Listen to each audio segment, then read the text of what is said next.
Fellow Americans, I want to speak to you tonight about the troubling events of the past week.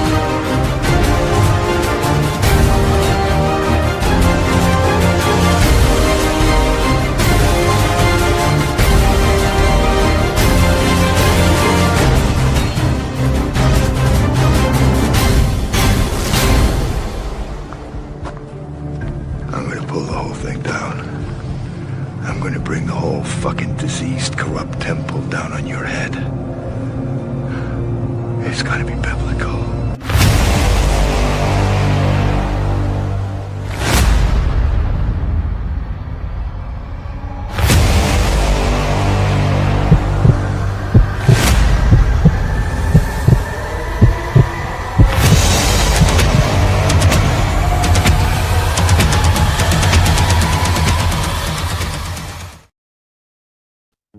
How's it going, everybody? FCB here. Hope you're doing well.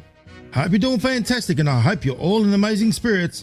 And welcome to the Pulse here on the Freedom Channel broadcast and the FCB podcast.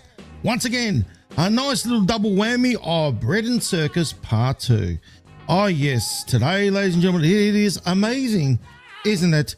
And as I predicted, and I've always been right, I knew that we're doing this dance again because Kushner and Wickoff and Vance are back in Switzerland, back over there with Iran, trying to make deals. And Bibi and Israel are over in Lebanon trying to destroy everything as predicted. After all, we are heading for saving Israel for last. And it's all been done by design. In fact, a lot of the deep staters are being exposed, just like Miss Maloney Baloney. Oh yes, and I've been exposing her, the good old Prime Minister of Italy. Oh, she's coming out, and Trump has absolutely made her into an idiot. Also, President Trump has been speaking about sabotage. Yes, sabotage on the cards, especially what's going on in the reflecting pool. Oh yes, and we will speak about that. And also we will go through the memorandum of understanding. Is there much understanding going on, or is it being sabotaged again? Also, ladies and gentlemen, there's a lot of things that are coming out, especially disclosure. And when I'm talking about disclosure, I'm talking about Disclosure Day by Steven Spielberg. Ah, yes, I watched that movie, and I'm going to reveal my report on it here on the Freedom Channel broadcast on the FCB podcast. But in the meantime, how about hitting the like button, comment, and share this all around the place, and join our platform. Subscribe, hit the subscribe button, okay? And let's get the message out there far and wide, grassroots style. But anyway, welcome to the Freedom Channel broadcast with yours truly, FCB. And once again, to part 2. This is part 2 of Bread and Circus. Yes. So we got Vance. We got Wickoff. We've got Kushner. And like I said, we've done this dance before, haven't we? We remember what happened last time, didn't we? Yes, we did. Last time, what happened was when those entities went there, they ended up destroying things, didn't they? Yes. This dance has been done many times before.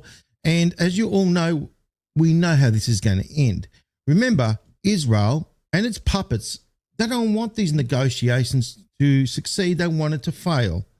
Wickoff and Kushner are there to create distractions. Now, we know what Wickoff and Kushner are all about. They are real estate developers, and also they are Zionists. Their allegiance lies to Israel. Now, you've seen they're being exposed, and I've been exposing them many, many times. Now, Wickoff and Kushner, what are they all about? The board of peace? Yeah, what board is being played there? The chessboard. And the strange thing is there's no money in the account, right? Nothing's happening. But the board of peace is nothing more than all the, shall we say, the worst of the worst, the ones that are involved in the filth. It's the opposite of peace.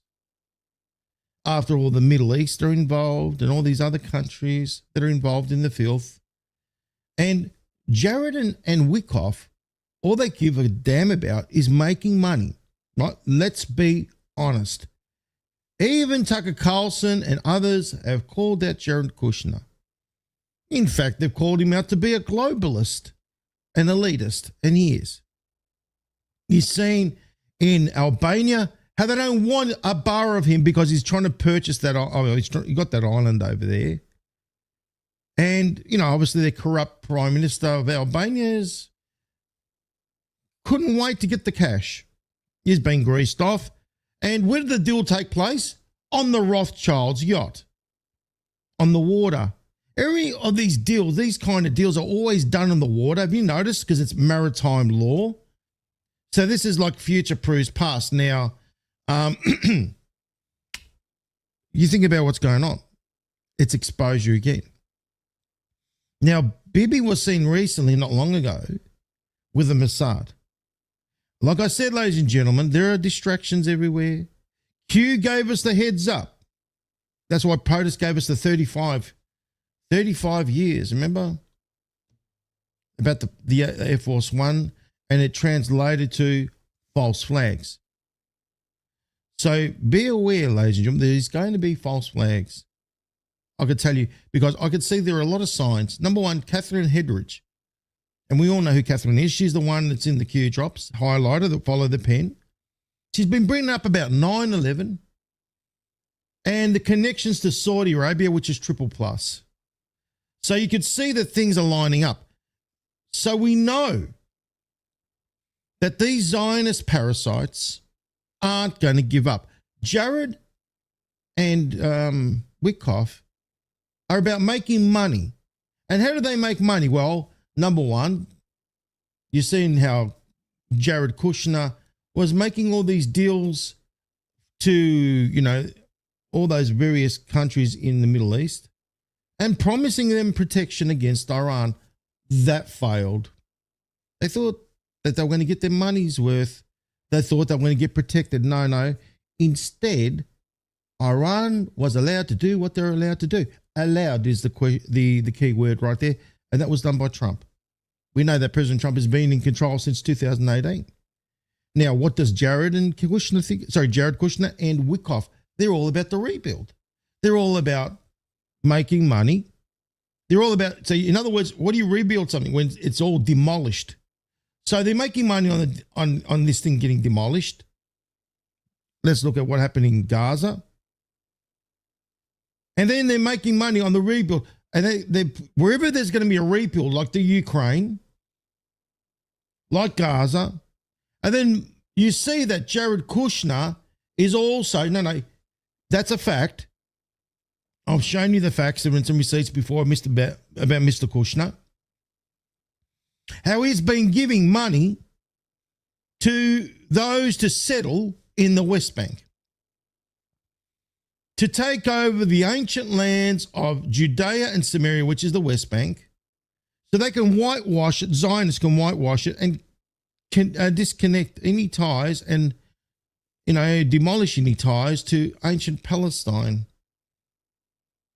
And he's got the support of Ambassador Huckabee. You think Trump put Huckabee in place in Israel? No, you've got to remember that even Rubio and all the others, remember, it was like a bidding war. about who was going to get in. And at the end of the day, you got Miriam Alderson. She gave millions and millions and millions of dollars to the Trump administration so she can put in her puppets. But that is failing. You saw the other day how President Trump did a whole 180 against Bibi, and it's continuing on.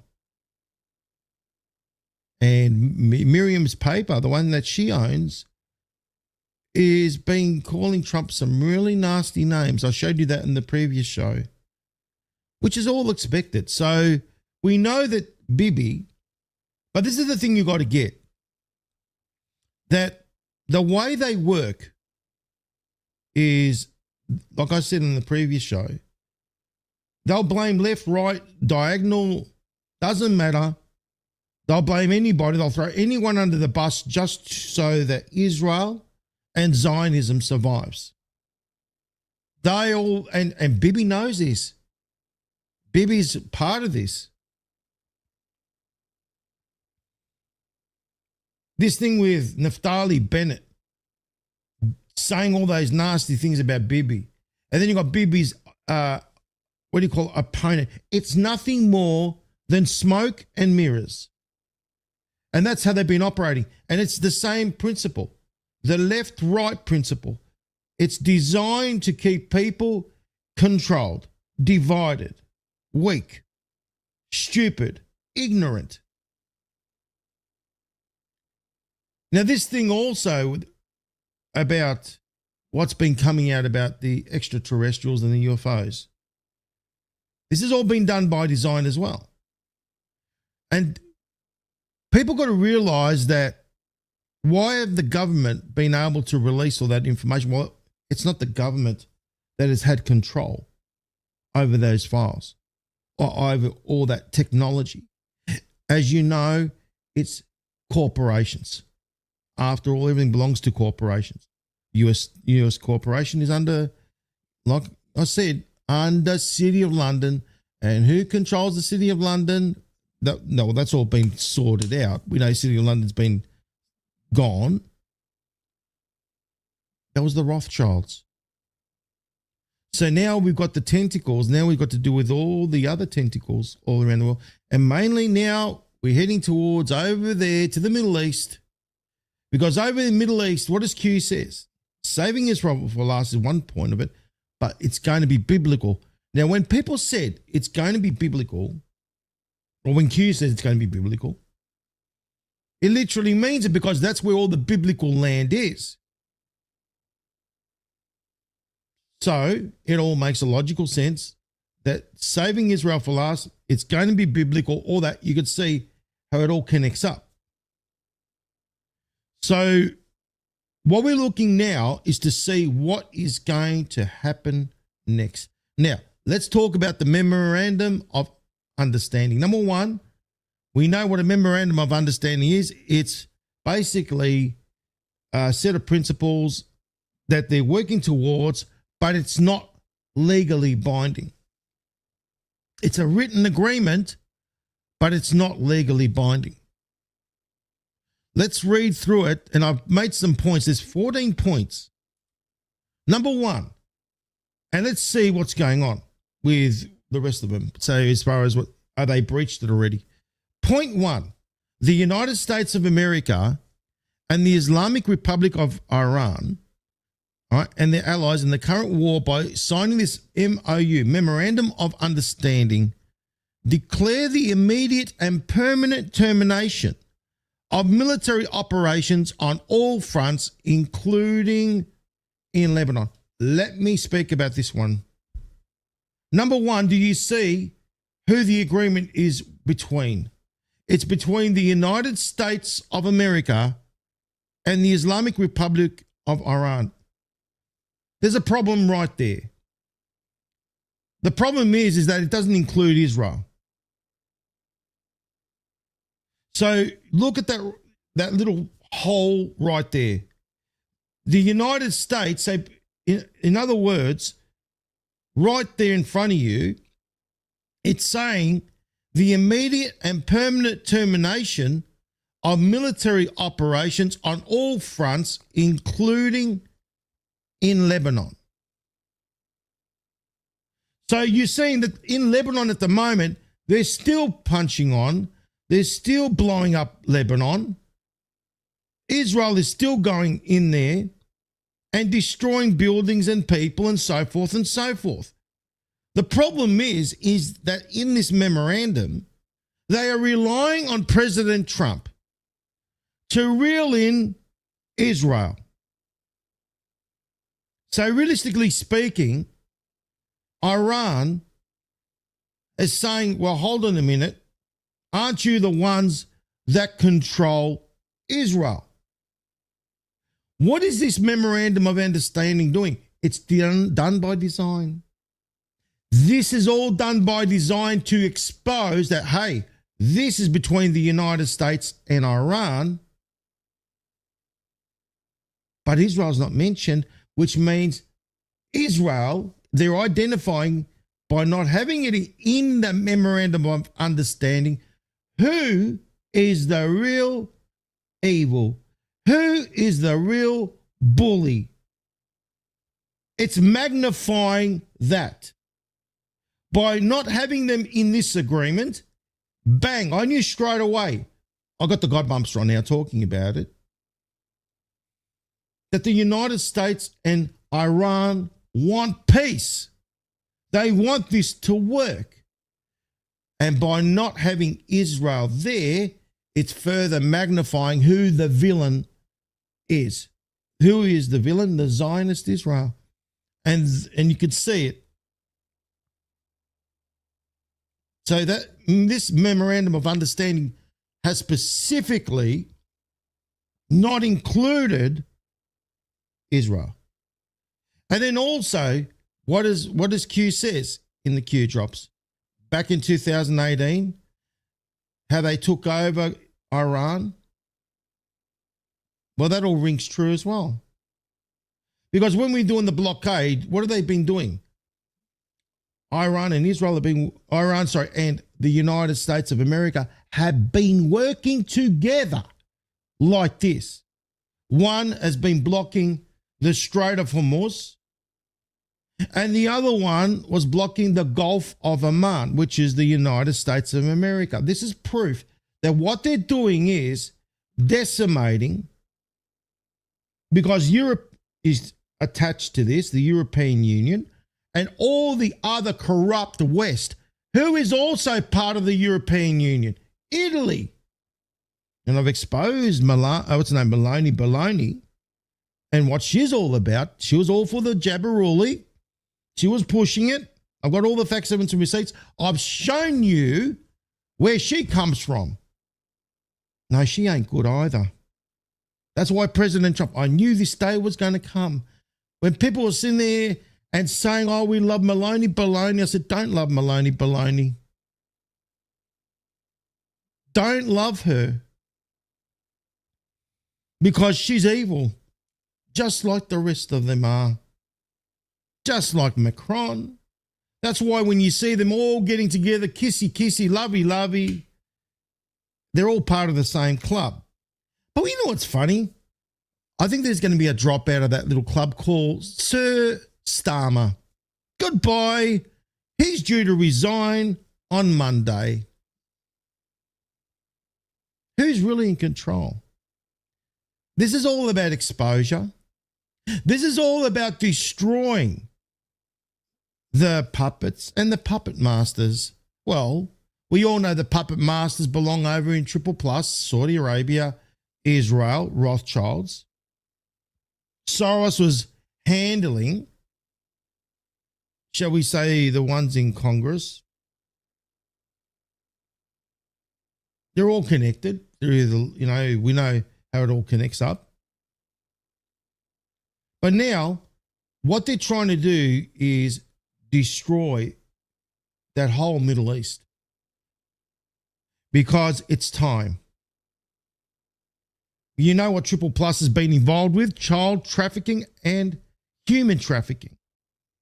It was known as Alice and Wonderland, Hillary, and bloody Saudi Arabia. her little playground over there.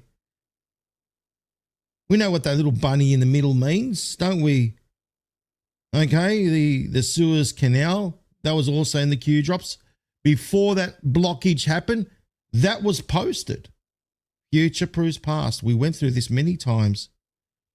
That's why we have Q proofs, so we can prove the legitimacy of Q. And by proving the legitimacy of Q, it proves that Q is military intelligence. They're the ones conducting these operations. Therefore, they are a planned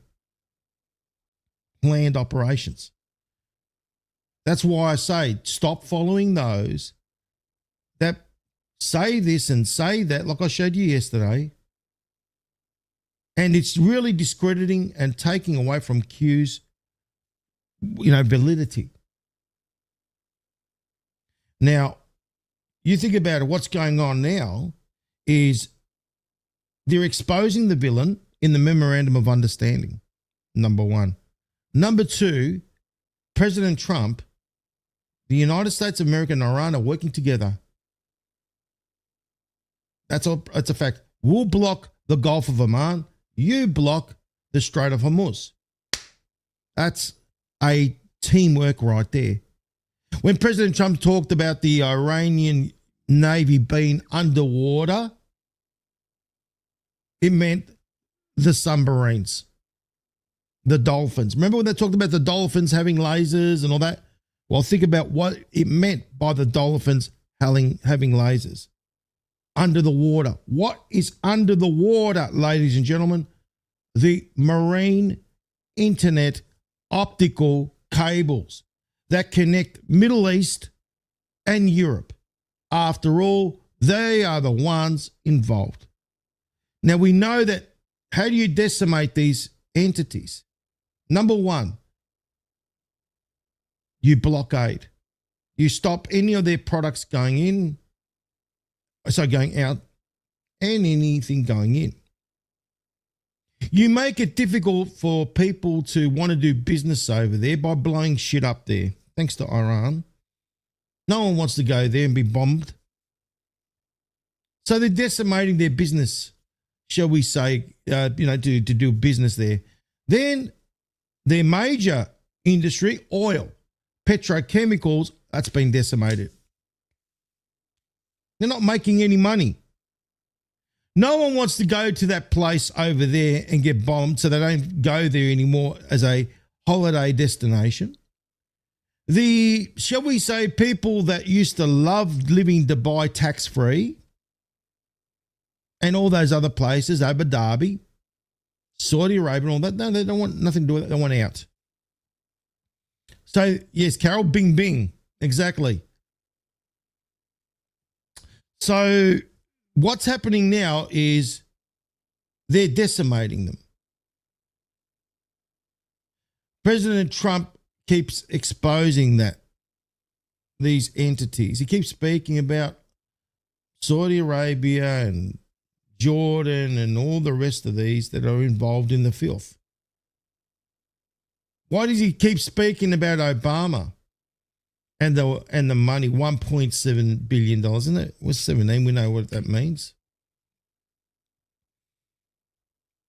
Obama was involved in the filth, and so was, it's not about the left, it's also about the right, John McCain, no name, and all the others. They all had their hand in it. And now it's time, you think about it from this perspective, now it's time to basically bring the hammer down, isn't it?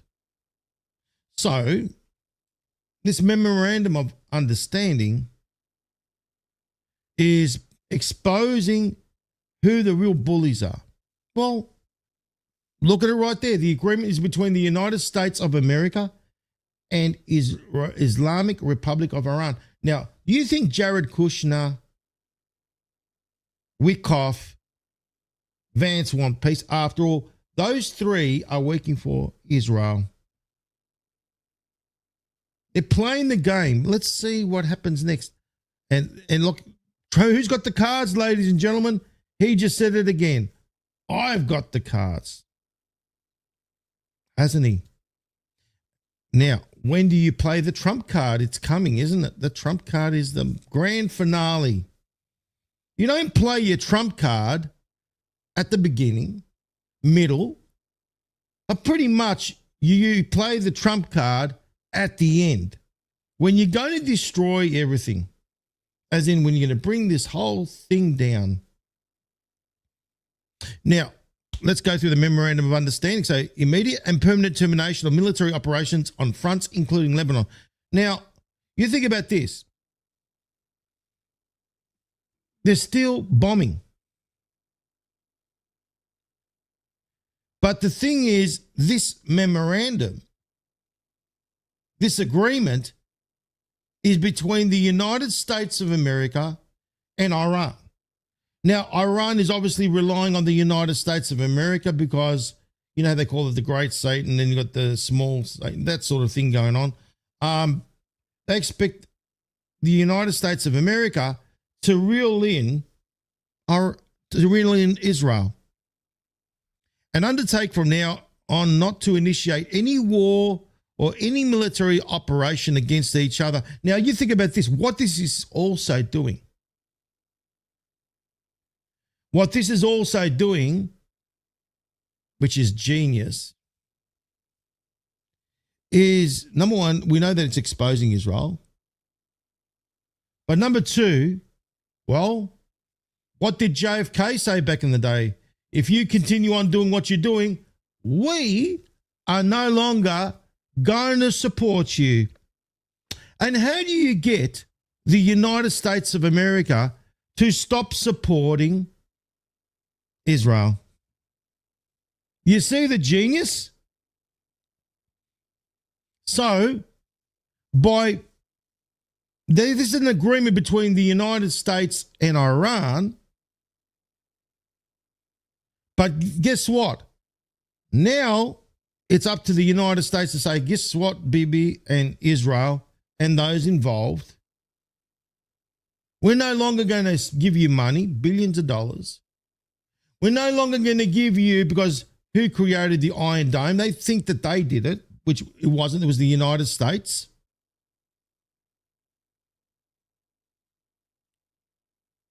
And then they think that without Israel, there'd be no United States of America, which is a bunch of bullshit. Trump said it the opposite direction, which is true. Without America, there would be no Israel. Because at the end of the day, ladies and gentlemen, who was the one to vote, and the first one? It was the United States of America when it was the creation, remember, of Israel. It was the United States of America when they voted. Remember that business? That's what, and you think about it, ever since the United States of America, the taxpayer, has been giving Israel money hand over fist. And whatever they tell you in Congress, no. It's like what Q says. They never declare the real amount. They may say 3 billion or whatever. No, it's more in the trillions.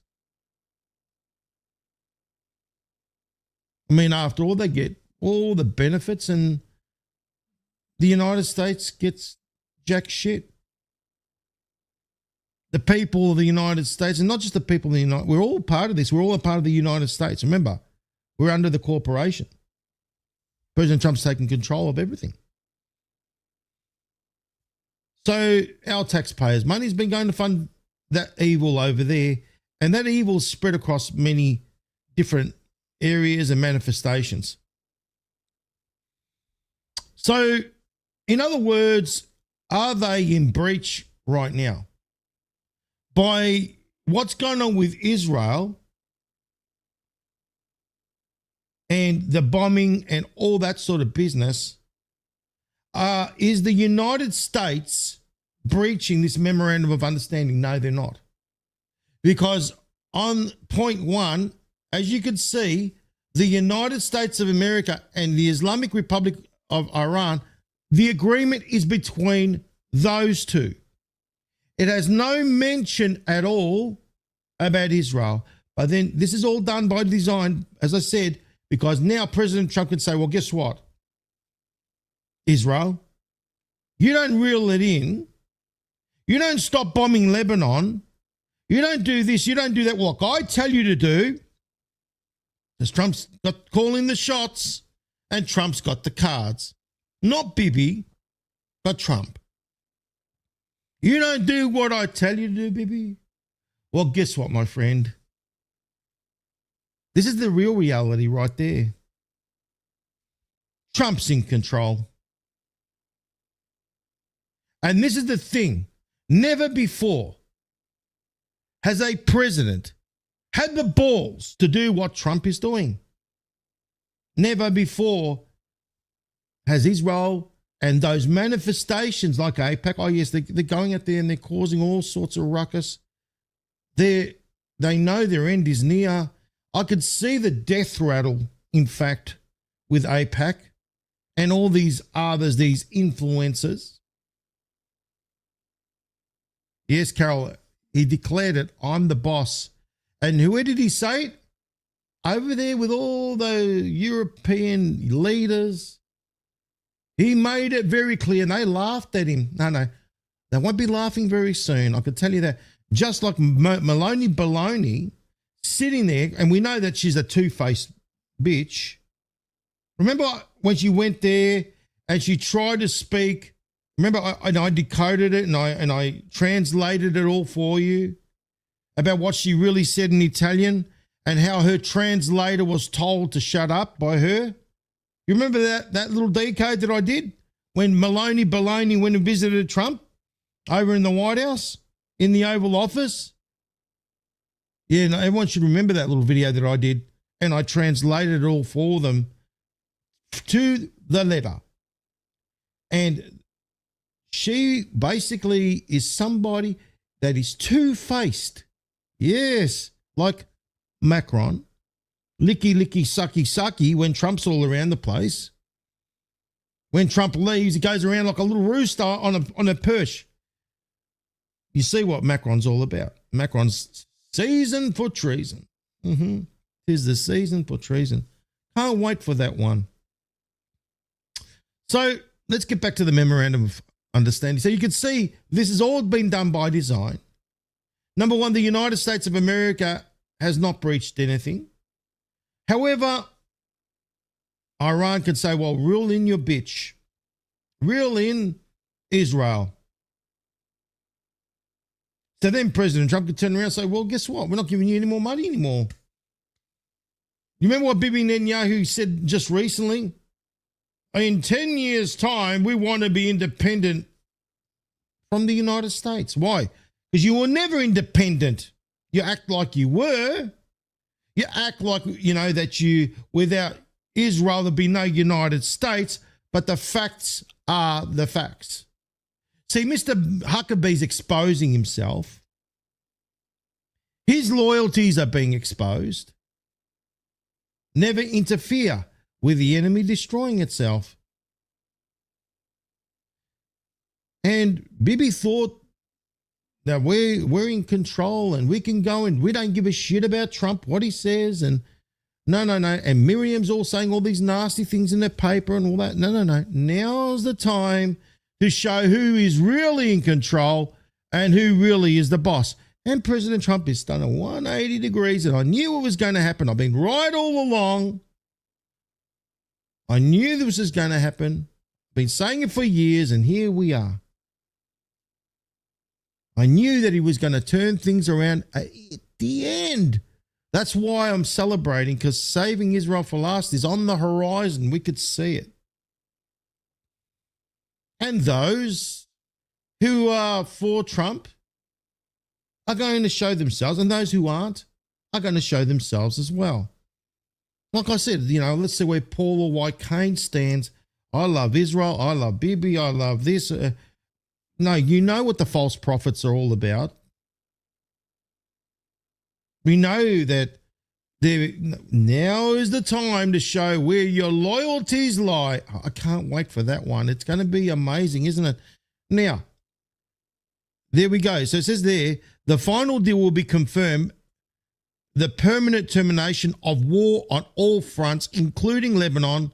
There we go. So Lebanon's been mentioned quite a few times in here. So remember, like I said, this memorandum of understanding is already between these two partners that have been working together since 2018.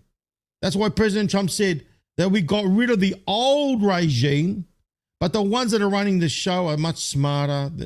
He knows they've been working together. Point 2, the United States of America and the Islamic Republic of Iran undertake to respect each other's sovereignty and territorial integrity and to refrain from interfering in each other's internal affairs. So in other words, they're going to run the country the way they see fit,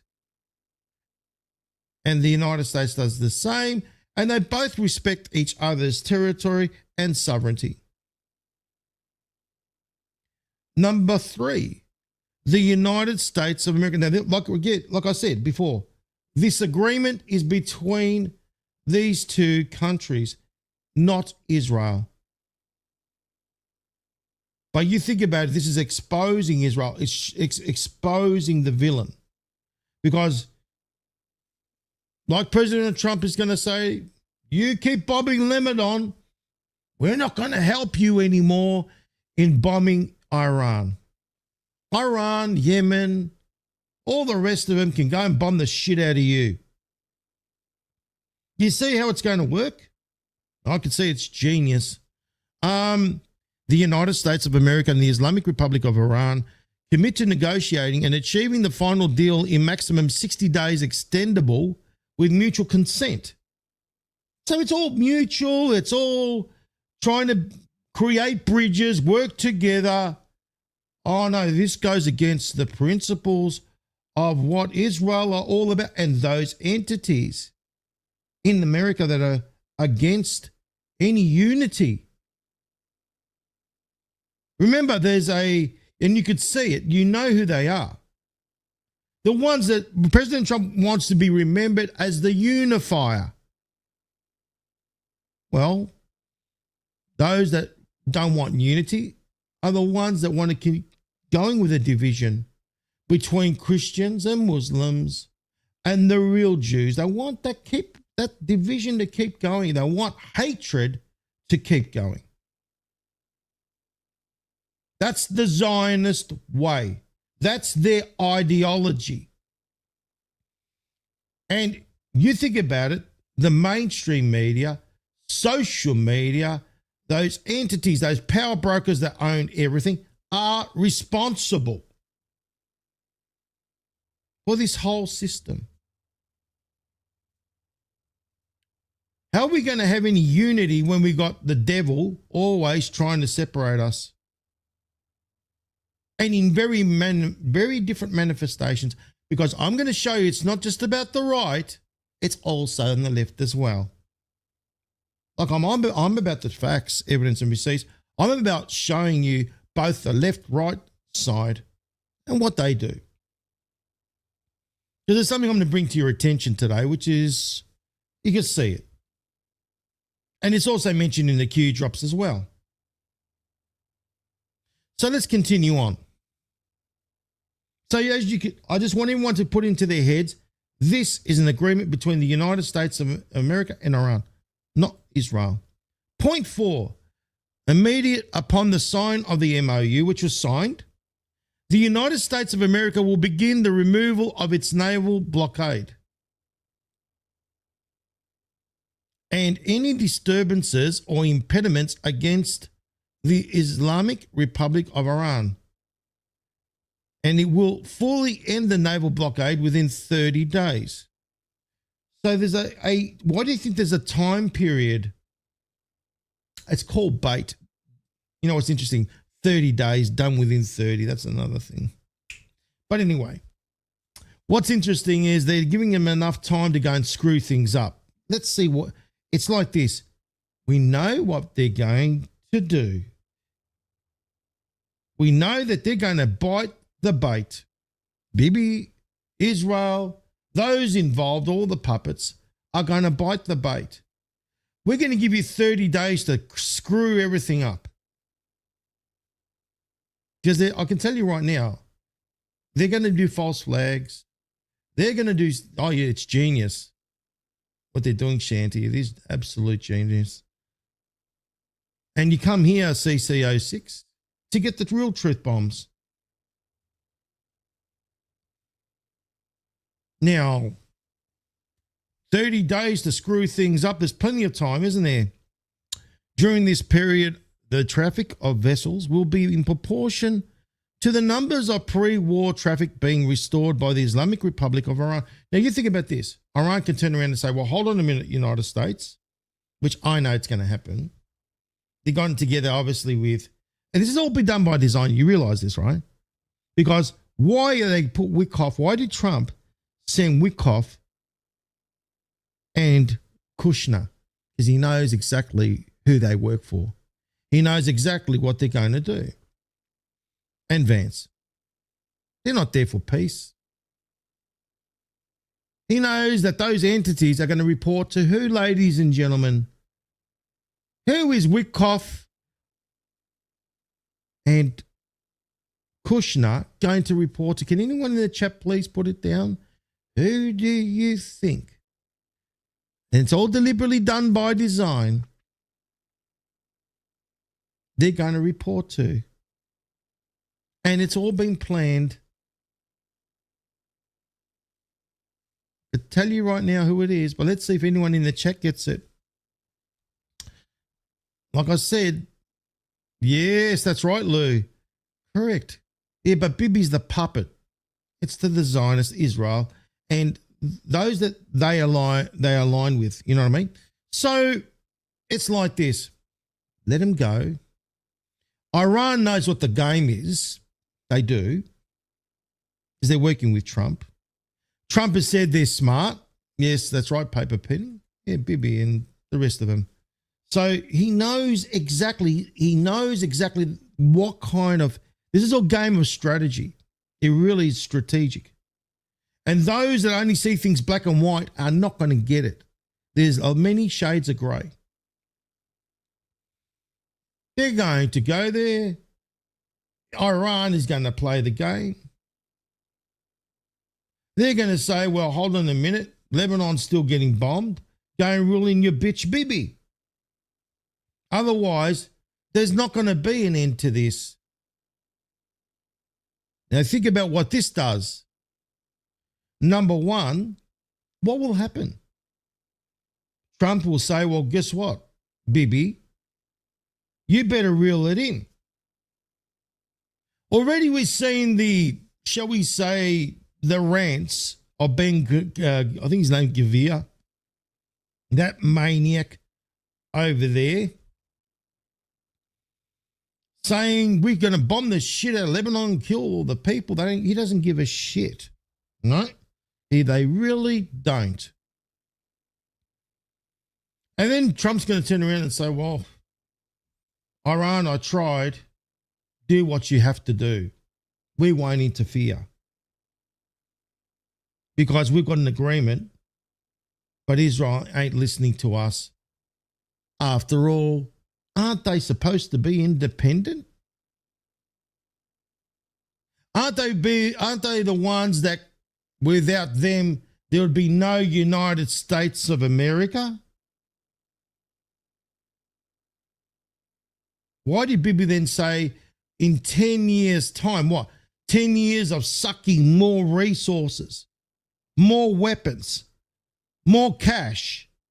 So then they can set you up on a perch with Israel or whoever is going to be the prime minister to decimate and take control over the world. No, sorry. But that's how it's going to work. They're going to turn around and say, well, this is part of our memorandum of understanding. It's right there. It's right there. You said there's going to be no more bombings, that there will be termination of military operations on all fronts in Lebanon. It's still going on. and you can go and reel in your bitch Bibi and Israel, and Trump will say, well, we tried, but we couldn't do it. They're on their own now. It's exactly how it's going to go down. Because let me tell you, this agreement is between the United States and Iran. Done by design. Like I said, 30 days to screw things up. And they will. You've seen Bibi together with the Mossad plotting. And I'm sure they didn't catch up to go and have some hummus together, or, some, coffee. No, they got together to plot. And they're exposing themselves. Point 5. Upon the signing of the Memorandum of Understanding, the Islamic Republic of Iran will make arrangements using its best efforts for the safe passage of commercial vehicles or vessels with no charge for 60 days. So there'll be no charge for 60 days. However, after 60 days, who will be handling the control over the Strait of Hormuz? It will be between Iran and Oman, because they're directly opposite each other, and they are working together. Don't you worry, they are working together. And 60 days, 30 days, 60 days, plenty of time, isn't it? Only from the Persian Gulf to the Sea of Oman, and vice versa, so both ways. The traffic of the commercial vessels will immediately start, and considering the need for removing the tactical and military obstacles, and demining it. So by the Islamic Republic of Iran will be instated within 30 days. So within that 30-day period. However, ladies and gentlemen, it is still blocked. That's the reports that we got so far because of what's going on with Lebanon. So now this is where things lie. Let's see what's going to happen now with these supposed, negotiations between Jared and Witkoff and Vance and Iran. No, this is designed like what happened before. Didn't Witkoff and Jared and Vance do the same dance quite a few times before? And we know what it ended up happening. Back to war. However, this time round, they can't blame Iran because it was all written on the Memorandum of Understanding. It was all, and President Trump signed it, and so did Iran. So they both agreed to this peace. Now, you think about it. President Trump also said that deals sometimes that we make and then they don't happen. Did you hear about that when he said it in the G7? He said it deliberately because he's telling us, hey, this is a written agreement. And just because we're making the deal doesn't necessarily mean it's going to happen. That was at the G7. Amongst all those European leaders, done by design. Because we know what Macron was all about, the Iran deal, enriching themselves. We know what they put sanctions for, so they can lift it off and make cash. That's all in the Q drops. We've spoken about that in the previous show. So you could see this has all been done by design. This is all necessary to expose the villain or the villains. President Trump knows what they're going to do. He's put out the bait. He set out the trap, the Trump traps. He's holding the cards. And he's letting those to do what they're going to do. Now, you think about it, Iran are well within their rights to continue on with the blockade, and so is the United States. You see the genius? So they're going to keep choking. And what is it doing? Oh, it's doing a lot. Haven't you seen all those kings of Saudi Arabia? It's all those princes and emirs and all that. They're sweating bullets right now because they're being decimated. That whole area, their business, their multiple streams of income in their countries. And then what happens? Oh no, then the people come into it as well. And they'll start getting pissed off and angry at them. It's decimating that area. And think about this. You got Israel, they're still going hell-bent, still doing what they're doing. So therefore, Iran are well within their rights. And like I said, President Trump, I wash my hands clean, Israel. This is the agreement we made between the United States of America and Iran. Now, I'm giving you this. You better reel it in. Otherwise, I'm washing my hands clean and they can do whatever they want to you. So this is the genius of it. Point 6.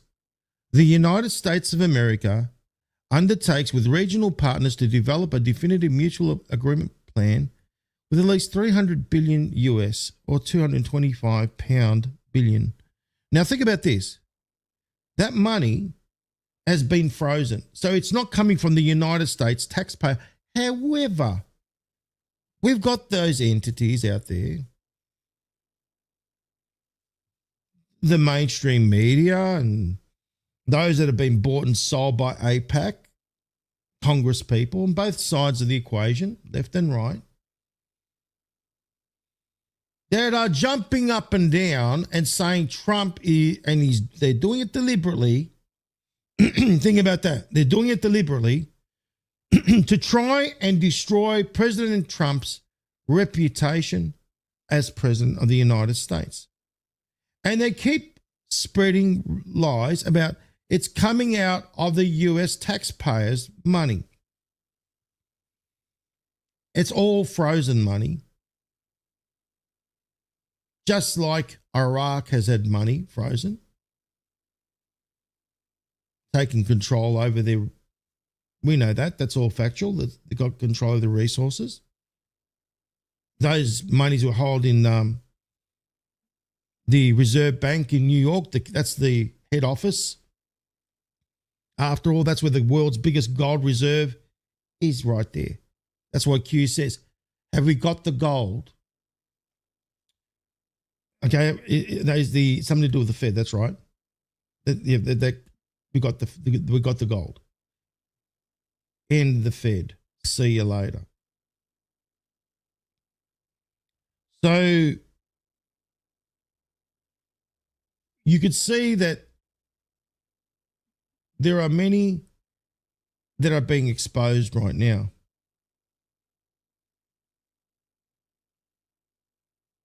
Now, people have got to get, obviously there's someone here that's new and I want to say welcome to you. But let me explain to you something. I'm just going to stop it right there. Gold, silver is tangible. So is platinum and copper. Zims is something that is not. Zims is something that is this RV business, and I've watched my previous shows. I've spoken about this many times. XRP, I've spoken to the one that developed XRP, one of the head developers there. An XRP token cannot be tied into gold. It cannot be programmed. It cannot be tied into gold. That is a fact. Number 2, the dongs, that whole scam about the RV is a scam.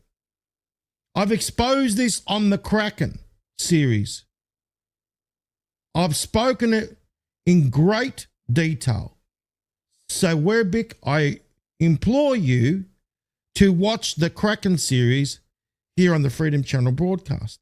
where I exposed all the lies and the deceptions about the Zim, about the RV business, about XRP, XLM, and all the other QFS crap, using facts, evidence, and receipts. I implore you to watch the Kraken series. Thank you. So, getting back to what I'm saying here. Point 7. The United States of America undertakes to terminate all types of sanctions against the Islamic Republic of Iran. So all sanctions are being, shall we say, removed. Now, that Europe wanted to put sanctions because we know what that was all about, and Q spoke about it. It was about to do with enrichment.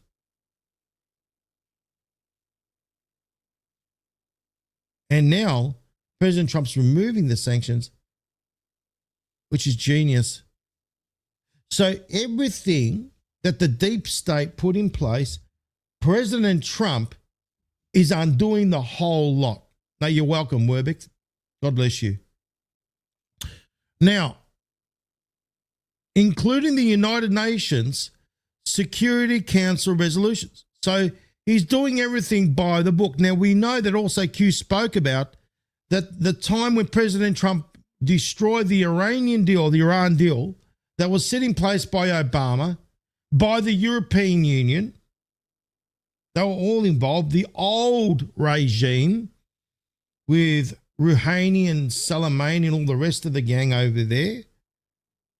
When President Trump got out of that deal, Macron went to the White House to try and to talk him into it, and others did, and Trump gave him the finger. Now, what ended up happening was the International Atomic Energy Agency, their inspectors took off because it was nothing to do with the uranium, nothing to do with nukes. It was nothing to do with enriching uranium. It was to do with enriching those entities. And that's what it was all about, money. So President Trump is doing everything to undo what the deep state put in place, which is genius. Is absolutely leveling everything off in this thing with the United States and the new regime of the Islamic Republic of Iran. So, as part of the final deal, the Islamic Republic of Iran and the United States of America acknowledge the critical importance of the sanctions termination. So they've agreed to end these sanctions. So therefore, they can trade, they can work together and be partners and have unity. President Trump is decimating that whole structure of, shall we say, that the deep state are put in place, which is genius. Point 8. The Islamic Republic of Iran reaffirms that it shall not procure.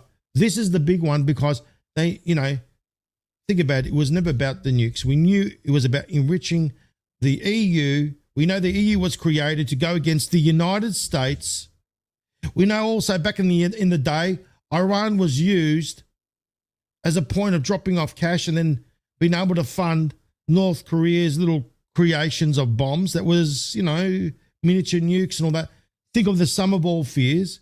Who was the one running North Korea? The black site. No one wants to go there because they were doing all that filthy stuff. Who was controlling it? The CIA. Don't think of them being connected to the United States. They was connected to the United States corporation, but therefore, who is the control of the corporation? City of London, Rothschilds. Right? So everything connects up. So now they're bringing down this whole thing. They are angry, they are furious because what was Bibi? We know Bibi was working for the Rothschilds under the Israel, because after all, they're controlled by them. So They are about putting, shall we say, control over resources and controlling people. And that's what they're all about, domination. Well, Iran, think about this. They needed an excuse, didn't they? What did they do with Iraq? Weapons of mass destruction. Bibi's been saying for 30 years now, I've been trying to go to war with Iran, basically. Find every excuse they possibly can because of the nuclear weapon business. Who else spoke about that, shall we say, Iran having nuclear weapons?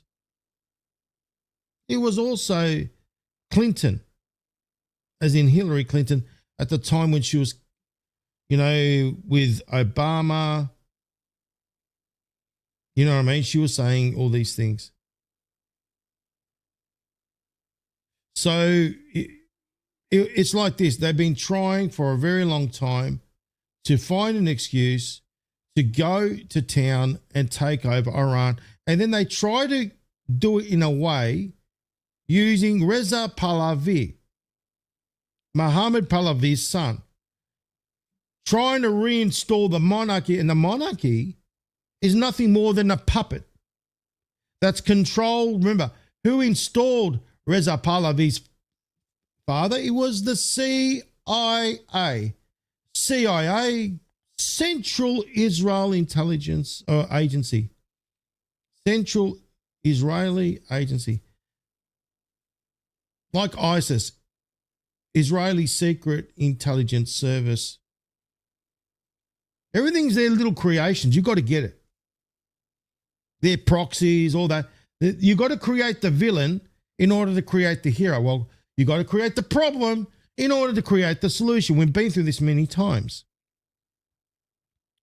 So they're saying, no, Iran's not interested. However, we're going to help them. We're going to work towards a satisfactory framework in order to assist Iran with their nuclear needs. Now, it's part of their religion that they don't believe in having nukes, or that sect of Muslim Islam religion doesn't believe in having nukes. I think it's called fatwa or something like that, something along those lines, some name like that. Now, you think about it. They made this memorandum of understanding. And you think about this. That agreement is within the United States of America and Iran. And you could see what's happening now. Israel are shitting themselves. They know no more support. They thought they could install Reza Pahlavi,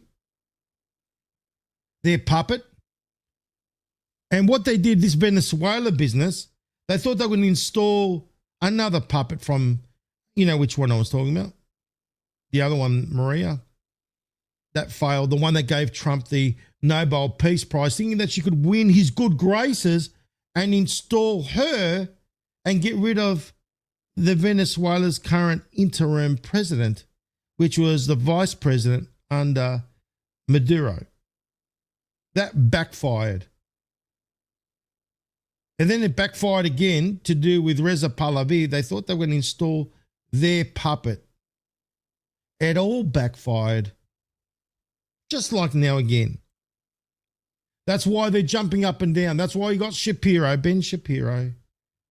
That's why you got Levin. That's why you got all these, they're jumping up and down, they're angry, they're this, they're that. Oh, it's beautiful because it's all collapsing all around them. No longer will the United States of America be treated like a bunch of stooges. No, President Trump says, we're not stupid. Why does he keep saying to the Saudi Arabian prince, remember, we are the hottest country in the world. He's burning them because he's saying it deliberately. Saudi Arabia were the ones responsible for installing Obama and to try and weaken America from within. So President Trump, by saying we are the hottest country in the world to Saudi Arabia, when he said about how the Prince of Saudi Arabia said, oh, we thought you were a dead country because of Obama. Why did he say that? We thought because Obama was destroying America within, and JFK warned it, infiltration instead of invasion. And Hillary was going to bring it down right to the ground, World War III, getting the United States to go against Russia. Sum of all fears, back to that thing.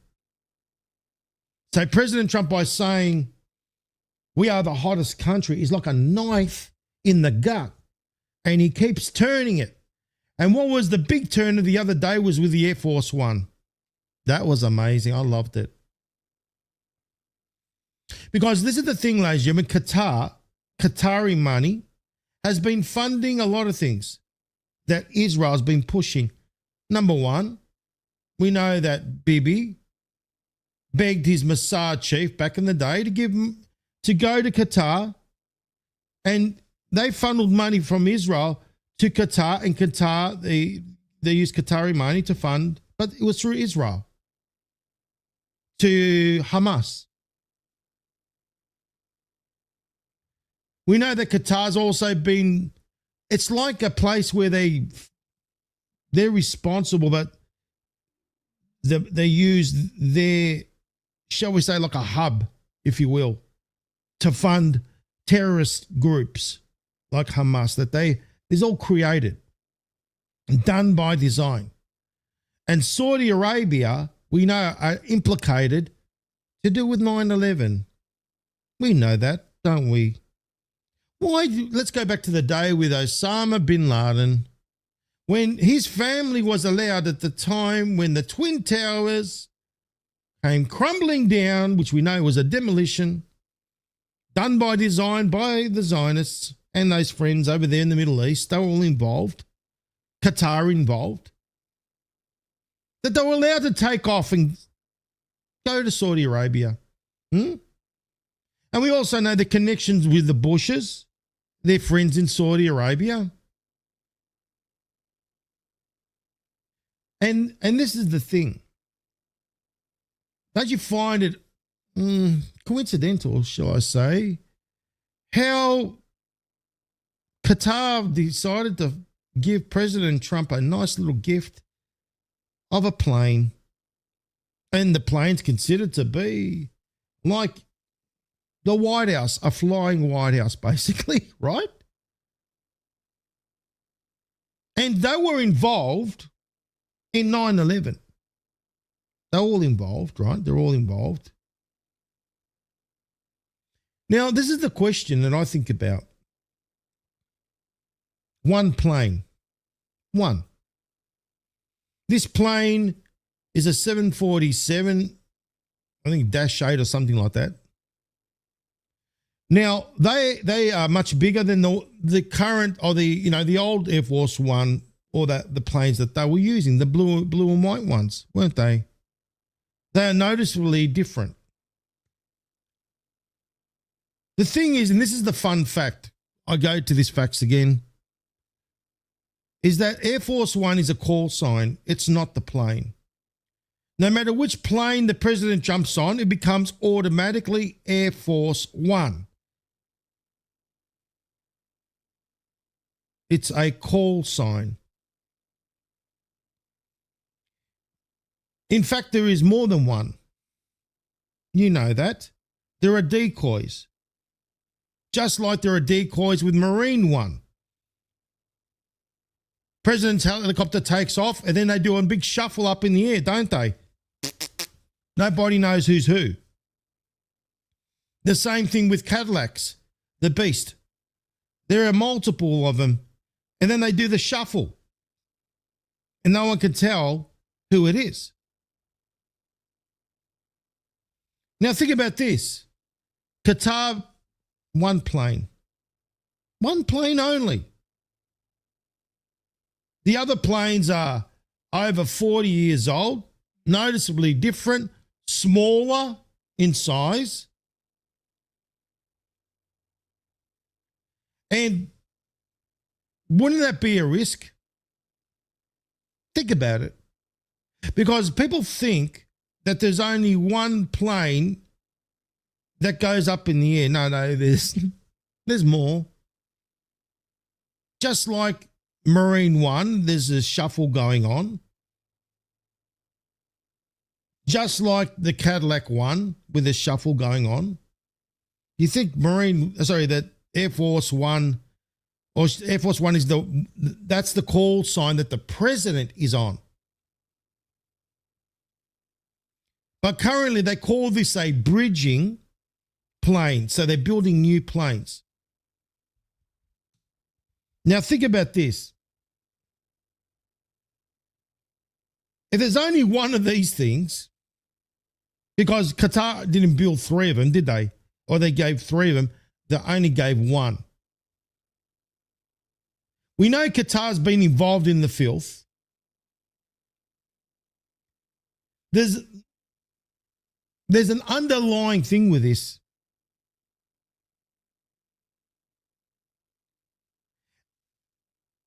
This is what I get. If there's only one of those planes, you pretty much got a target, a nice red, white and blue target in the air, haven't you? Right? Because normally there's a decoy or decoys. And I say things are done deliberately by design for a reason. Because traps are everywhere. And President Trump ain't stupid.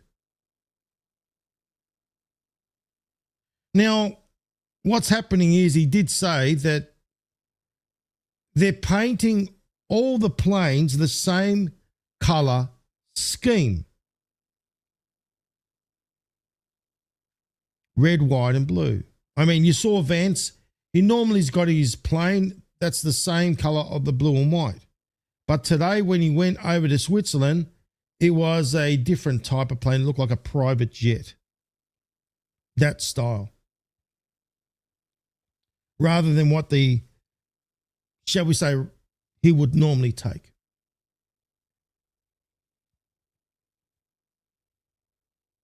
So that's what I'm trying to say.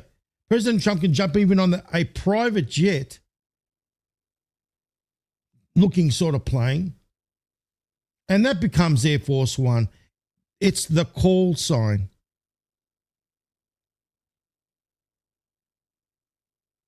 But what we need to remember is, just like when President Trump knew about how the missile, remember that little missile over in Hawaii? How they used a North Korean sub in the guise of a Russian sub to try and bring in war. Did everyone remember that? With that missile business, and President Trump got the heads up from Kim Jong-un, and therefore they sent the decoy. This is what I'm saying. Things are done deliberately. And what we need to remember is, if anything does go down, because we are to expect false flags. Hugh has given us the heads up. President Trump gave us the 35 comms the other day, which also said to expect false flags. Anything and everything is possible. I just want people to remember that. That if anything, God forbid, which, obviously things happen for a reason and they take the bait, and something does happen, just know that President Trump is always, any alliance, always 10 steps ahead. The US military are 10 steps ahead, always. Never forget that. So I thought I'd bring that up because I know we need to bring things up as far as that's concerned, because logically speaking, we use our logical mindset here, not rational. Rational mind means limited, minimized. Logic suggests if Qatar built one plane, that would be like a red, white and blue target, considering what Qatar have been involved with in the past. And then also, who was also part of the Qatari, shall we say, who's getting paid over 100 grand a month? Wasn't it Pamela Bondi? I exposed that as well. But anyway, let's keep going. The United States of America and undertakes immediately upon signing of the Memorandum of Understanding and until the termination of sanctions, the United States Department of Treasury will issue waivers. Now, who's the United States Department of Treasury Secretary? Mr. Scott Bessent. We know Scott Bessent ain't good either. Scott Bessent is married to also, you know, he's taken advantage of Obama's thing. He's part of the LGBTQI plus, very supportive. Even though they play the left-right game, we know what's really going on. He's married to a Zionist, right? And we know that Scott Bessent is there and he's being watched. Don't you worry. And obviously, we know about Lutnick. He's no good either. They're all working for Israel. He's got the worst of the worst. He's surrounded by snakes. That's why the snake song is so appropriate, isn't it? He's told him to waiver all sanctions against Iran as far as the exports of crude oil, petroleum products and derivatives, and all associated services, including banking, transaction, insurances, and transportation. Now, think about this. That's another knife in the back for Israel. Not in the back, in the gut. It's right in front of their face. And for those that are there in the guise of being for the United States of America first, are really there for Israel's best interest and to try and handle Trump. But it's backfired on all of them. Point 11. The United States of America undertakes to make fully available for the use of frozen or restricted funds and assets. So this is the release of, like I said before, the frozen restricted funds and assets. And they must release it. So that's upon the implementation, the signing of the MOU. United States of America and Islamic Republic of Iran will mutually agree on the procedures relating to the release of these funds during the negotiation. So during this negotiation process, they're going to release funds. Oh, they don't like it one bit. I've seen Ben Shapiro jumping up like a bitch, okay? And all the others. Oh, it's all beautiful because they're exposing themselves. They're exposing who their loyalties really lie with. Because President Trump wants a prosperous America. And what is the Israel? No, Israel's not about America first. It's about Israel first. You heard what Bibi Netanyahu said back in the day of Think Bar. That, you know, he wants America to become the biggest welfare state and to basically decimate it. Even Soros plus his culmination is to destroy America. They all seem to share the same goal, don't they? And then you got Saudi Arabia, who installed Obama to destroy America as well. Plus, double plus, and triple plus, all together, working hand in hand.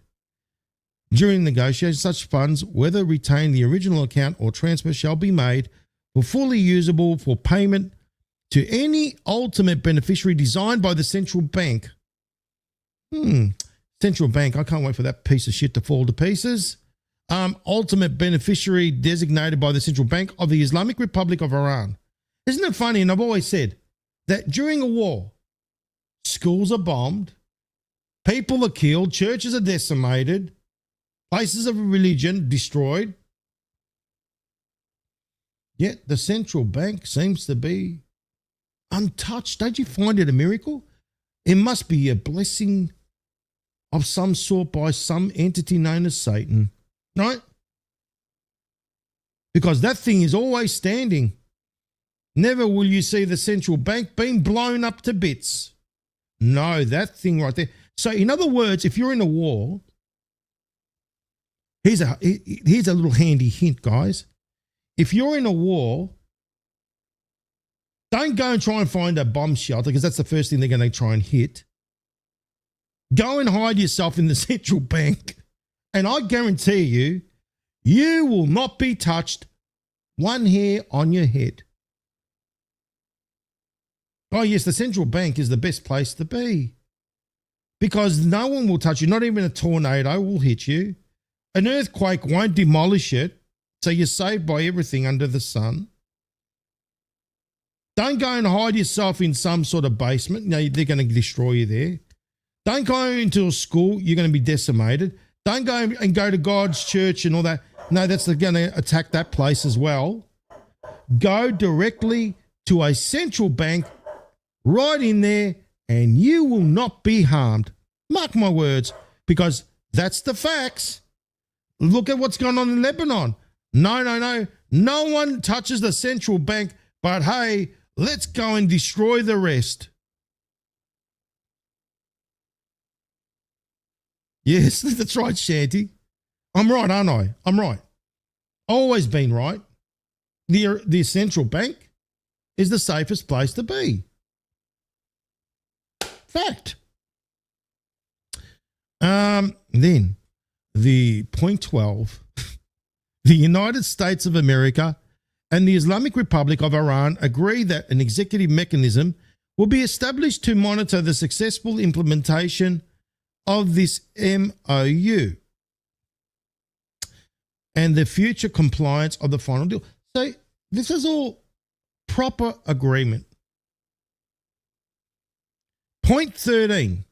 After signing of the Memorandum of Understanding and subject to the beginning of the implementation of paragraphs 1, 4, 5, 10 and 11, right? So 1, 4, 5, 10 and 11. Just trying to see if it equals anything there, guys. Just see if there's any comms. 1, 4, 5, 10. Anyway, of this MOU and the continuing implementation of these measures, the United States of America and the Islamic Republic of Iran will start negotiations regarding the final deal exclusively.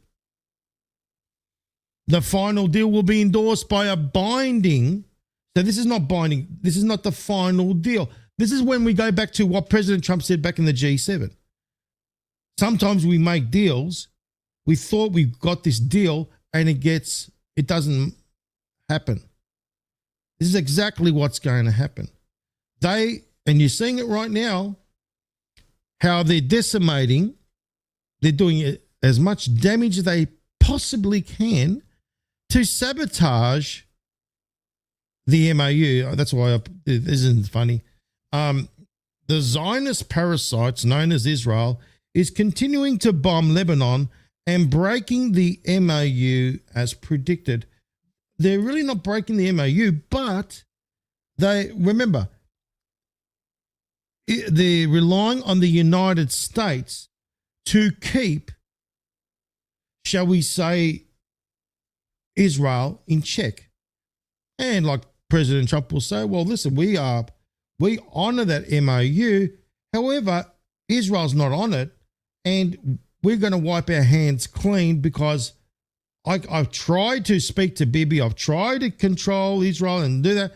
Now then, no, I'm wiping my hands clean. Israel once again managed to sabotage the MOU and peace in one foul swoop, as they always do, using their excuses and blaming Hezbollah. Yes, again, Hezbollah, the scapegoat. They are trying to get Iran to retaliate and try to suck America into a war again, because that's exactly what they're trying to do, is get America to get sucked into the war, and it's not going to work. This time it's finished. They need America to get back into the war to distract the world, while Israel go about their goals of creating what they set out to do was to create the greater Israel. That's what they set out to do. And build their third temple and bring in their messianic age, which is their Messiah, which to the Christians is the Antichrist. They will fail, saving Israel for last. And why do we say it's going to be biblical? Because it's all biblical lands over there, isn't it? It literally is biblical lands over there. Now, like I said, there are so many of these entities that are trying to destroy any chance of peace, any chance of unification. Now, they're trying to sabotage President Trump in many ways, shapes, and forms. Now, what's very interesting is this one here. Let's have a look at this. On President Trump's Truth Social, President Trump brings out this. Trump holds the cards. Yes, what cards does he hold? The Trump cards. And when do you play the cards? Towards the end, like we said. And what gets played towards the end? Saving what for last? Israel. And it's being mirrored here. Trump holds the cards in Netanyahu's shaky re-election chances. So it's another stab in the, in the gut for Bibi and for Israel. What's interesting there, 825. I think if you add those numbers up, it equals 15. Q drop 15, 11.3. Yes, we're waiting for that one too. Saving Israel for last. Trump is always holding the card, the Trump card. Yes. Trump card is going to be played at the most appropriate time. What's going to be very interesting is, will Franklin Graham continue and Paula White Cain to show their loyalties to President Trump? Or will they show their loyalties where Mr. Huckabee is? Obviously, they all share the same common goals, Israel. Now, as you know, as President Trump has said about Iran, that there's a new regime running the show and they're smarter. Now, the foreign minister, Sayed Abbas Arashi, says this is not a rant by a random genocidal lunatic. He's referring to Ben, good old Ben, Ben Dover, Gavia. He's going out there and he reminds me of Mr. Rick, what's his name? Brumus. What's his name? I'll think about it in a moment. Randy Fine, that's it. Is like the United States version of Ben Gvir. Randy Fine. They look like brothers. But yeah, what's Sayed saying here? Because this is really showing how Israel is basically hell-bent on destroying Lebanon and the people there. So he says this is not a rant by random genocidal lunatic. It's public post by the national security minister of the Israeli regime. The genocidal death cult, headquartered in Tel Aviv, is a threat to all of humanity. It threatens all humans. Its only interest is permanent war. And he is correct. That's all Mr. Ben Gvir and all those Zionists care about. They want war. You think President Trump doesn't know? He knows. He knows what they're all about. And they're being exposed. Now, what I'm going to do is I'm going to show you what Ben Gvir wrote. That idiot. Anyways, it's all exposure anyway. President Trump's got these executive orders in for a reason. Now, this is what the genocidal maniac wrote. Once again, it's exposing Israel. There's no coincidence. They're being, shall we say, they know how it's going to play out. Remember, this is a war of psyop, psychological warfare, and strategy. And these strategies are doing exactly what they're designed to do: expose those that are for Team Israel, Zionists, who are against the United States. It's weeding out the weeds, the rubbish. Let's have a look. For every tear of an Israeli mother, 1,000 Lebanese mothers must weep. All of Lebanon must burn. This sounds like somebody that is a genocidal maniac. He literally is. Right there. All of Lebanon must burn. Thousands of Lebanese mothers must weep. With all due respect to the Americans, Israel must make it clear to the entire world. There we go, the victim mentality. That the blood of our sons and the security of our citizens are not forfeit. All of Lebanon, again, must burn.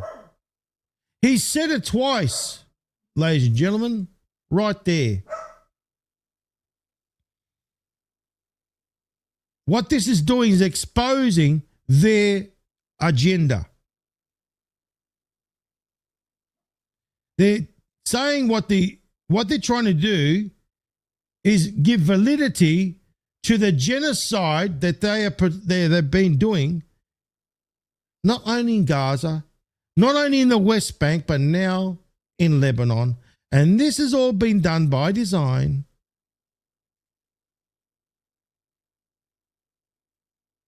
Now, this has all been exposed, isn't it? The world is in, it is a horror show. Carol, you're right. It's a horror movie. And as Trump has said, it's time to put an end to this horror show.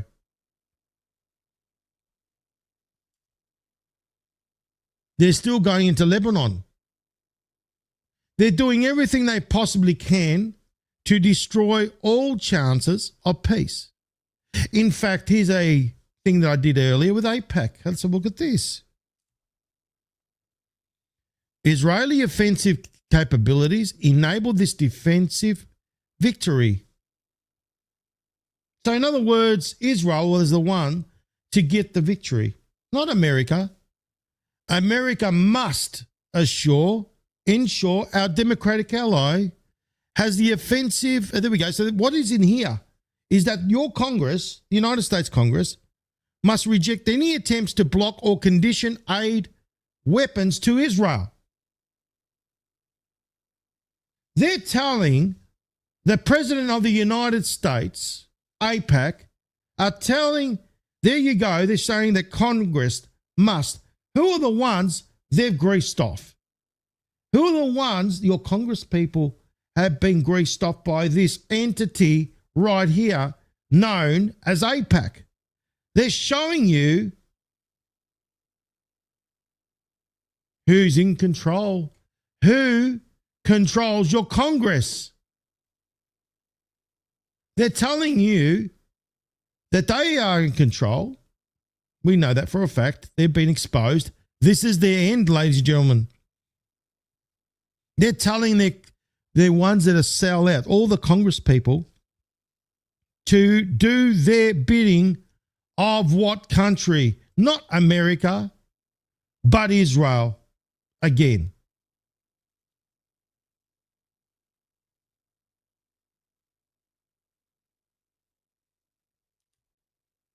They don't like it. They don't like being told what to do they? No, they like to be the ones to tell people what to do. You saw what happened to me yesterday, didn't you? When I tried to do bookmarks on X, I tried to expose Hasbro, bookmark it, all the different articles. And then all of a sudden, I get all these error messages. And it's not the first time, ladies and gentlemen. I've tried it quite a few times. Now, let me show you what they've been doing to APAC Tracker. The ones that have been exposing APAC, with their posters, how much money each congressperson gets. And then you see Luma that is calling it out and saying, we want to get rid of APAC Tracker. They shouldn't have the right to do it, where it's part of the First Amendment. She's trying to block your First Amendment rights so you know the truth. Well, APAC Tracker said something, this is Zionism, the other day. And this is what happened. X said that their post violated the X rules. Because after all, X is controlled by them. Elon's controlled by them, meaning Israel and the Zionists. However, X has determined that it may be in the public's interest for the post to remain accessible. So in other words, they put this little thing that they can't discredit it. They're trying to discredit it by saying it violated the X rules. However, they put this little view thing on it.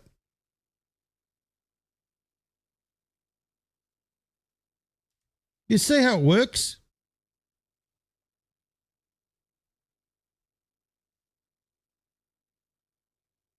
Oh, don't you worry. I know exactly how it works.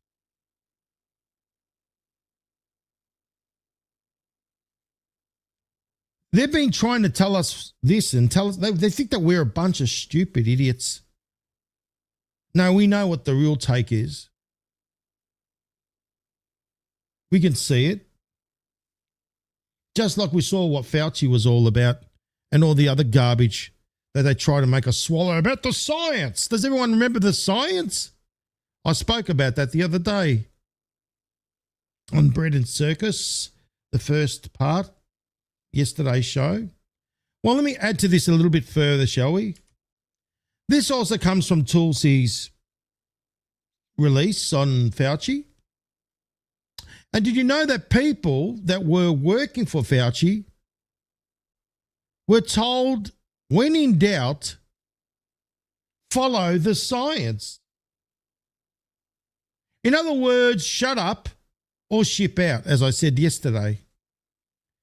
Our analysis clearly shows that the SARS-CoV-2 is not a laboratory construct, see? And it was all out of the laboratory. That was all, remember about all that stuff? Yes, creating resilient viruses and all that, all the exposure. And they said, when you've been questioned, when in doubt, follow the science. Isn't that lovely? Yeah, follow the science. We know where they got people screwed. When they tell you to follow something, don't listen. Just like this clown over here, Mr. Devil. What's his name? They call him the demon anyway, Mr. Kissman, don't they, Gene Simmons? After all, he's a Zionist as well. Israel is an astonishing little place. Even though there are very few people in it, the Middle East needs Israel to exist. Really, Mr. Simmons, you want Israel to exist. You're a Zionist. Okay, you're the demon. After all, what do they call him, the demon? You've seen the horns.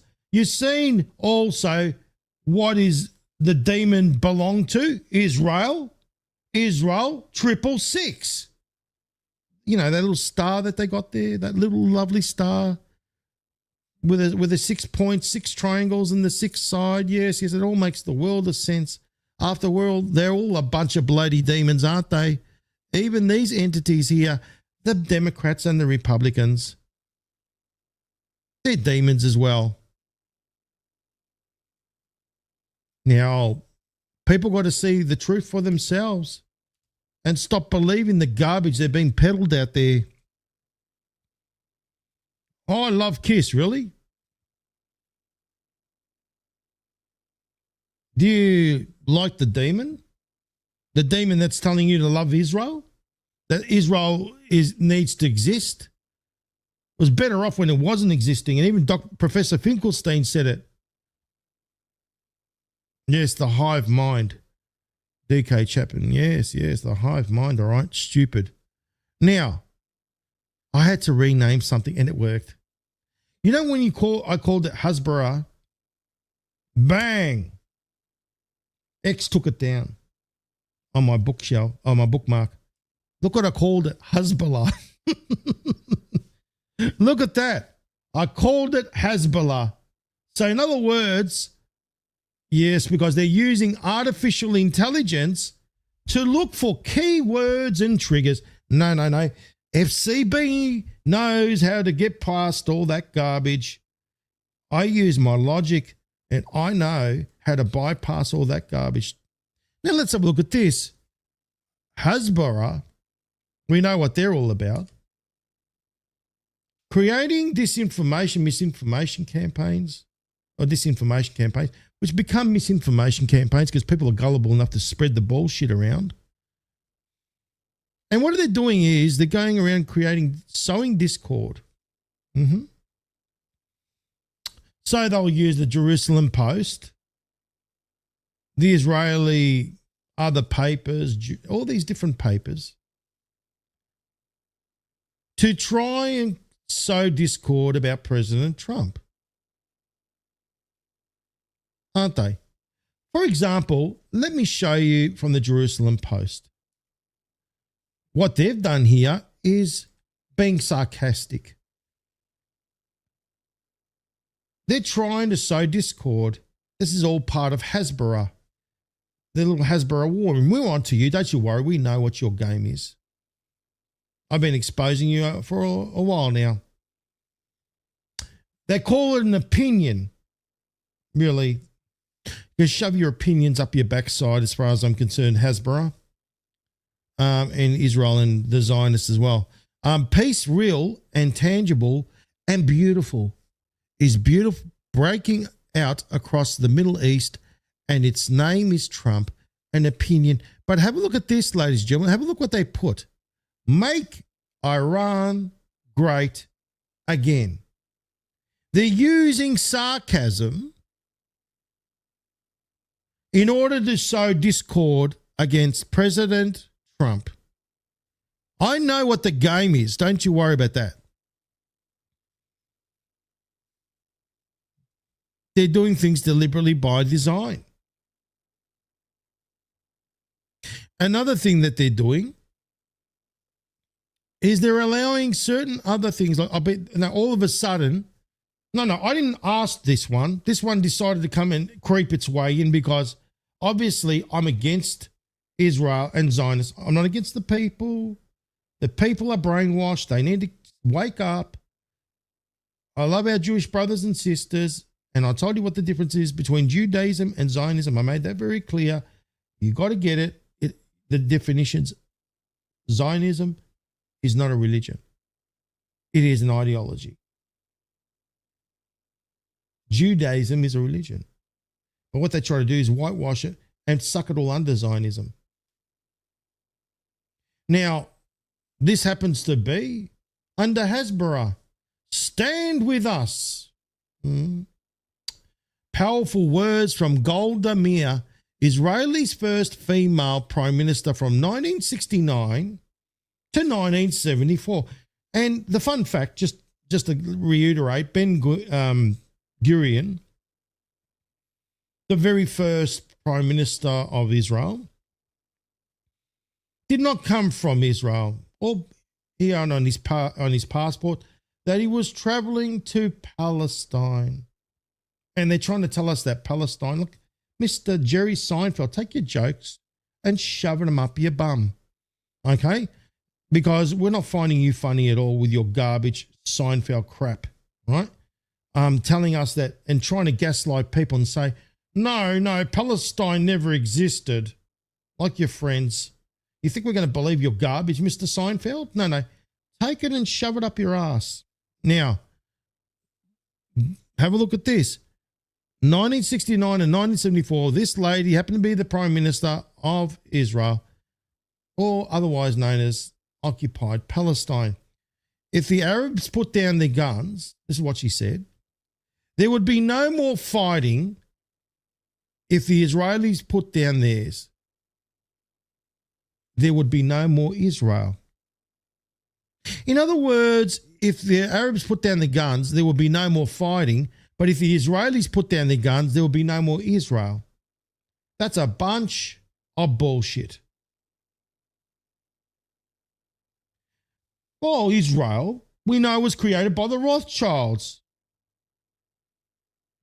Israel is Zionists. So they go on. And have a look, ladies and gentlemen. Obviously, it's called education. They're trying to educate people on anti-Semitism, which we know that being anti-Zionist is nothing to do with anti-Semitism. Because we know what the word Semite means, don't we? It's a language, because it's nothing to do with the Yiddish language. It's got to do with Hebrew, Arab language, and other languages. What about the Arab language? If you guys speak against the Arabs, then you're anti-Semite.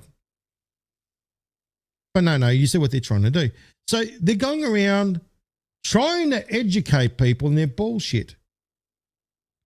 Oh yeah, Mr. Huckabee is all part of the gang. Don't you worry there. Yeah, that's where I found that one. There we go. Oh yeah. No. I thought, have you seen who comes first?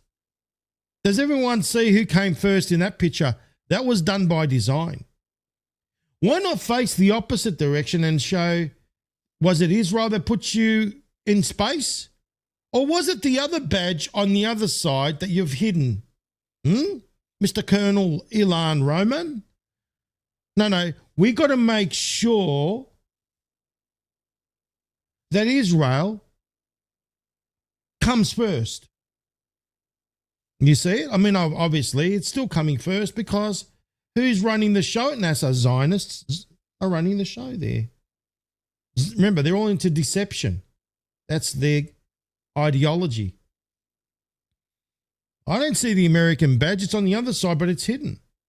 And then if you look at the other side, if you notice how the American badge has got the gold fringes, that symbolizes the corporation.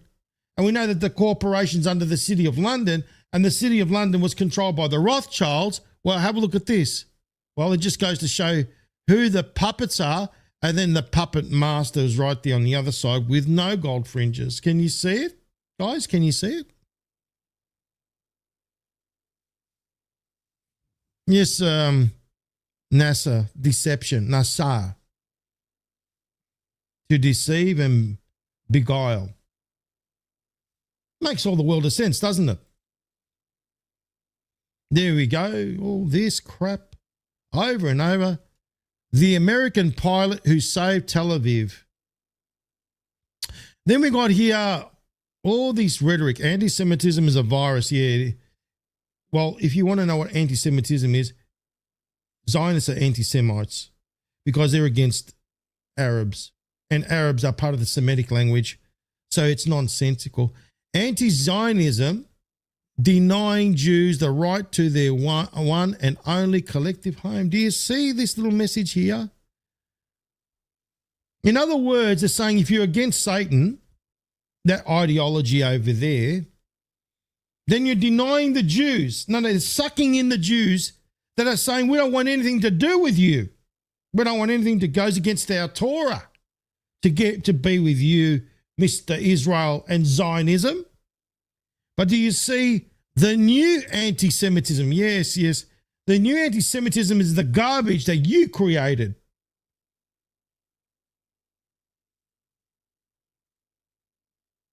And look at that. They get a gold tick.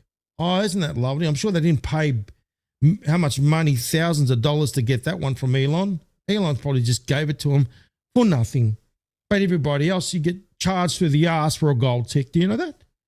No, you get charged through the bum hole. Stand with us. Hashtag Israel. I don't want to stand with you. And as far as I'm concerned, it should be called not in education, it should be called indoctrination. Because that's what you've been doing to your poor people over there, indoctrinating them in the bullshit with your Hasbro campaigns and everything else. And the thing is, the writing on the wall is AIPAC is getting, shall we say, desperate. They're exposing themselves. They've been exposed. But then also, I could hear the death rattle. It means it's their end coming to an end very soon. Now, there we go. Let's have a look at their garbage. Iran is lying. Oh, AIPAC says Iran is lying, according to CENTCOM, which is sucking the United States in again. And Hezbollah, here we go. Good old Hezbollah sucked in again because they need their proxy. They need someone to blame. Is the entity that violated the ceasefire. Oh, no. Wasn't there didn't Hezbollah and Israel come to an agreement to do a ceasefire? No, the ones that are constantly violating ceasefires is Israel. They're the ones. Iran says it's closing the vital Strait of Hormuz after it was described as Israel's ceasefire violations in Lebanon. They are lying. No, they're not lying. See how AIPAC work? Manipulation. And then they use their little echo chamber of Congress people that they're greased off. Did Reuters post about Hezbollah breaking their ceasefire to kill Israel? Or does it only, do you see what I mean? They're doing this deliberately by design. Israel strikes kill at least 20 in Lebanon. Once again, they're using Hezbollah as an excuse to break ceasefires. They're trying to get America sucked into a war again. That's what they're trying to do. You think President Trump doesn't see? He knows. He knows exactly what they're going to do. He knows their moves. He knows exactly what the next move is going to be. They're so predictable. They've become so predictable, haven't they? Yeah, like me. Oh, yeah, bullshit. They're going to break it. I said it before. Before they broke it, they're going to break it again.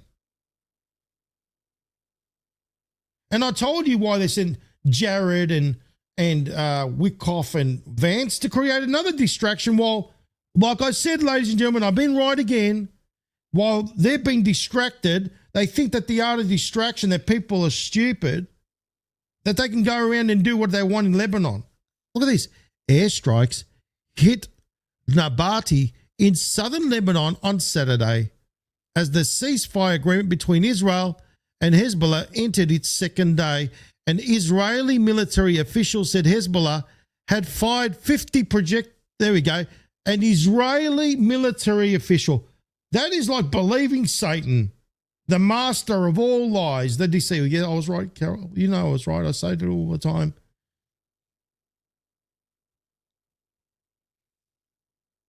Are we going to believe a compulsive liar, the devil, an Israeli military official? That's where they believe. They call it a reputable source.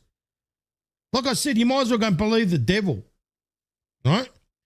Hezbollah had fired more than 50 projectiles at Israeli forces. Yes. Where's your facts and some receipts? Oh, yes, just like they pulled that business where they try to make us believe that, they believe Hezbollah was the ones that are going to destroy the Jesus statue. And then they got busted lying. They just keep coming up with bullshit. Oh, yeah, we destroyed a church. We destroyed statues of Christian faith because Hezbollah was underneath the church.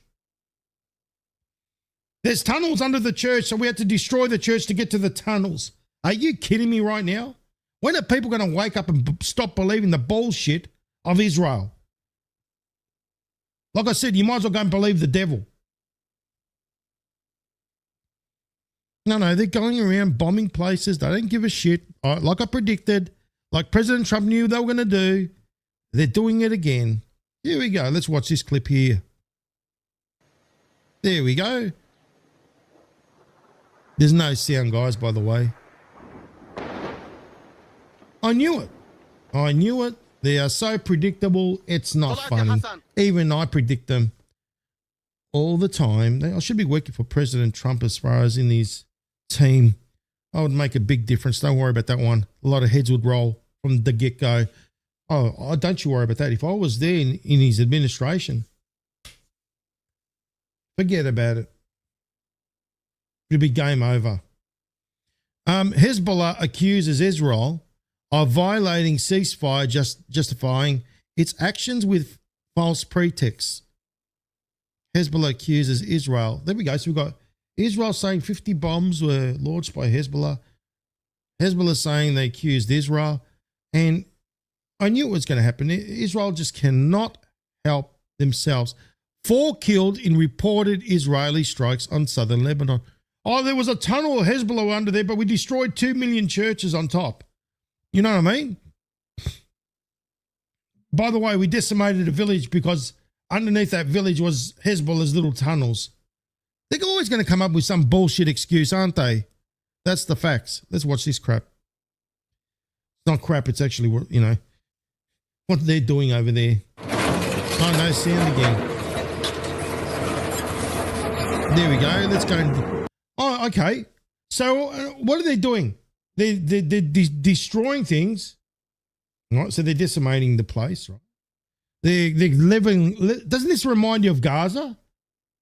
How they're creating demolitions, and then is what's going to happen is they're going to send Wickoff and Kushner to maybe build something there as well. Do a rebuild in Lebanon. Pretty much, a lot of cash to be made, I suppose. It's not stopping. That's the facts. And we knew that I've said it was going to happen. I knew it was going to happen. And it's happening again.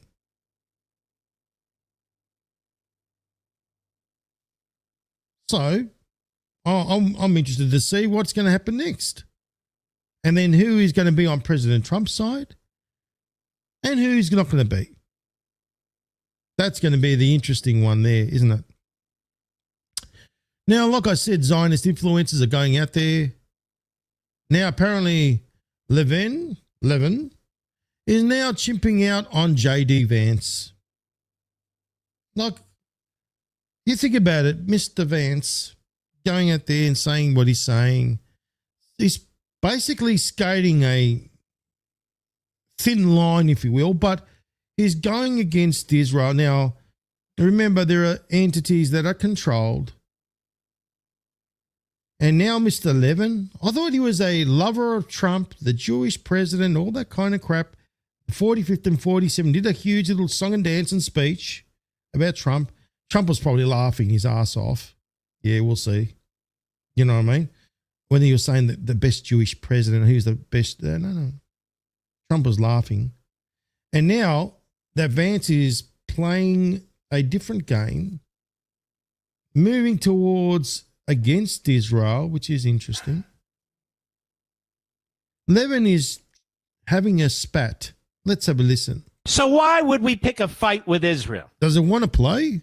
What is going on? They out of control? Something's not working, Is the prime minister in it? For some reason. Let's have a look.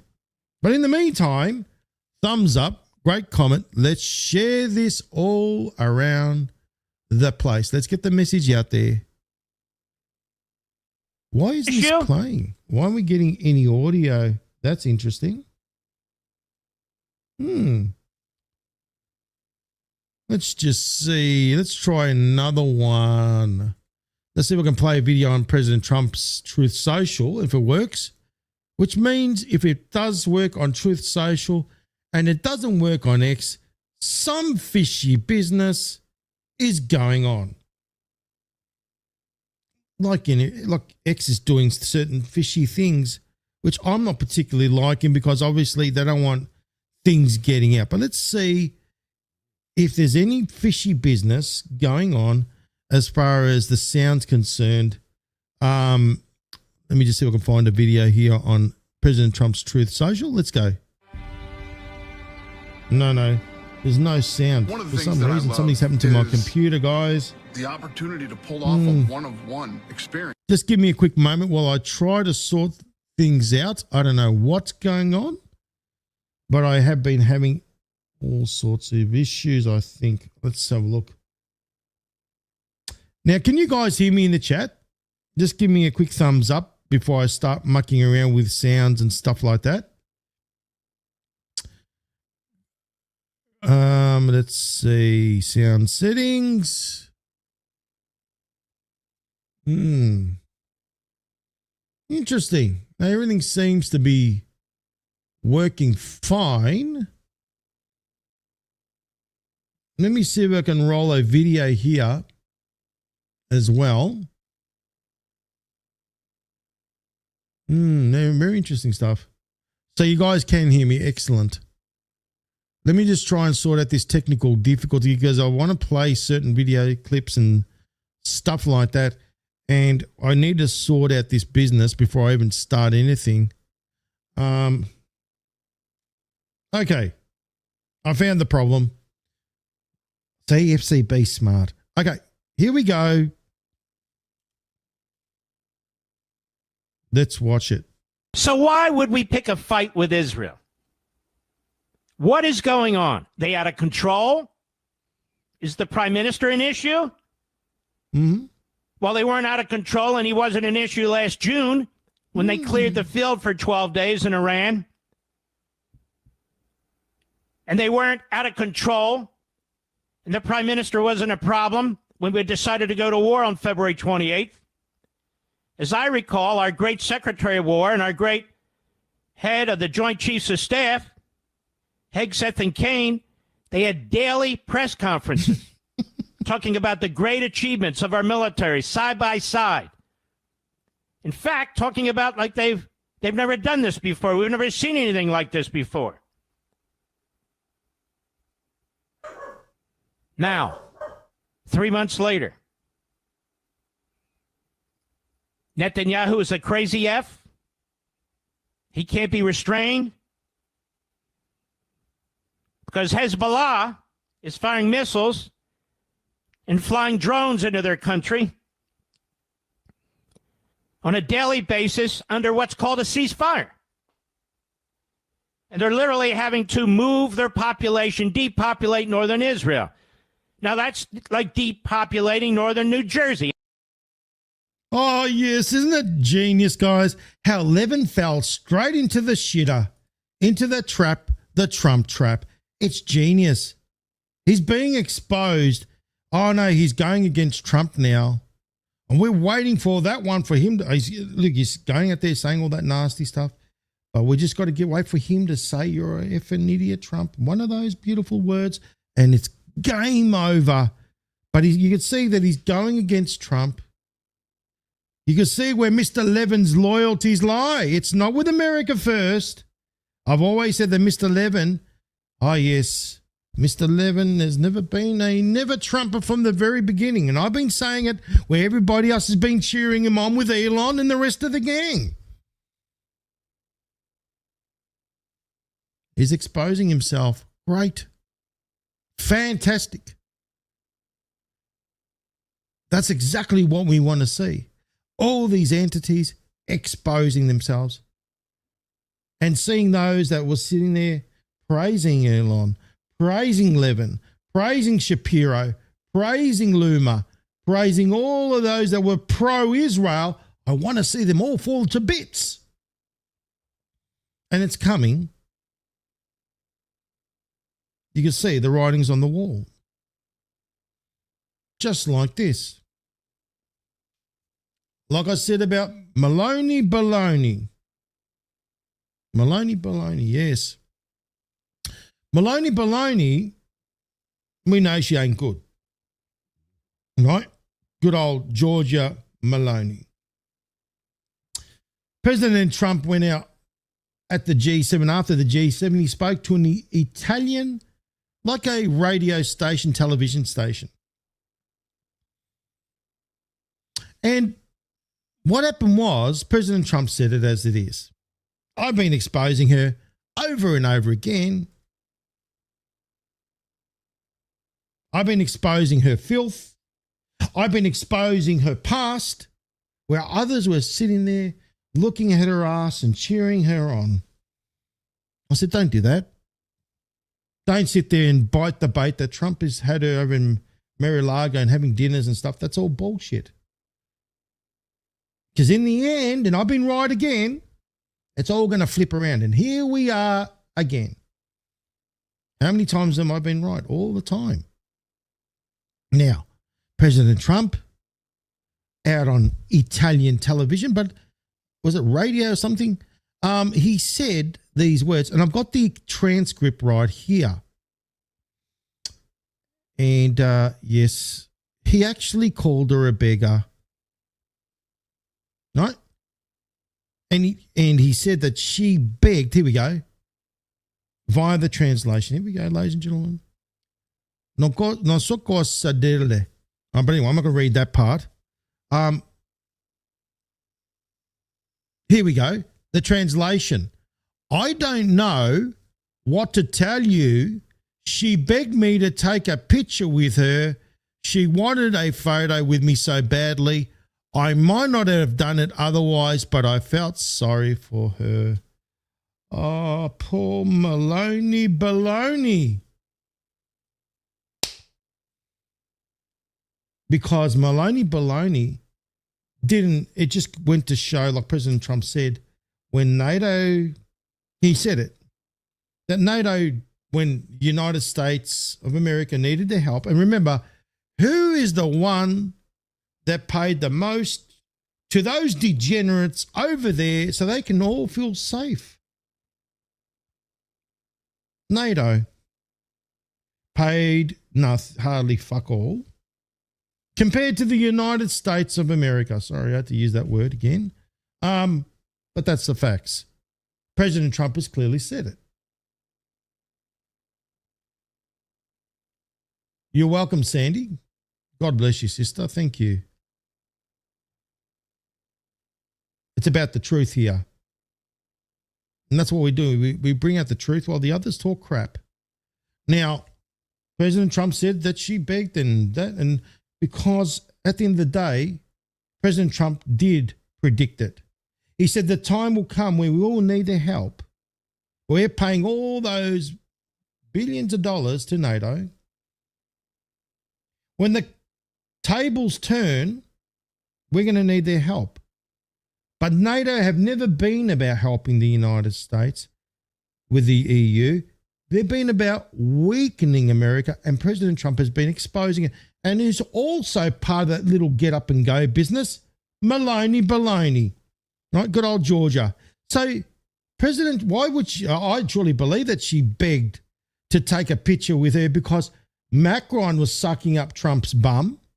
And so was she, and so were the others when he said, I'm the boss. They shed a brick, didn't they? All of them did.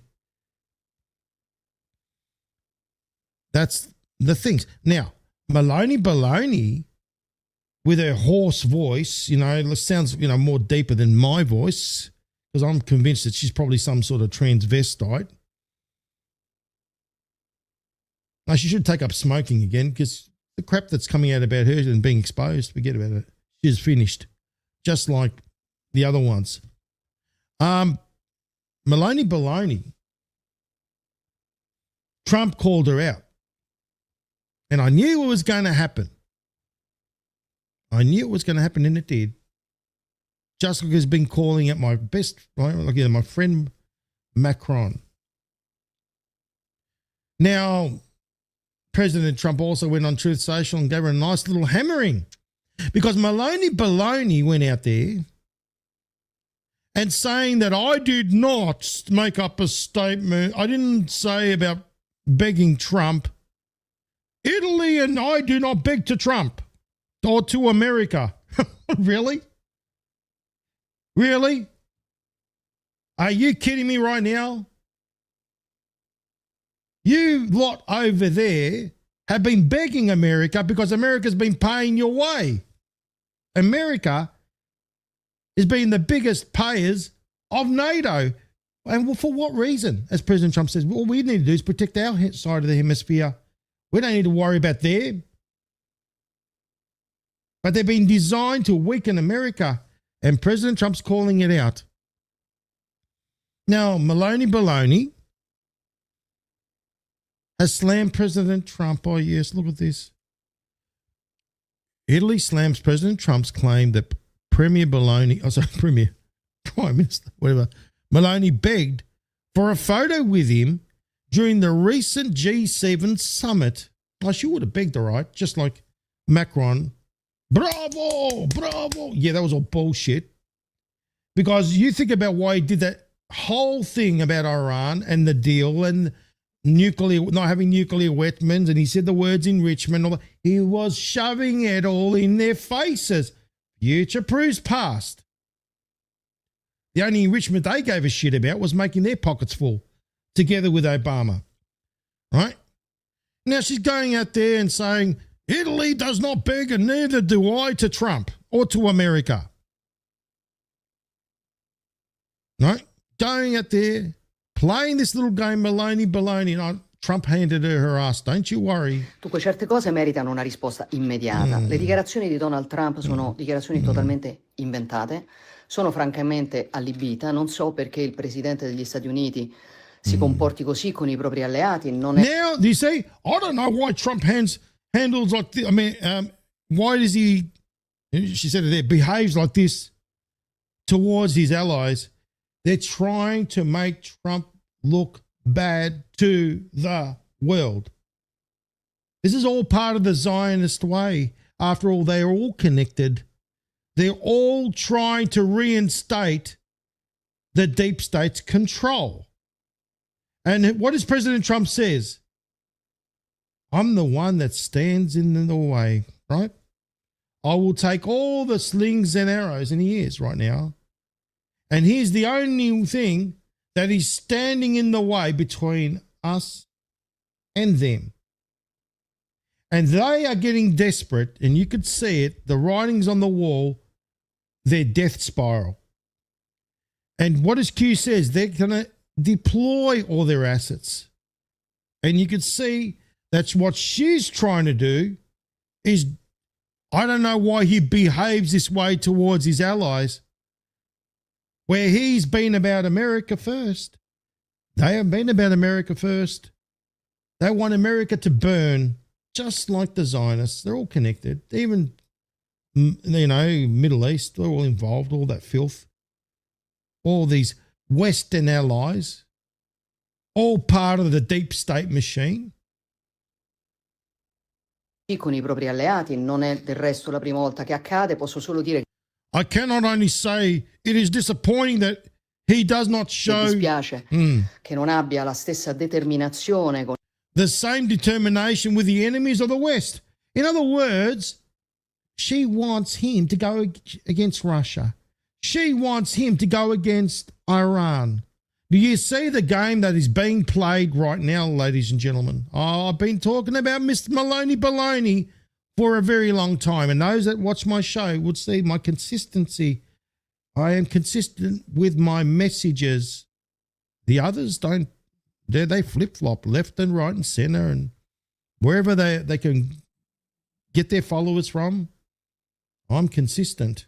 I nemici dell'Occidente, con I nemici degli Stati Uniti, con leadership con le quali invece si dimostra molto più accondiscendente. Però una cosa se la deve ricordare. Neither I nor Italy ever begged. Io e l'Italia non imploriamo mai. Oh, really, Maloney Baloney? I'm so moved by your bullshit. Okay? No. Trump didn't bite one bit. Now, as expected. Oh, yes. That's another little trap of Trump. He wanted to see which mainstream media was going to go out there and discredit him as well. Right? And now they fell into that trap. They all, oh, don't you worry. I'm going to expose the trap of Trump's. Okay? He's got many traps out there. one for Israel, the EU, NATO, and a lot of others. Now, China and Russia are working with Trump. That is in the Q drops. That's why President Trump thanked Xi and Putin at the G7 summit. And he said, thank you for remaining neutral. With this peace between the United States and Iran. All done by design at the G7 because all those scum buckets there, they'll want to take down the United States. Trump is working with Russia and China. Now, the fun facts are this. She's gone around and they're doing this stupid thing. Oh, apparently the Italian Deputy Prime Minister Salvini is cancelled and others from Italy, shall we say diplomats, have cancelled their trip to US. Good, stay where you are. Because of what Trump said. And they're sitting there trying to play this little game, oh, we're in love and all that sort of shit with each other. Have a look at this garbage. Oh, that's the Prime Minister. What's her name? Maloney. And the Deputy Prime Minister sitting there, why don't they just go and get a room?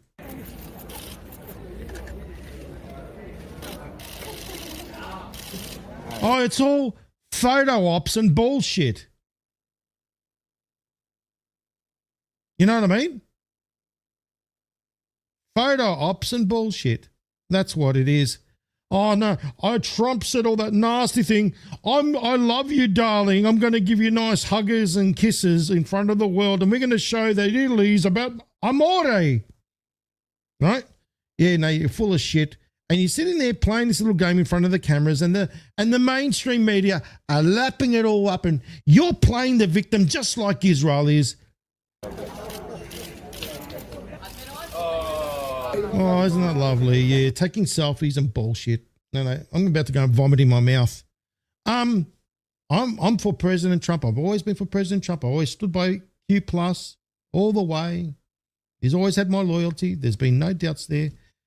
And when he gave it to her, I was like, oh, thank you. Thank you. I'm glad. Because the mainstream media have been going out there. Oh, Italy, Giorgia Meloni says Donald Trump fully made it up, blah, blah, blah, blah, blah. And look at this.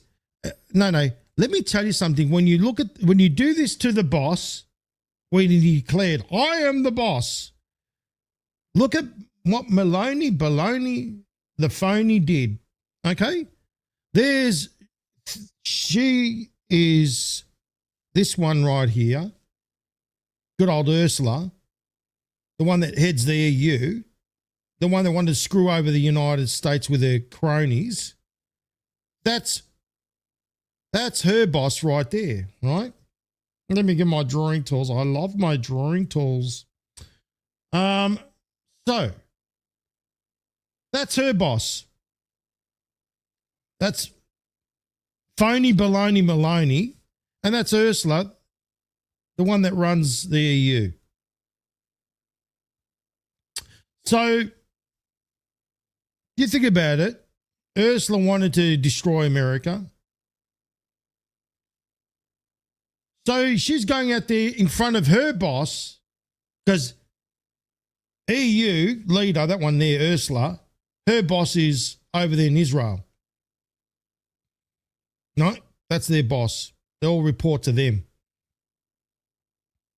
Because she loves the Talmud. She went out there and she said about the Talmud in Israel and all that. No, she loves them. And Maloney has to play the game. But then she's got to impress her boss, doesn't she? So she tries to go against the real boss, which is Trump. And it doesn't end up well. So this is before what Trump said about her begging to take a photo, because she begged to take a photo with him because of after this little finger-pointing episode and trying to tell Trump what is what. And she knew that backfired. And then she did the suck-ups, didn't she? She tried to suck up Trump's ass. Oh, I want to take a photo. Please, boss, please. Can I take a photo for the camera so we can see that we're in the morgue? We're all do this together. Trump did this. I'll tell on the news what I think about you, Maloney. But anyway, let's have a look at what Maloney tried to pull on Trump in front of her boss, Ursula. Oh, really?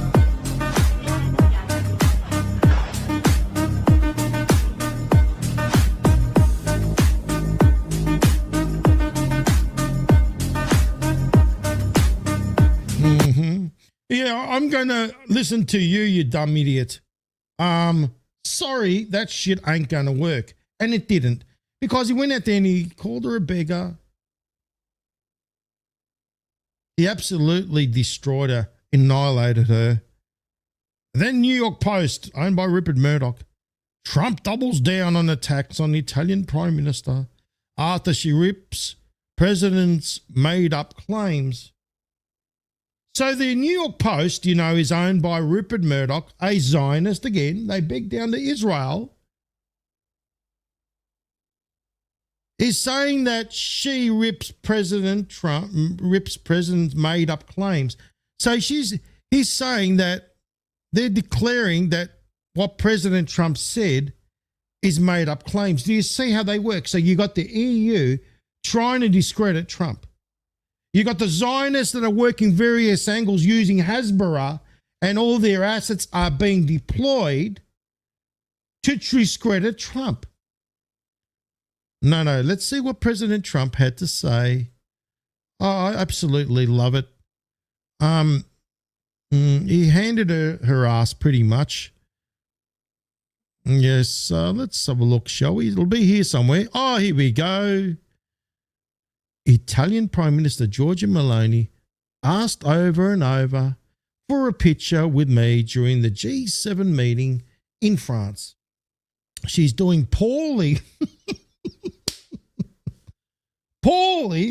in Italy with a level of popularity, possibly because she turned down the United States of America because of when NATO needed help, when the United States got the call, the United States went and ran at the expense of the taxpayer and at the soldiers, shall we say, that sacrificed themselves for their own protection over there. When the United States needed help with Greenland, because we all know what Greenland's all about. No, I knew that the EU and NATO were going to go against the United States of America. President Trump even said it. We knew that was going to happen because you know what they had planned. Now, President Trump is working with Xi and Putin and used them as the scapegoat as why they needed Greenland. But the real reason, because Greenland is owned by, well, supposedly owned by Denmark, and Denmark is part of the EU. That was all done deliberately by design. And the Monroe Doctrine became the Donroe Doctrine for a reason, to extend right out to the Western Hemisphere, because they are threats. What they were going to use Greenland for, that's why when President Trump, he knew exactly what they were going to do. He knew they wanted Greenland as a foothold, and then Canada is also part of NATO, and Canada was going to turn against the United States and offer a way through into the United States. But they were going to use Greenland as a huge, shall we say, aircraft carrier base. You know, like imagine a big, huge aircraft carrier being Greenland. And then going there, and then they try to get in Iceland as well, so they get both sides. Now that is all falling to bits. Remember what Denmark did? They sent over their people and France were involved. And they said if the United States were going to try and take over Greenland, that they were prepared to destroy the airstrips, the landing, the land where they land, the airport runways, blow them up. Why? Because they knew that what they were going to do, what they had planned to do, because people got to get it, that NATO is basically the Nazis, Ashkenazis, Rothschilds. We knew what they were working with, the triple plus as well, Saudi Arabia, Middle East. They had it all installed for the rest of us. In other words, NATO was moving towards Russia. They wanted to get Russia direct conflict in with the United States. So that weakens both countries. And then they come in for world domination from all different areas. But that all failed because President Trump is smart. Because what do you think they've been doing? They've been trying to take down the United States of America for a very, very, very long time using a variety of different presidents, weakening America.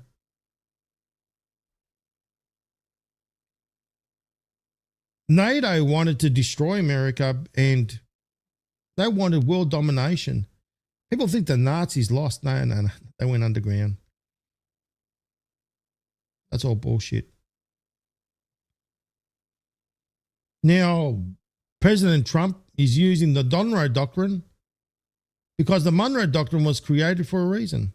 Number one, to stop foreign invaders. Well, why do you think he wants to bring in Canada to being the 51st state?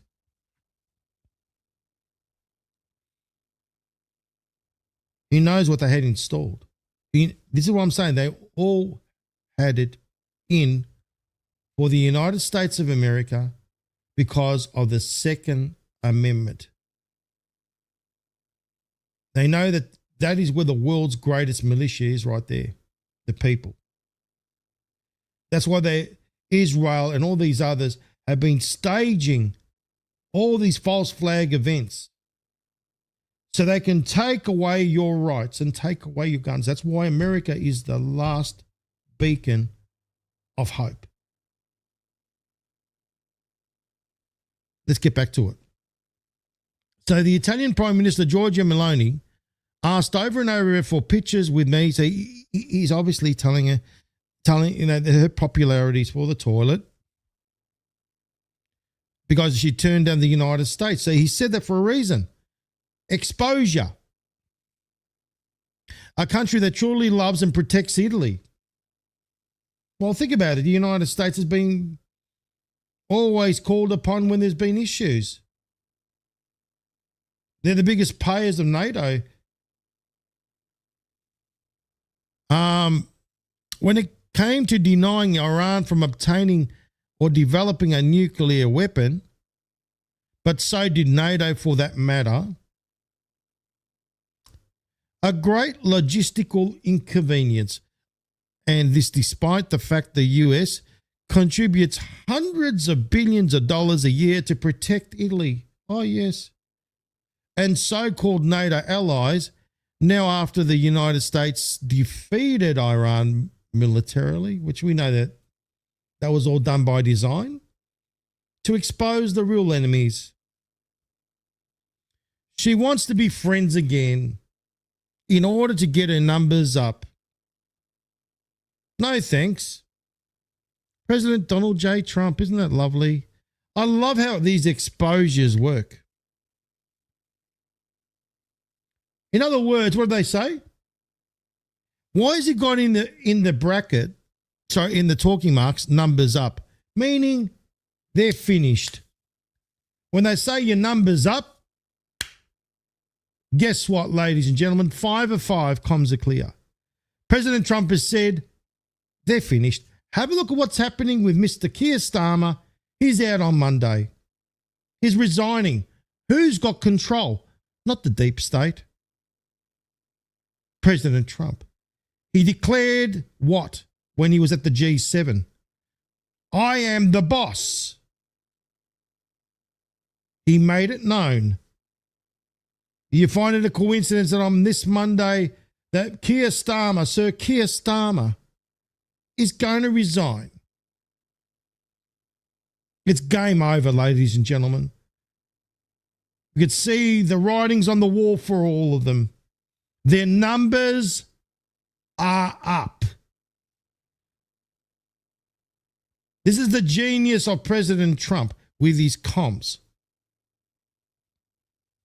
It's right there. Numbers up. Finished. Goodbye. And you could see that on Monday, Keir Starmer is finished. Goodbye, Keir. You're finished. And so is she finished. And so is NATO finished. And the European Union, they are going to be finished. Macron, 'tis the season for treason. He's going to be finished. It's all going to translate, and it's going to be a ripple felt right across the world. And it starts with America, and it's going to be felt right now. You're seeing the numbers are up. 5 of 5 comms are clear. Did you like that little deco? That was great, wasn't it? So Maloney Baloney knows the writing's on the wall, and her only hope is to try and discredit Trump and expose her cards that she's really part of the deep state swamp. And Starmer, like I said, guys,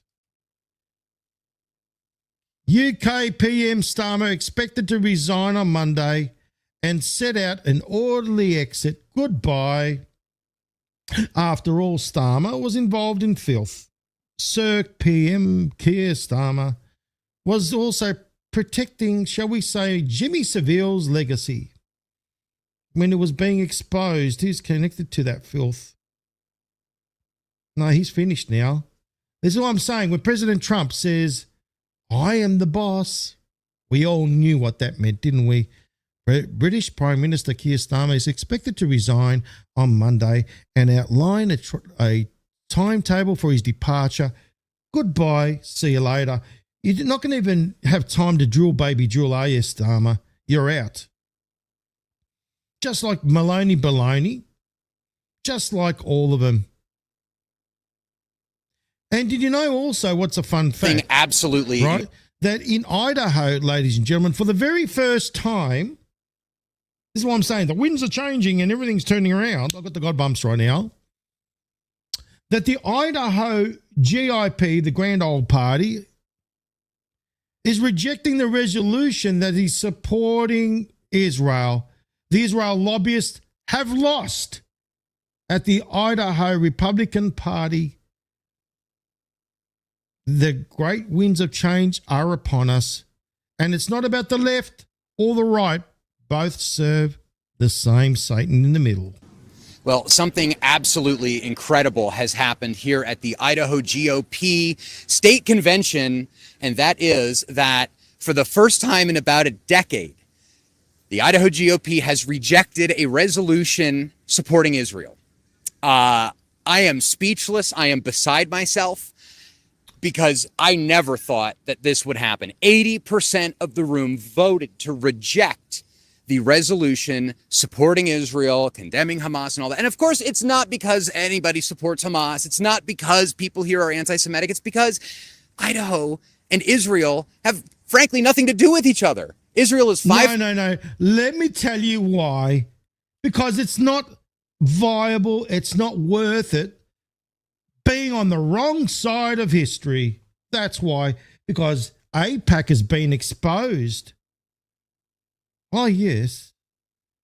Because the AIPAC tracker says otherwise. AIPAC tracker, if we go and type in Israel, I mean, like to see who's being greased off by AIPAC in Idaho, it tells us. Right? Let's go to Idaho. Is that what I'm saying, guys? It's all happy days. Things are changing, but you know what? Things need to change even more. Now, let's go to Idaho. Let's see who's on the APAC shit list. Oh, here we go.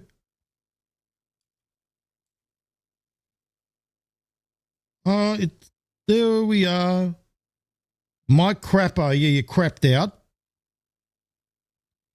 Jim Risch. Rush Fulcher, and Mike Simpson.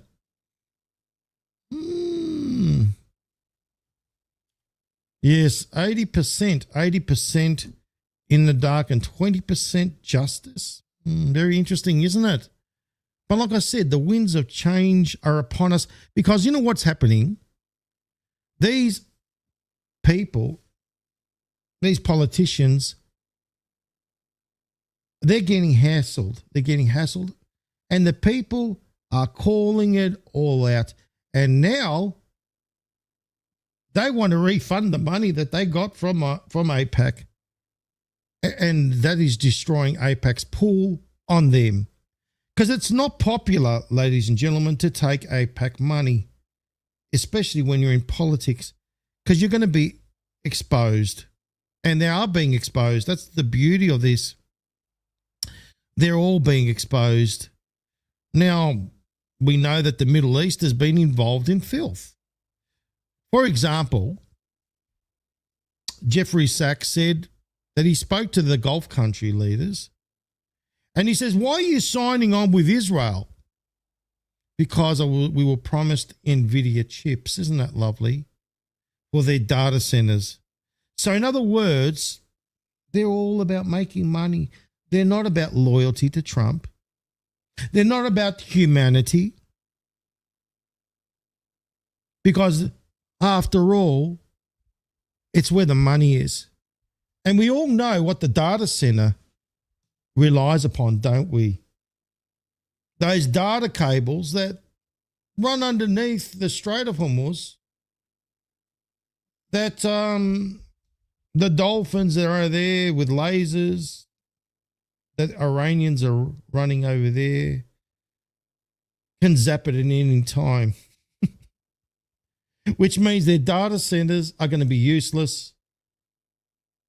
But Jared apparently promised the Middle East, those entities over there, the ones that have signed up these Gulf countries, that's what we call them, Gulf countries, that's right. Jared promised them a deal. You give me billions of dollars, and then I'll make sure you're protected by trying to control my father-in-law, the stooge, Trump. No, it backfired because Trump's no stooge. Let's have a listen to what Jeffrey Sachs has to say, because everything they're doing now is backfiring. When I talked to the Gulf country leaders last fall, and I said, you know, you're really at terrible risk. And why are you signing on with Israel? And one of them said to me, oh, but Mr. Sachs, we've been promised NVIDIA chips. We've been promised data centers. This is honestly how this works. So it works by you sign up with us. We'll give you the NVIDIA chips because, ladies and gentlemen, it just goes to prove a point. Who's the one that is running NVIDIA at the moment? The one with the black leather jacket, the one that acts like he's everybody's friend? The one that plays Mr. Cool? You know which one I'm talking about. I think his name is Jensen, isn't it? Good old Jensen. Yeah, we love Jensen. Yeah, Jensen's a piece of shit. There we go. Jensen. That's the one.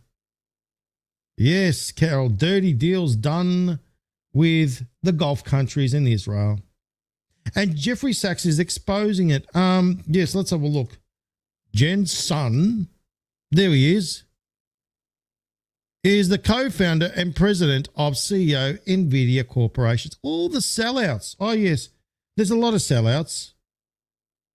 A lot of them. Elon Musk is a major one. Sam Altman. Peter Thiel. All these other players are all sellouts. And talking about Mr. Peter Thiel, which is all coming to light, which is very interesting.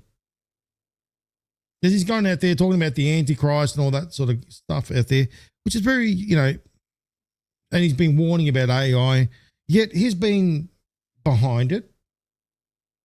He's been behind ambrosia. We all know what ambrosia is, young blood, which Peter Thiel is connected to. And J.D. Vance is good friends with Peter Thiel. Remember, he's giving him money for his campaigns. But Peter Thiel apparently is into some secret societies as well, ladies and gentlemen. That's all made into the mainstream media light. Which I'm just trying to find the article, which I did have here, guys, on secret societies, because these secret societies seem to be running rampant all over the place. We all know one of the biggest major ones is the Freemasons. There we go. Government officials, public figures, and billionaires have been linked to a secret society.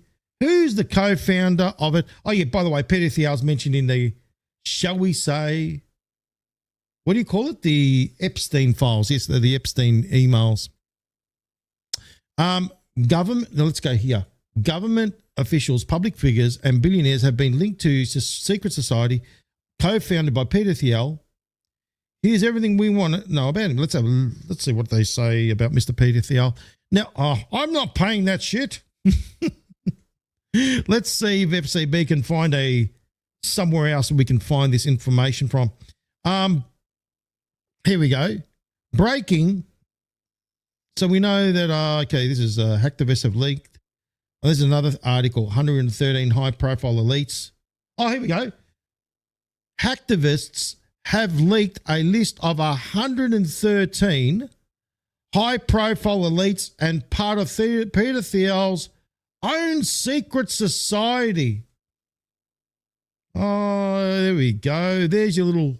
Oh, there's a list as well. Oh, there we go. Eric Schmidt's part of it. Oh, how about we download the list and go through it together? What do you reckon? That's lovely, isn't it? All these scumbuckets are being exposed. Thank God for that. That's all I got to say. Isn't it amazing times? And it's all happening under whose watch? Trump's watch. It really is. And it, I'm happy. It's about time that all this disclosure is happening. Now, let's see. Oh, yeah. I guess who's on the shit list, by the way? Jared Kushner, Elon Musk, Ted Cruz, because Teddy Boy has been showing his true colors and going against Trump. I'm going to run for 2028. I don't like what Trump's doing. Cory Booker, because it doesn't matter left and right, all serve the same Satan.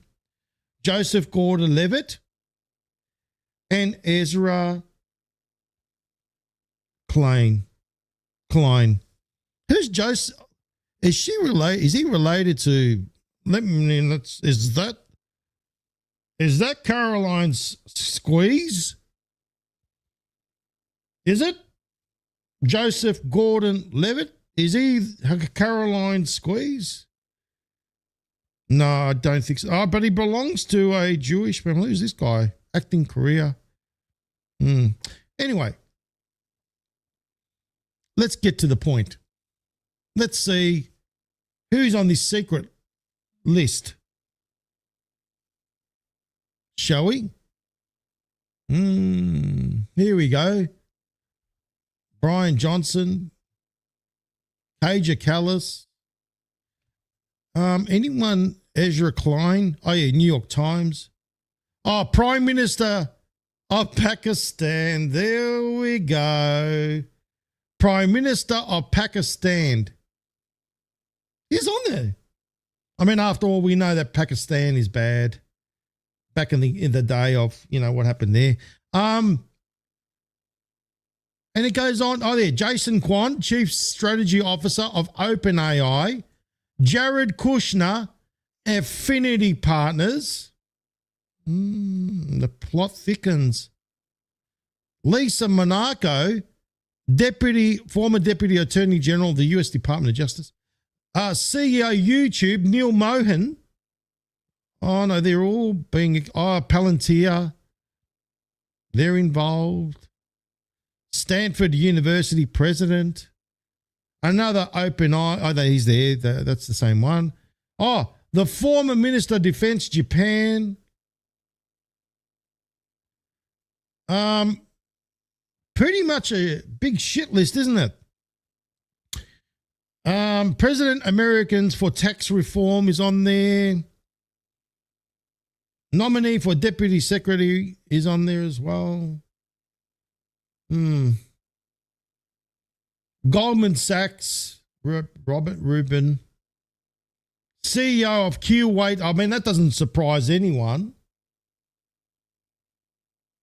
because they're involved. They've been paying good old Jared cash to protect them.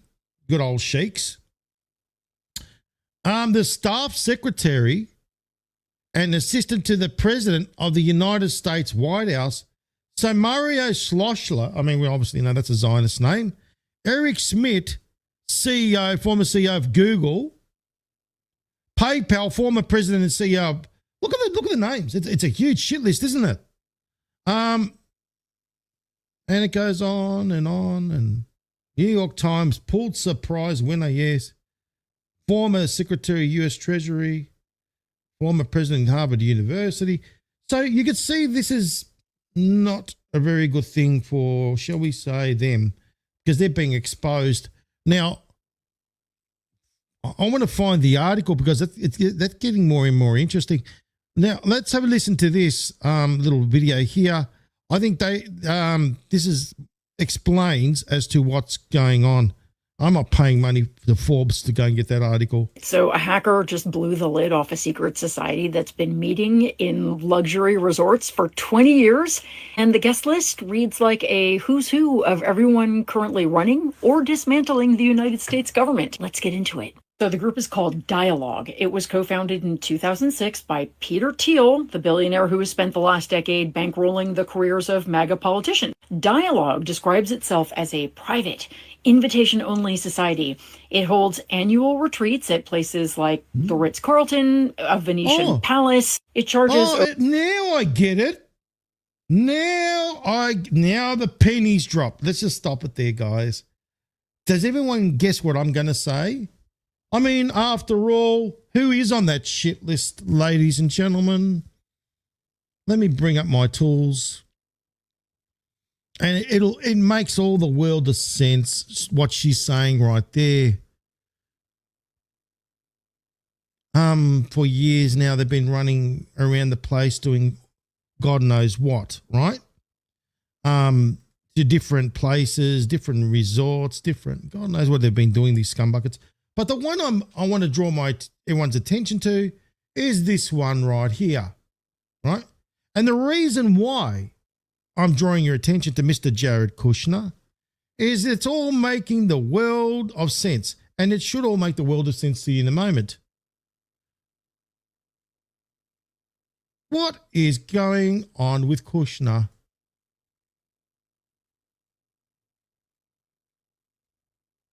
Albania. That little island over there. What did they say that island is? A resort island? It's full of lovely little bomb shelters all over the place. So what is Jared and Kushner doing? Is he buying that place over there so he can get all that secret society, all his friends together with Peter Thiel and have a jolly good old time? Pretty much. They've been doing this for years. This little club of theirs. And we're not being invited, obviously not. But Jared, can you see, it all makes the world of sense what she said about them little resorts that they've been doing all over the place. Let's go back to hear what she said. Invite only. running or dismantling the United States government. Let's get into it. So the group is called what are they saying about dismantling? Luxury Resorts for 20 years. Oh, yes. No, let's go back there again. Let's listen. So a hacker just blew the lid off a secret society that's been meeting in luxury resorts for 20 years. Luxury resorts for 20 years. They've been meeting. No, that's okay. We've got Jared's place now. We can all hang over there in Jared's. And we've got bomb shelters to protect ourselves there. And the guest list reads like a who's who of everyone currently running or dismantling the United States government. Dismantling the United States government. Let's get into it. So the group is called Dialogue. It was co-founded in... There we go. The group's called Dialogue. So this hacker, let me tell you something. Hackers don't leak anything unless it's done from the top. All right? In other words, you know who's behind it. All right? Leak exposes members of Peter Thiel's secretive dialogue society. More than 200 of the world's elites. That's why it all makes the world of sense when I hear Tucker Carlson and all these other calling Jared Kushner an elite. Registered for retreat, whose agenda runs from panels on cult building and sex to prepping. Oh, yes, there I go, ladies and gentlemen. I've been right again. No, I'm going to, yes, it's all making the world.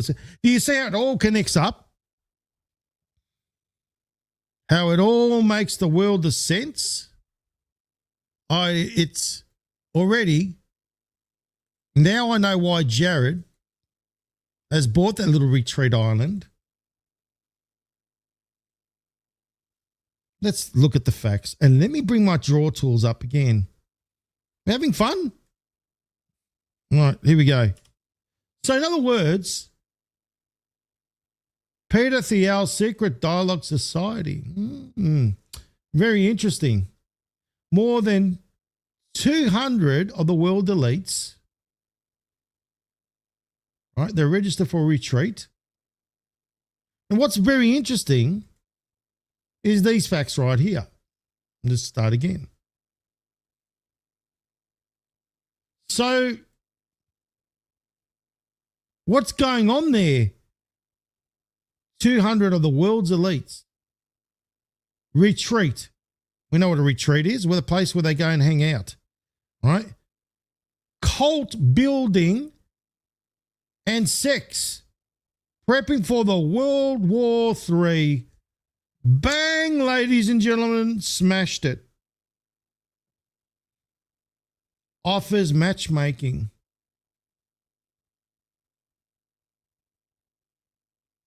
Now it makes all the world of sense, and I'll tell you why. Number one, Peter Thiel has been telling us about the Antichrist being with us. Lovely.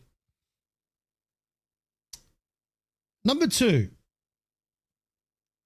200 of the world's elites, and Jared happens to be there, and you're buying an island that's got retreats all over it. You know what I mean? The fun fact also is this reminds me of a cult building and sex, which is Epstein Island again. Epstein Island version 2.0. But the fun fact as well, which you cannot deny, is that island over there, which I showed you on the show, is full of tunnels underneath, linking all these underground bunkers. And they got this business going on. Can you see? These elites, why they're preparing for World War III, because you think about it, they want to bring us in perpetual nature, in balance with nature, as per the Georgia Guidestones, and wipe up 7.5 billion of us off the earth, just like it says on the Guidestones.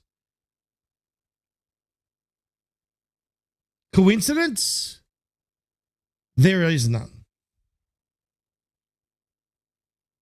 You see, ladies and gentlemen, you come here and I connect the dots for you. You know, I've spoken about this business on the previous shows. Jared Kushner, after all, he lives in what? He's got a building called 666. Lovely, isn't it?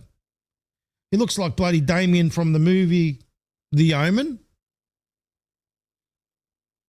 Obviously, they don't have the best interest. I mean, you've seen also that he serves Israel and Satan, right? 666. 666 is all over the place with him. 6-pointed star, 6 triangles, 6 sides. You know what I mean? Then you got the monster, the drink, 666. Everything just seems to be connecting up. Then you see where Jared wanted that place in Albania, that island. Let me bring that up again. That lovely little island over there. And we know why. Because of those bunkers and tunnels.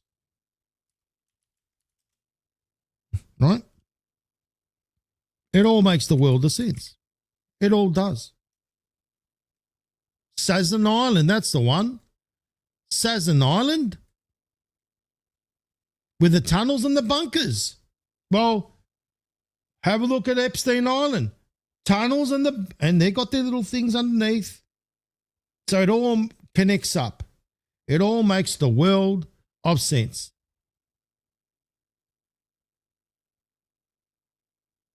You see what I mean?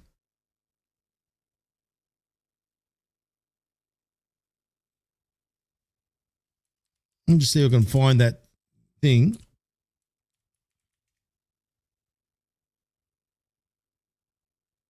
There we go. Fun facts. Let's go through it.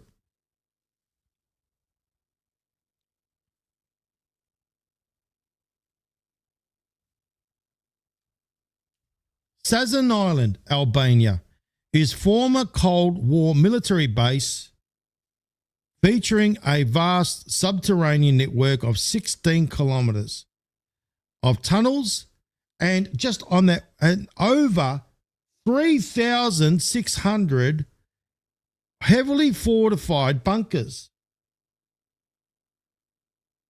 There's also an underground cinema, subterranean bases, and a hospital on that one island. On this one island. The scale and purpose, the island features 16 kilometers of anti-atomic tunnels. Atomic? What? Atomic bombs? That's why it all makes the world of sense that Jared happens to be in that club together with Peter Thiel and all the rest of them, because they're planning to go there. And where did they make the sale? On the Rothschilds' yacht.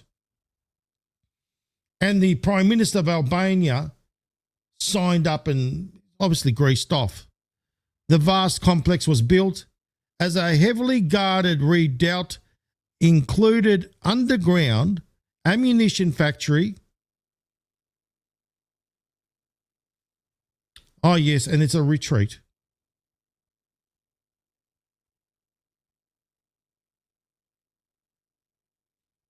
There you go.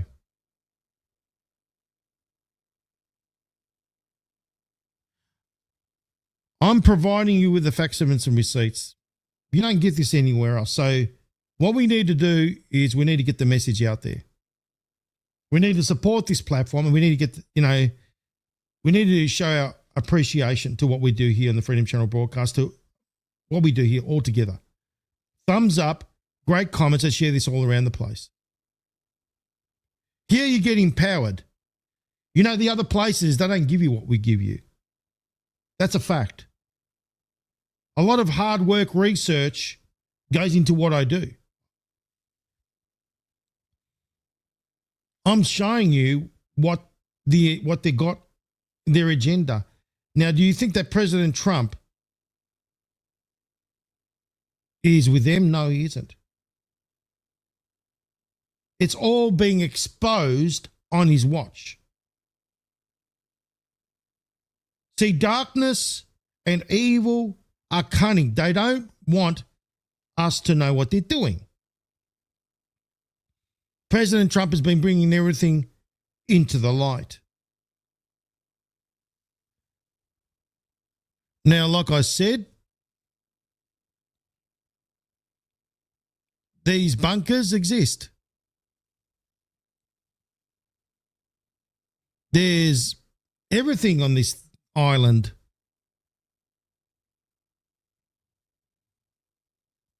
Why would they do this?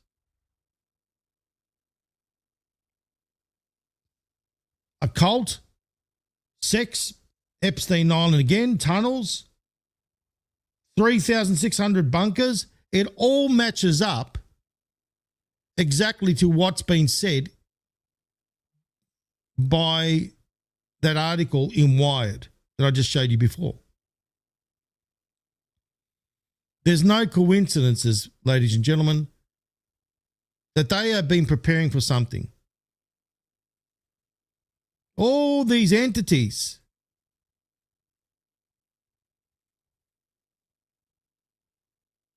all them are all part of that club. They don't want us to find out. No. I want everybody to find out the truth. I think it's about time that people knew what the game is.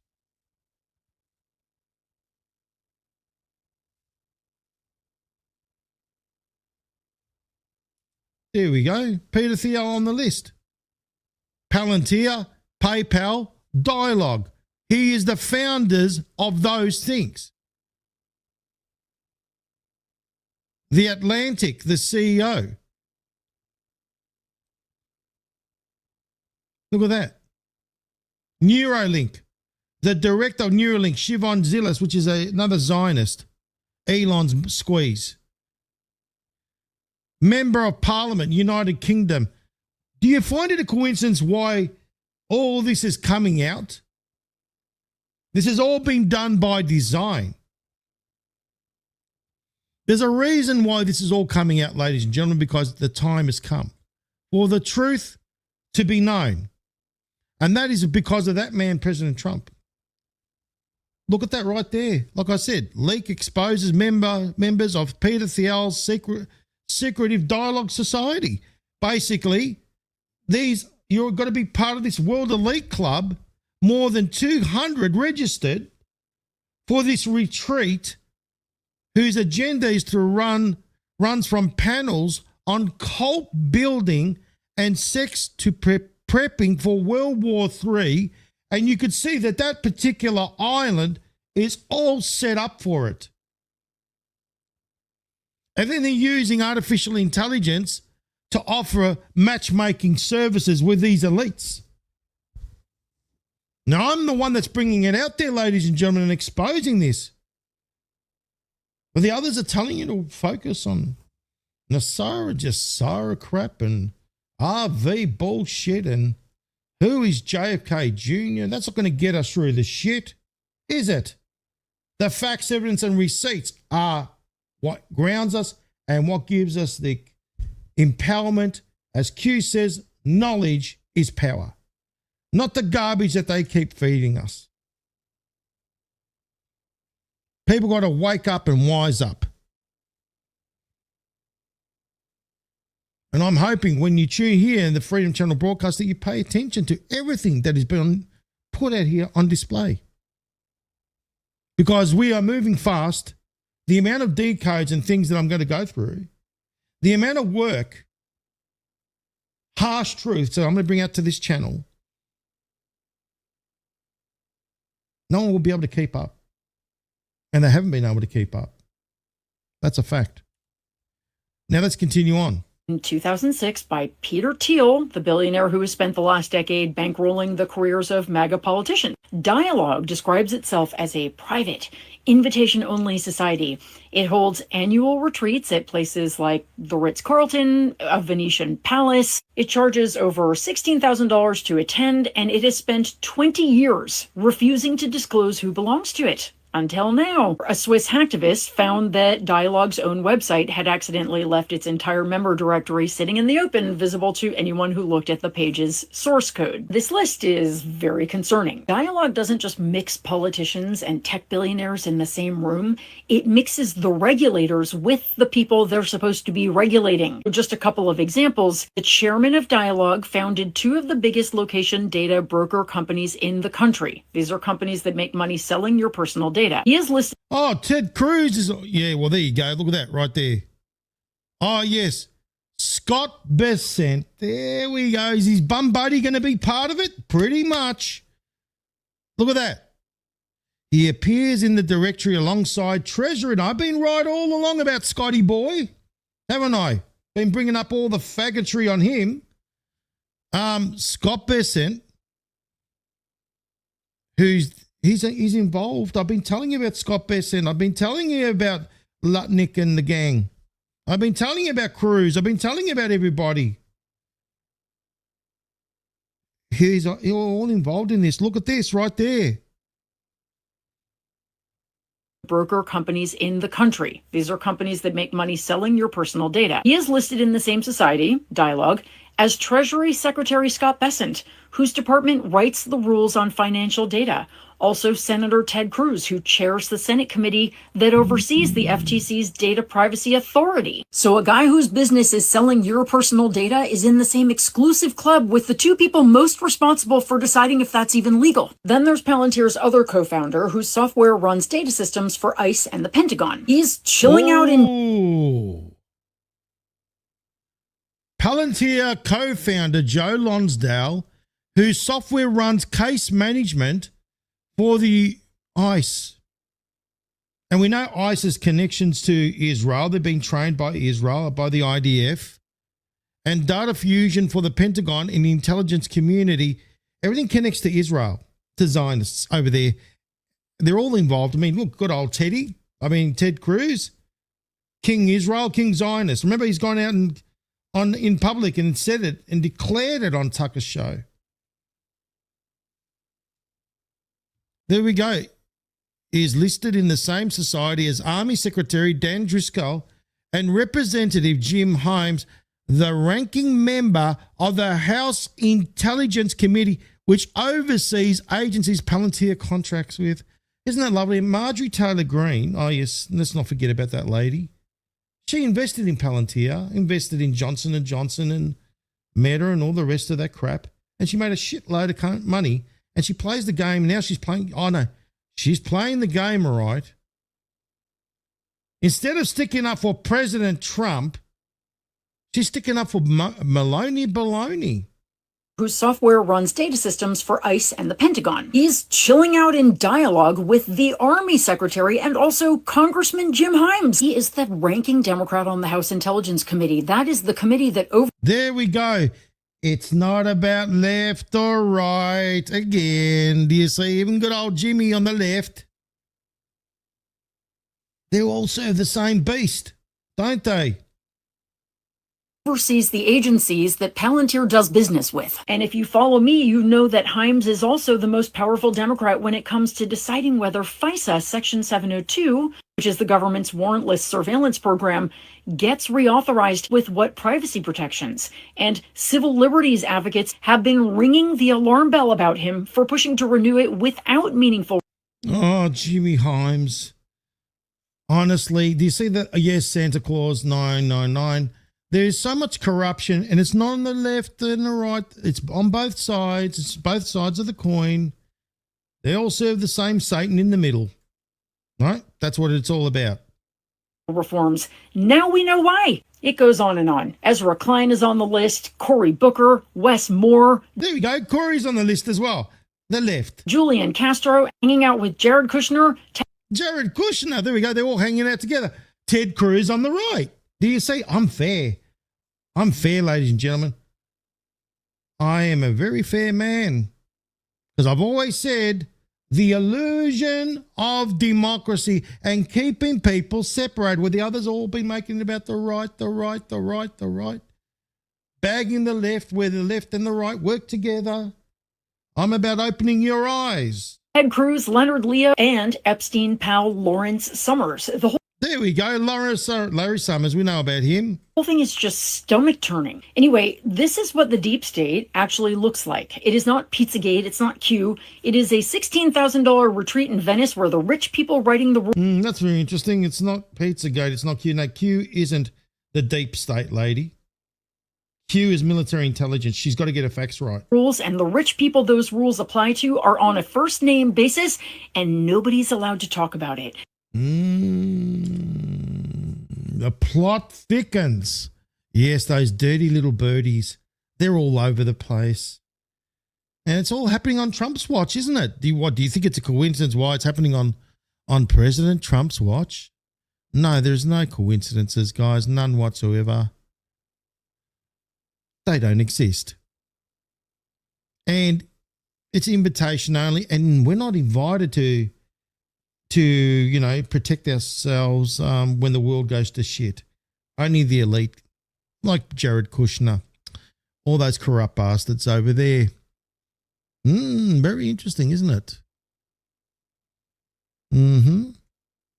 Lovely. But you know what, guys? It's about time that people woke up. Isn't it? It's about time that people saw the truth and see what these scumbuckets what they're all preparing for. Palantir co-founder Mr. Peter Thiel and Kushner, World War III preparations, sex cult. Sounds like Epstein Island again. What do you think? I mean, you should all be disgusted. I am. Now, like I said, good old MTG has been going against Trump again. President Trump has been calling out Maloney baloney, the phony, and like clockwork, Marjorie Taylor Greene, Trump lies constantly. I believe that Georgia Maloney, she's great. Trump lies constantly. Oh, yes, because we know what Marjorie Taylor Greene's all about. Don't we? Don't we, Marjorie? We know what you're all about. You've been promoting you've been putting $40,000 into Johnson & Johnson that developed that poison when you said you were against it. You got old Jabberwocky. You put $40,000 in there. You said you're against us getting suppressed and censored by Mr. Zuckerberg, where you invested money into Facebook.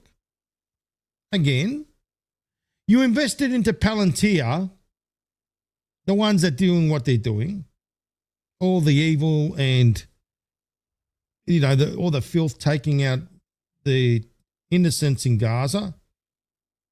You've been invested in there.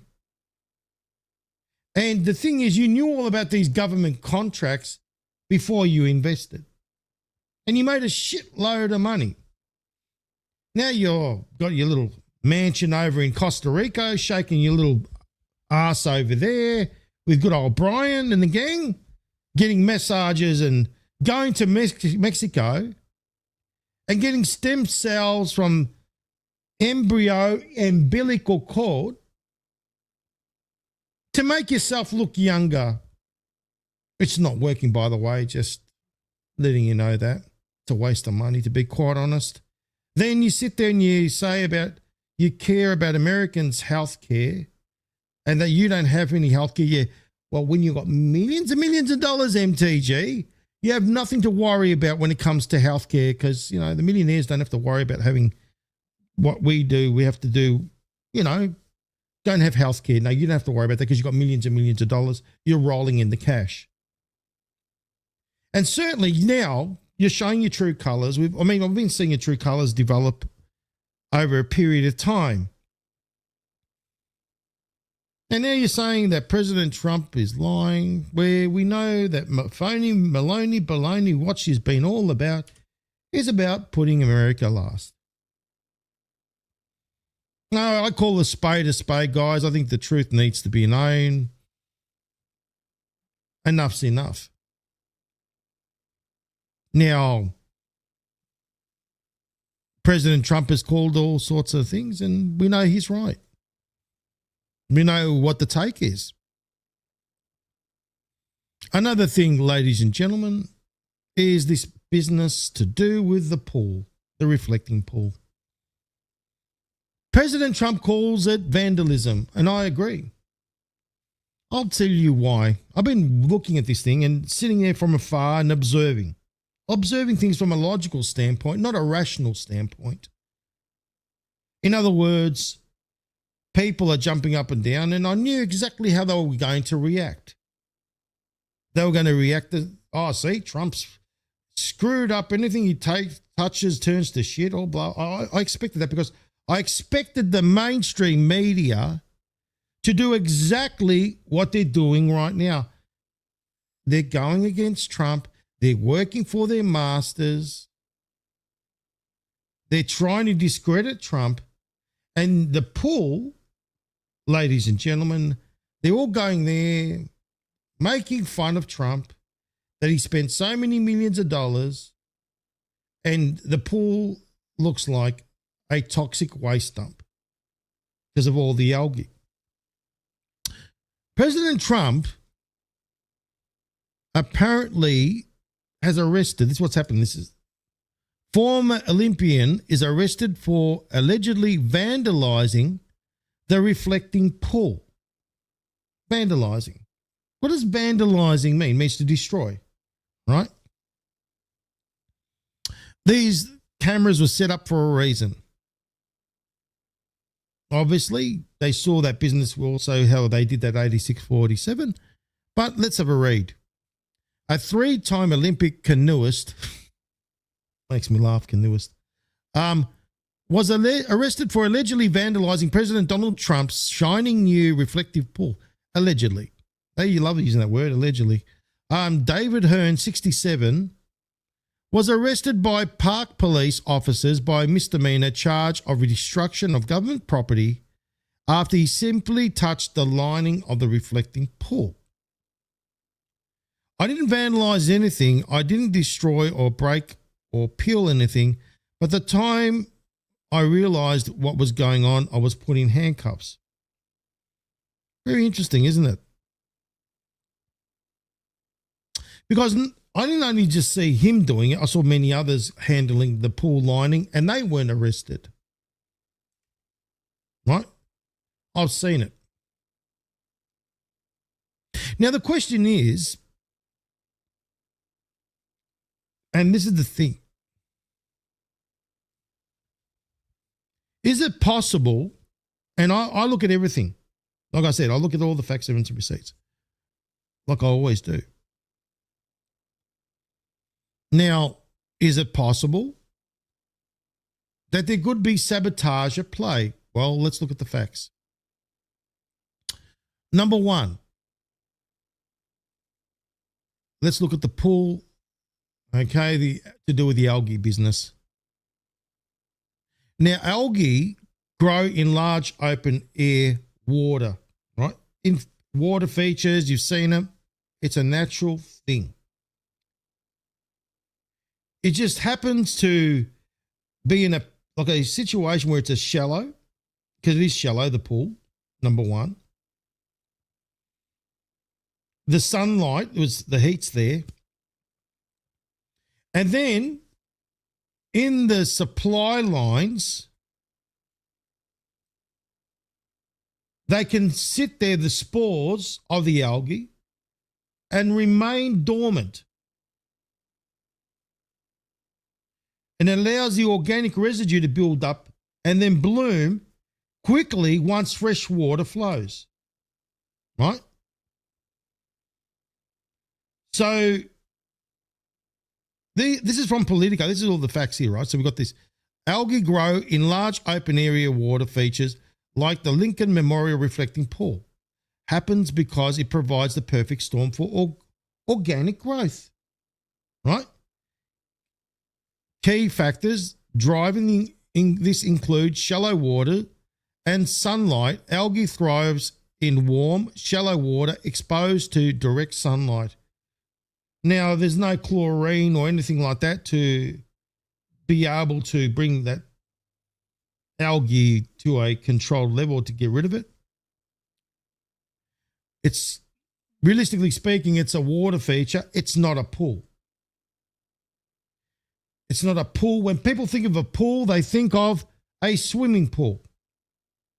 Now, the dormant supply lines, which is the supply lines into to push the water in the supply lines, it can sit dormant. So these spores and all that of algae can sit dormant. It's all natural, allowing organic residue to build up and bloom quickly once fresh water flows through. Airborne algae spores naturally blow into the water, and surrounding the wildlife, right, can introduce organic matter, because remember, birds drop things all over the place, and it does introduce that sort of thing. Also, the hot, muggy weather combined with rain can rapidly trigger algae. So we are going by the facts. However, you saw how quickly that thing bloomed. And then all of a sudden, what was interesting was, shall we say, I don't know if you guys can see me. I'm having some technical difficulties, guys.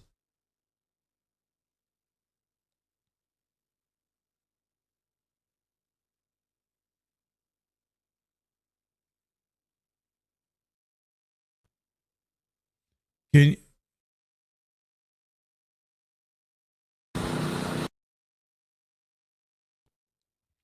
you guys see me?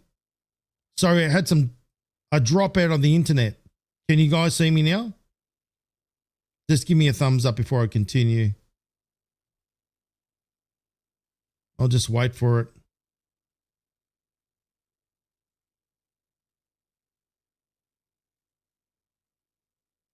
Hope you guys can see me. Is it okay? Thank you guys. Thank you very much. I don't know what happened. We just had a dropout. So the reflecting pool, all the lining underneath is peeling off.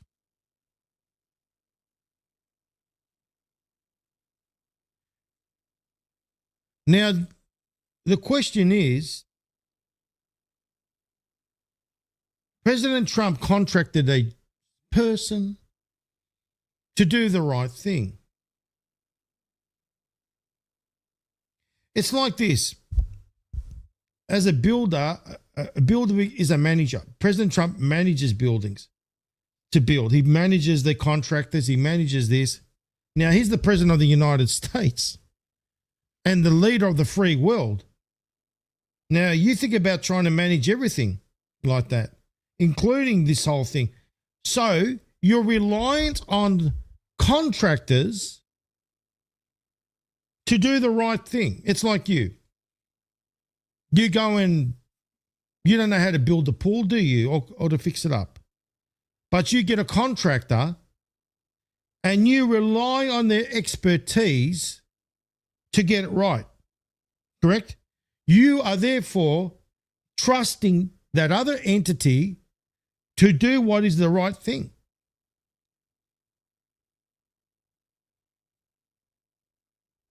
Now, you look at it from this standpoint, and anything is possible. And that's why I say don't rule out anything. Anything and everything is possible. You know that President Trump has a lot of enemies. The deep state. They all surround him, and they are all out for him. They are in various places and different manifestations. And remember, they infiltrate everywhere. So look at it from this standpoint. You contracted someone to do that job. And that person, you relied on him to do the correct thing, but then somehow he's offered a deal. It happens. Depending on who you are and your morals, you either tell them to stick it up their ass, or the money is too good. And if you're someone that doesn't care about morals, like all these others out there, they don't care about morals. All they care about is creating followers and making money, selling their wares. I'm about morals. I'm about consistency. I'm about the truth. Now, you think about this. There are entities out there that President Trump contracted to do the job.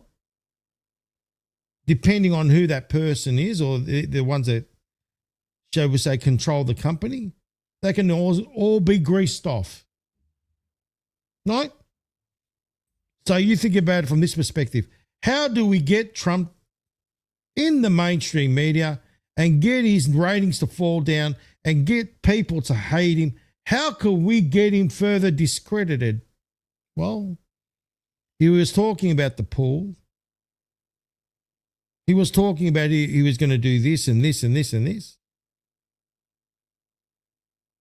And then you trust the contractor to do the right thing. And remember, everything is possible. Using your logical mind is looking at all possibilities and not ruling anything out. Is logical factual? No. Logical means to look at all possibilities. Use the mathematics as well. But factual is facts.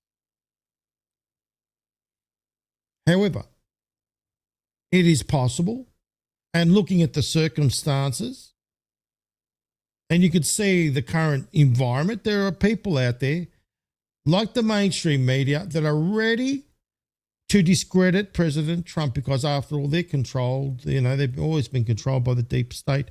And what does Q says? Never interfere with the enemy destroying itself. And then also, like me, ladies and gentlemen, loyalty is very important. I can't stress that enough. You screw with my loyalty, you're finished. Just like President Trump. And he's seeing who's loyal. Now, have a look at this. Who is this man? John Caffaro, who got no bid contracts to install water purification system that is in the reflecting pool. He's had 2 prior convictions, yes, on one of bribing a member of Congress and another for the illegal loan and violated campaign finance laws. Do you trust a man like this to do the pool? When he's got all these priors?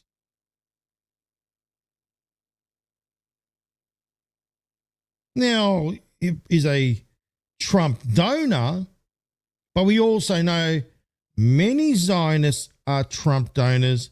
And if you think about it, where did their loyalties lie? I'm looking at all possibilities because it just seems to me that this could be, and more likely, because the way that thing bloomed with all that spores, with all that algae, and then all of a sudden, there we go. Give me a sec.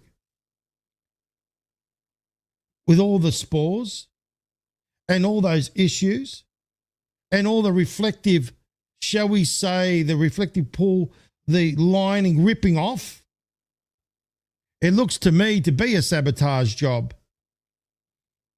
And especially when I see President Trump that speaks about it, vandalizing. Yeah, he's trying to say vandalizing for a reason.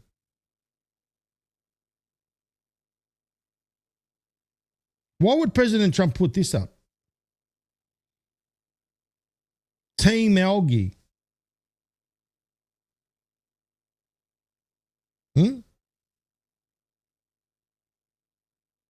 Trying to bring something to our attention?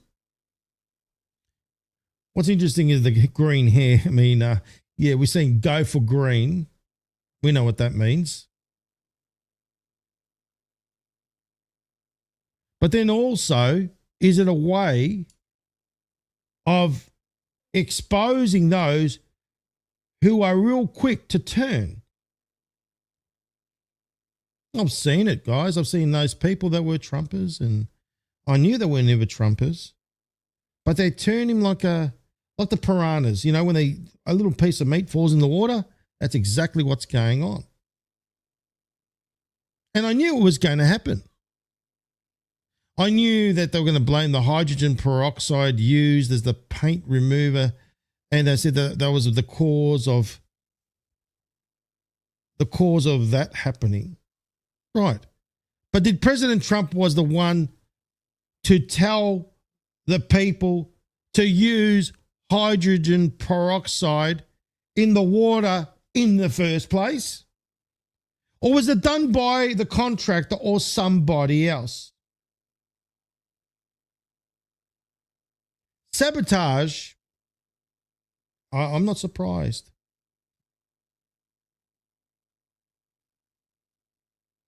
But like I said, CBS jumped on board. All those news media scumbuckets, influencers jumped on board just to have a dig at Trump. Again. There we go. Let's go through the articles. CBS News, the water in the Lincoln Memorial reflecting pool has turned to green, with algae following a renovation of the monument ordered by President Trump. Here's why Washington, D.C. scientists changed hues. But yet, the mainstream media don't even report on things that are very important and relative. They're too busy trying to discredit President Trump. Do you see this, ladies and gentlemen, could even be bait? That's another possibility. You want to bait and see what's going to happen? And sure enough, there we go again. So Routers is out there doing this. They're all out there having a field day. ABC, CBS, all these people within 2 weeks, even Emily Miller, some influencer, going out there trying to discredit President Trump again. Now, do you think President Trump was the one to tell him to turn into liquid shit?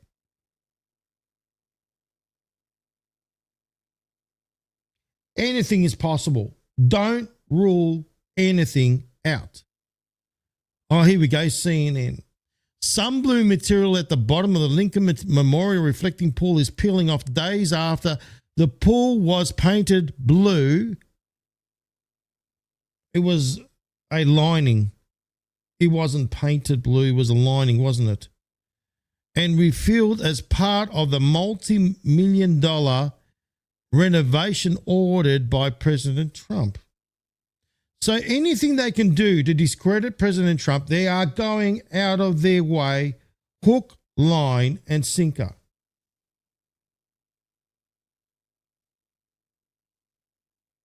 There we go.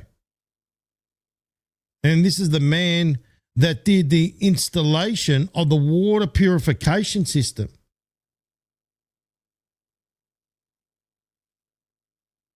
People got to remember that President Trump sits there and he sees who does what. My point of all this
Okay, guys. I'll be back in a sec. I'll be back. Give me a sec.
Okay, back again, guys. Hopefully you guys can hear me. Just give me a quick thumbs up. Okay, I don't know what's been going on, but I've had to restart the machine and go through the internet settings have been interfered with. So, yes. So I'm back. Hopefully you guys can see me. Just give me a thumbs up, guys. I'll just wait for you guys to do that. Awesome. Thank you. So, yeah, getting back to what I was saying, let me just, oh, don't you worry, I'm going to get this message out there once and for all. So, getting back to what I was saying, this pool business, we need to have an open mind as far as sabotage and other things at play. Because President Trump has been saying vandalize, which is a very interesting term.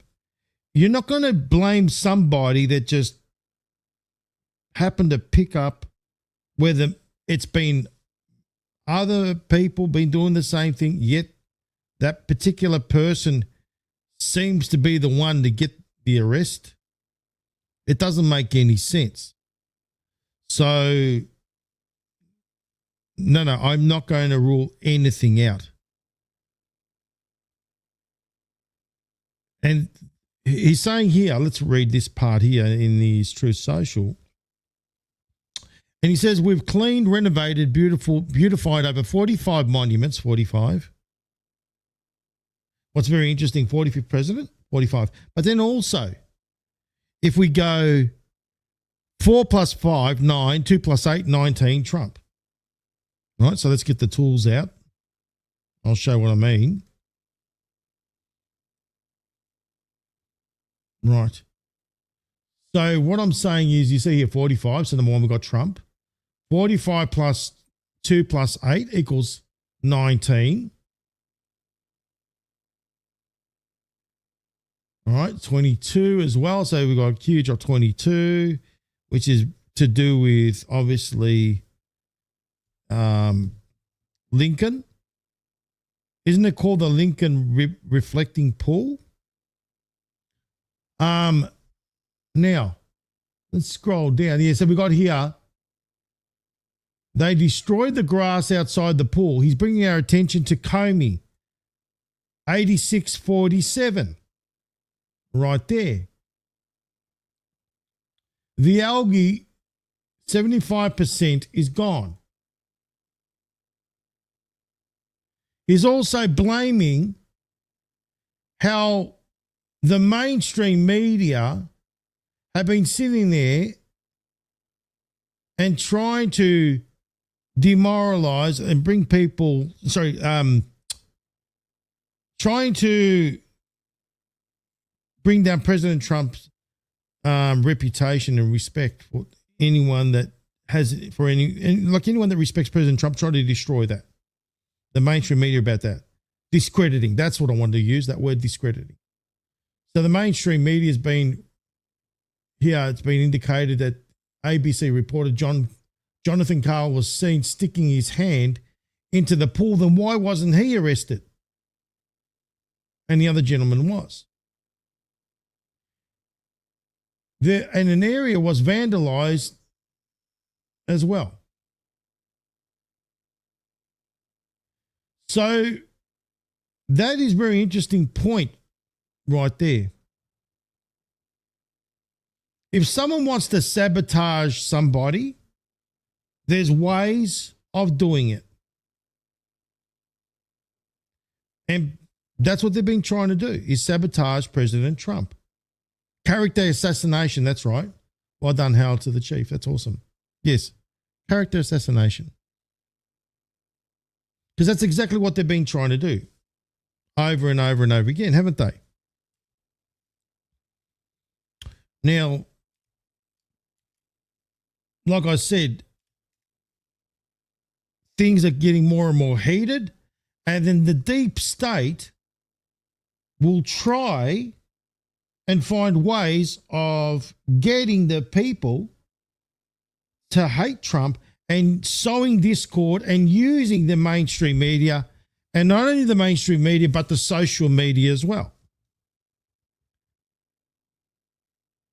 So we just need to be made aware of all that. Because the swamp, that's also reflected there. It literally is a swamp. And President Trump has been trying to clean it up. Right? That's what he's been trying to do. Now, we've also been seeing the business of Obama. All of a sudden, Obama's got his library. Q says about his library that was raided way back, and all the, because why did they create presidential libraries? It's a way of being able to store classified documents without the public eye prying on it, as mentioned in the Q drops.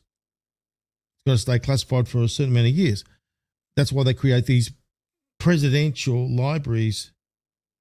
Now, Obama's monstrosity Okay, you've all seen what it looks like. However, the way I see it, it's all exposure. Why is this all happening? Why is this all happening right now? Well, you think it's a coincidence why President Trump was speaking about the $1.7 billion, 1.717, in cash. What they did. Remember when they got all the cash from all the various banks in Washington and Maryland? And then you have a look at these two faces here. They know exactly what he's talking about. Because Obama was in the deal, the Iranian deal, right, that we spoke about before. Now, you've got all these actors, but what's very interesting, these actors like Tom Hanks is mentioned in the Q drops, right? Which is right here. Which is very interesting also because it's 9:59 p.m. And if we go back to here about cleaning up the swamp, that's at 9:59 p.m., which also equates to all this, that list. Well, John Legend should be on this list. He's right there. He was over there playing piano. Obama is on the list. There he is. He was there. And there was others that were on this list. Oprah Winfrey, she was there. You see what I mean? So this has all been done by design in order to expose these entities that went to this presidential library. Now, long ago, you saw good old Madonna doing that little stint over in New York City, over at Times Square, showing her you know what. You know what I mean? It's all exposure. And then the other day you saw about Kevin Spacey. Then all of a sudden he's coming out of the woodworks. Then you got Katy Perry. Right there. Katy Perry, you can't stop seeing it all over the plastered all over the place of her.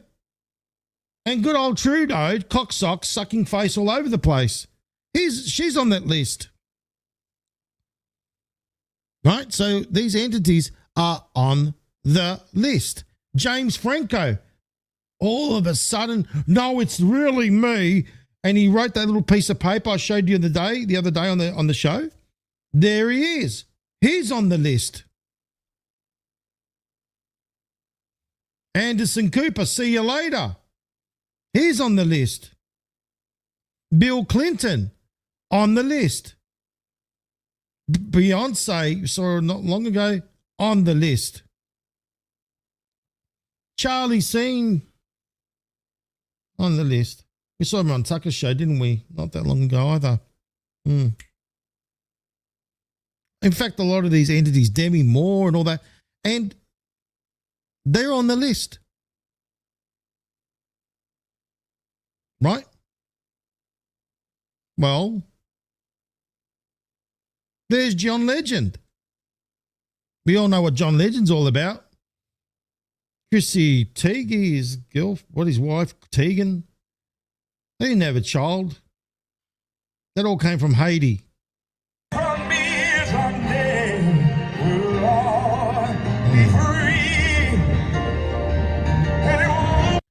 Is that blue and white? Does that look like the Epstein Island, shall we say, little thingy? You know what I mean? Or does it symbolize a jailbird?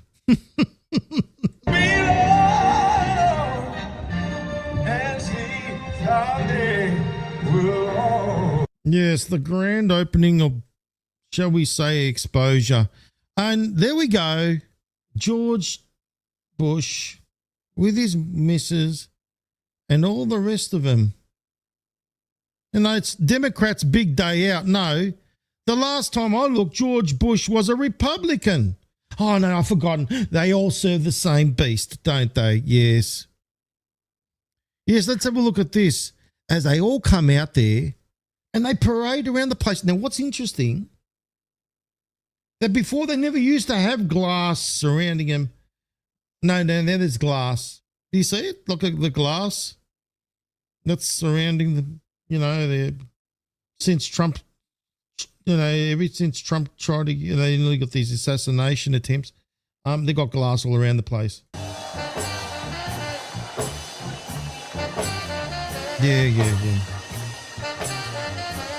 I mean, after all, didn't Billy Boy play the sax? Yeah, lovely. That looks like a coffin to me. Yes, that's another thing. That building of Obama's looks like a sarcophagus or a coffin. Like a standing coffin, doesn't it? President George W. Bush and Mrs. Laura Bush. It's not about the left and right, ladies and gentlemen. No. Yes.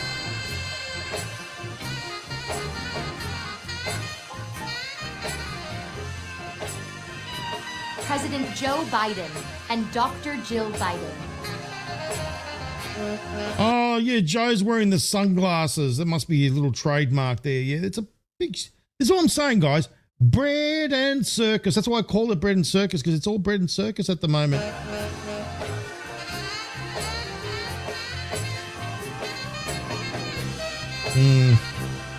Yeah, that looks like a coffin the more I look at it.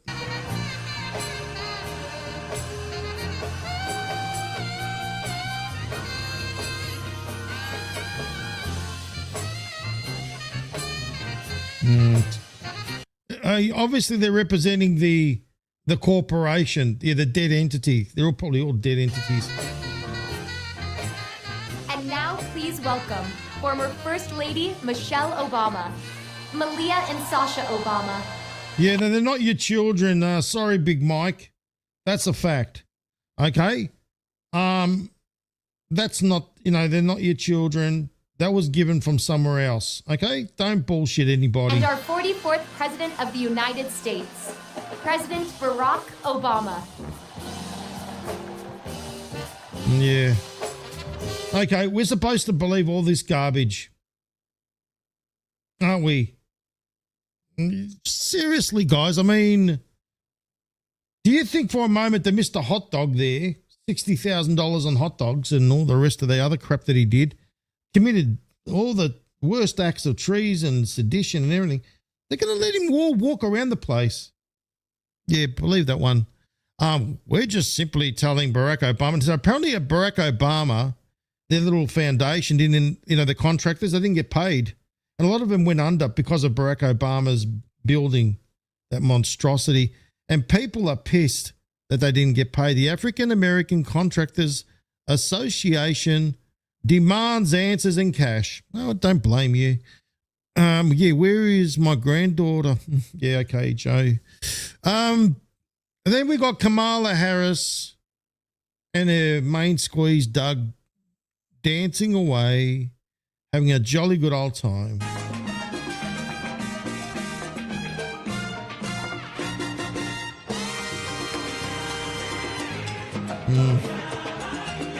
Yeah, okay. Look, you know what, guys? We've got to be able to look at this thing and just like, I know it gets us angry. I know, Penny, it's like, we have to see this shit. Yeah, well, you know what? When you master seeing this shit and you don't get pissed off, that's when you master your emotions.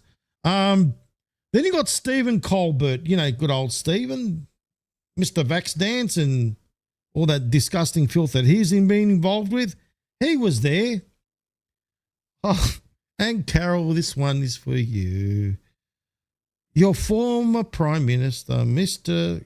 Justin Trudeau, aka Cocksocks, sitting there laughing it up with the gang. Look at him. Getting Barack Obama to consider refereeing today's match. Go Canada. No, did you take a break from sucking Katy Perry's face?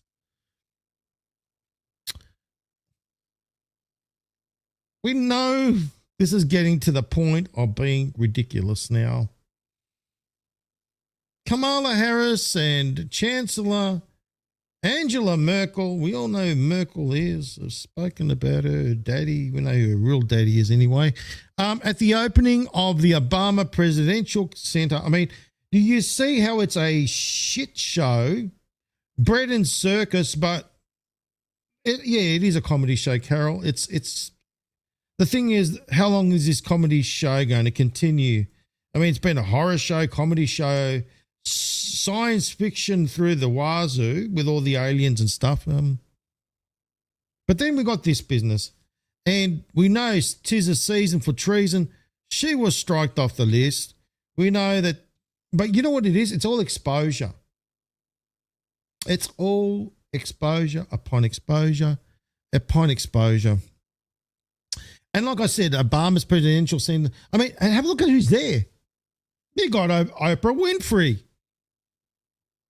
Good old Tom Hanks. And Christine Aguilera. Now let's go to the Q drops. Let's go and see the list, shall we? Oprah was there. Yes, she is. Check. Tom Hanks. Yes, he's there as well. Let me use my pen. I like using my tool. Okay, here we go. So let's start off here. Oprah Winfrey. Let's go to Oprah first. There she is. Over here somewhere. Where are you, Oprah? We'll find you, you idiot. Okay. So we got Tom Hanks. We got Oprah Winfrey. And what was the other clown that was up there? What was her name, guys? Do you remember? I had it up in the thing before. Let's see. Who is it? Christine Aguilera. That's the one. Christine Aguilera. Where are you, Christine? Are you there? No, your friend Chrissy Teigen's there, and so is John Legend. Yeah, no, that's fine. But anyway, 2 out of 3 are pretty good. Pretty good odds. I would say that's a pretty good strike rate, isn't it? Now, yeah, Algeria. That's the algae. It's Algeria. No, they're out there having a jolly good old time. Star-studded turnout. Let's see who the stars are. So we got Tom Hanks. We know Tom Hanks is a piece of shit. So all those degenerates are out there on display. Oh, Valerie Jarrett. We know her background is. I think she's Iranian or something. She's part of the deep state. Hillary Clinton. Yeah, forget about her. Good old Hillary. They're all out there. There we go. Yes, lovely. John Legend.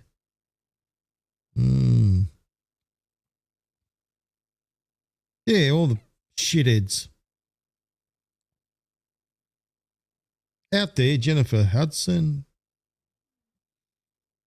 Oh, what's this Altoids? This sounds like hemorrhoids to me. What is Altoids, guys? Does anyone know in the chat what an Altoid is? Altoids. What did he give Big Mike Altoids so he doesn't get hemorrhoids when he gets bum jacked? Oh no, it's a sugar-based breath mint. Is that for the bum? Is that for Big Mike's bum? So when Barack comes knocking on the door, or maybe it's the other way around. One of them knocks on whoever's door. Who knows? No, I think Big Mike's the man in that relationship. Would you say that? Who agrees? I think Big Mike's the man. So Big Mike's the man, and the Altoids is meant for Obama, really. So in other words, they're giving it to Big Mike so Big Mike can shove it up Obama's bum. So his breath smells like minty and fresh. Makes sense, doesn't it? Yeah, there you go. Altoids. Yeah, I remember that one. Isn't that a lovely, happy, made-up family? There's Valerie Jarrett. She's been mentioned in the Q Drops quite a few times. Yeah, we know who that clown is. So yeah, it's a clown show, right? It's exposure. Then you got Barack Obama talking shit in front of dignitaries and artists and bullshit artists, because they're all a bunch of bullshit artists anyway. Then you got Governor Newscum. Obviously, Newscum's going to be there. He's part of the degenerate swamp.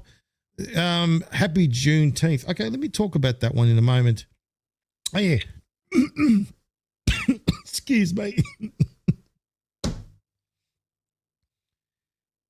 Representative Melanie Stansbury, that happens to be in the current Congress. If you haven't seen it yet, no, we've seen it. We don't want to see it anymore. Okay? We don't want to see Big Mike's, whatever you want to call it. We don't want to see it. No, thank you. What's interesting is that the Chicago Public Library let out $60,000 hot dog man and the tranny out in the street. They let him out with the children.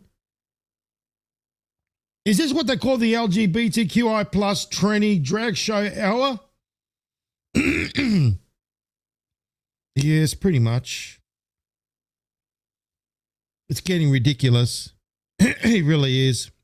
Oh, from the Clinton Presidential Center to the Obama Presidential Center. They, obviously got connections. Yeah, they're all connected, all corrupt. Yeah, butt mints. Yeah, that's right. Yeah, there's the Altoids again.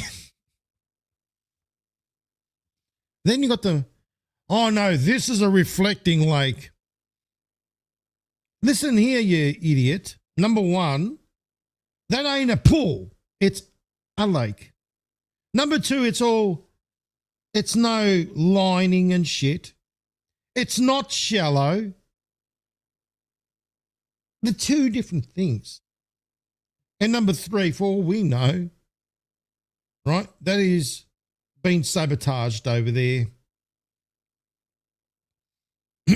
Number four, that looks like, I don't know, a big trash bin to me. You know the ones you see at McDonald's? The ones on this, all you got to do is paint it yellow and put a big M on it and then throw rubbish in it. That's what it looks like, a big trash can. And then all of a sudden we got Hillary, the cackler. Although it wasn't enough that we had to listen to the cackles of bloody, what's her face? Camel Toe, Kamala. Now Hillary's apparently, they're making a joke at Trump's expense. Did you hear that? They're making a joke at Trump's expense. And the cackler, meaning Hillary Cackler Clinton, is sitting there laughing about it. No, you won't be laughing that much more longer. You were doing the people's work. Okay, let's just see here. Hold on. Yes, you guys can hear it. I'm sure you can hear that garbage. You were doing the people's work. Rescuing our economy, expanding health care, ending a war, ordering the bin Laden raid, saving an auto industry, winning ordering the bin Laden raid. Yeah, bullshit. A peace prize. Oh yes, the peace prize. Big Mike threw it in Trump's face right now, and I'll tell you why. Number one, when Obama got the peace prize, he got it doing sweet F all, right? Because, he was the first African-American president, that sort of thing. But we all know the Nobel Peace Prize had nothing to do with being, shall we say, someone that's a genius or someone about peace, because Obama was never about peace. He put everything into pieces, to be quite honest. Now, what happened? He went there and the red carpet was rolled out, and this is not about black and white, ladies and gentlemen. It's not about left and right. We're looking at the facts. He was not about peace. He was a controlled puppet. The Nobel Peace Prize is controlled by Freemasons. That's all been proven factual. In fact, Nobel, the one that's been named after, was the creator of dynamite.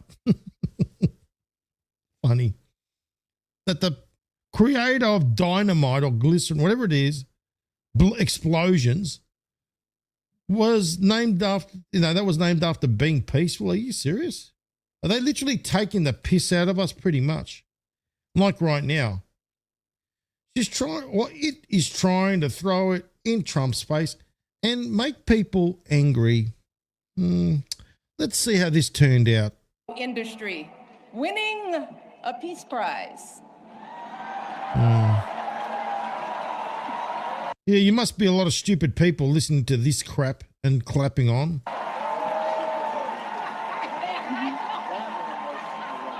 Keeping us safe from Ebola. There we go. Did you hear the cackler in the background? There she was, cackling her ass off. Keeping us safe from Ebola. There we go, having a good old laugh. You know why she's laughing? She's laughing because it was a bunch of bullshit. That's why the cackler's laughing. Because she's laughing and saying, look at these fuckers over there. They fell for it. They think that you are about peace. Just like that time. Do you remember this? That was funny. Remember the time with Big Mike and Obama at 9/11, that time, and he was like acting like he's putting on the Emmy Award, you know, the biggest Oscar performance, of pretending to give a shit. And even the people got sucked into it, that performance. Does everyone remember that video? And Big Mike turns around to him and says, "Why are you getting so emotional over a damn flag?" Meaning the American flag. I'll never forget about that one. And just like now, the cackler's laughing as well. I mean, you know, she's laughing because she knows and he knows that he wasn't about peace and that he got the peace prize out of his arsehole given to him. That good old Barack Obama's full of shit. And if they only knew that you cop it in the bum every day, Mr. Barack Obama, from Big Mike. Oh, yes. We know that, what's her name? The blast from the past, the one that brought about Barack Obama being the first gay president and Michelle being a tranny. Joan Rivers, that's right. Yes, watch the water rivers flow. Yes, do you see what I mean? So this is all exposure. Yeah, they're laughing it up at the moment.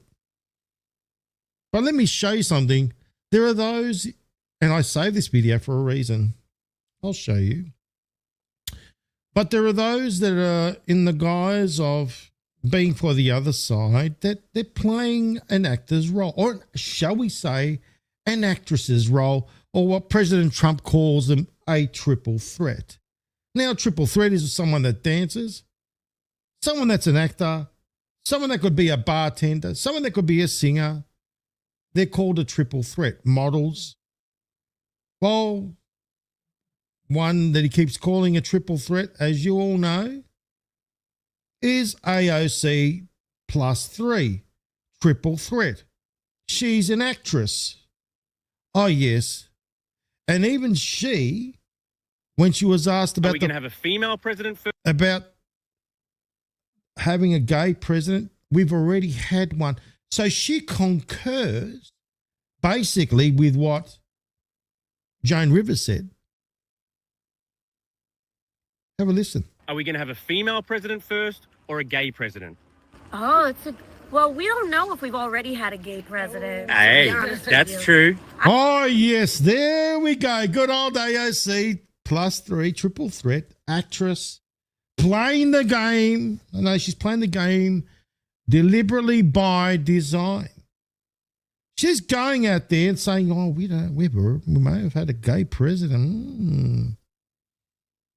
Now, that gay president, ladies and gentlemen, as you all know, happens to be Barack Obama, the butt buddy, backdoor Barry, right? And they're all laughing. They should call it backdoor Barry's presidential, I don't know, what do they call those places where they got the glory hole? That's it.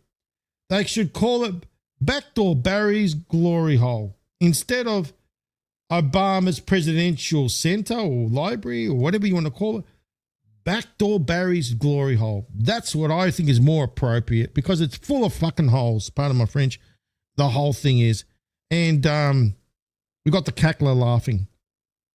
And even AOC was laughing as well. And we're all laughing because, you know, there's Backdoor Barry's glory hole. There's all full of holes over there and there and there and all over the place. You go there, you're going to get satisfied. You know, not me or anyone that swings that way will get satisfied by Backdoor Barry. Yeah, Barry's bathroom. Yeah, bathhouse. Yes, that's right. Have a look at that. Yes, the Altoids are ready to go at Backdoor Barry's bathhouse. Yes, that's it. I like that one. Thanks, Doobs. Backdoor Barry's bathhouse. Backdoor Barry. Yes, there we go. Who else said the triple Bs? Yes. Everything is all relative. Backdoor Barry's bathhouse. Building, what's it called? Building better something. What was it that Biden said? It all seems relative to me. Didn't Biden say, let's go through that part. The triple Bs? Didn't Biden say it? Oh, yes, he did.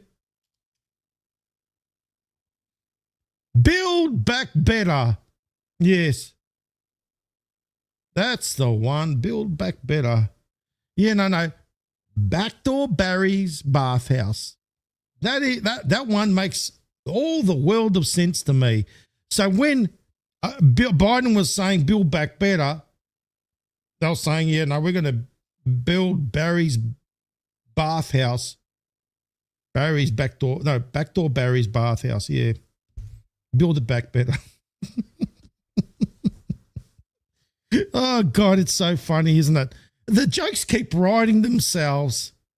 Yeah, build back better. Yeah, that's right. Yeah, build back better. Yeah, I hope you enjoy the Altoids.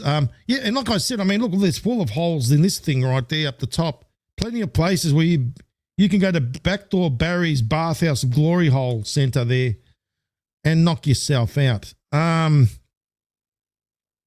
Yeah, and that's the thing. All these entities that were mentioned in this thing were being exposed. It's all about exposure. It literally is. Now, there's a lot of things that are happening. And I'm not about just the left and the right. All serve the same beast.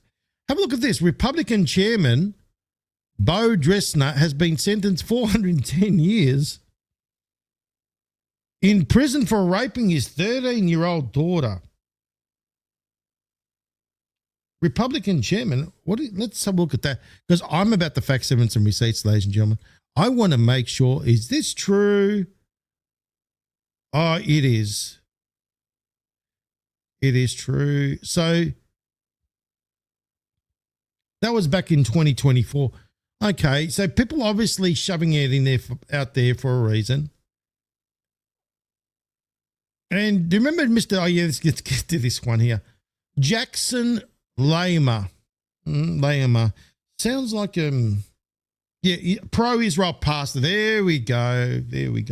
Now, this gentleman right here, for all you don't know that have been following this fiasco like the way I've been following it, and I am against hypocrisy, right?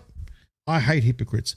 So, Mr. Jackson Lehmer, going around the place, pro-Israel pastor. I'm sure he's not going to be going for Team Trump. He's going to be going for Team Israel, just like Paula White Kane. It's going to be very interesting. And Franklin Graham, let's see if he stays Team Trump or pro-Israel.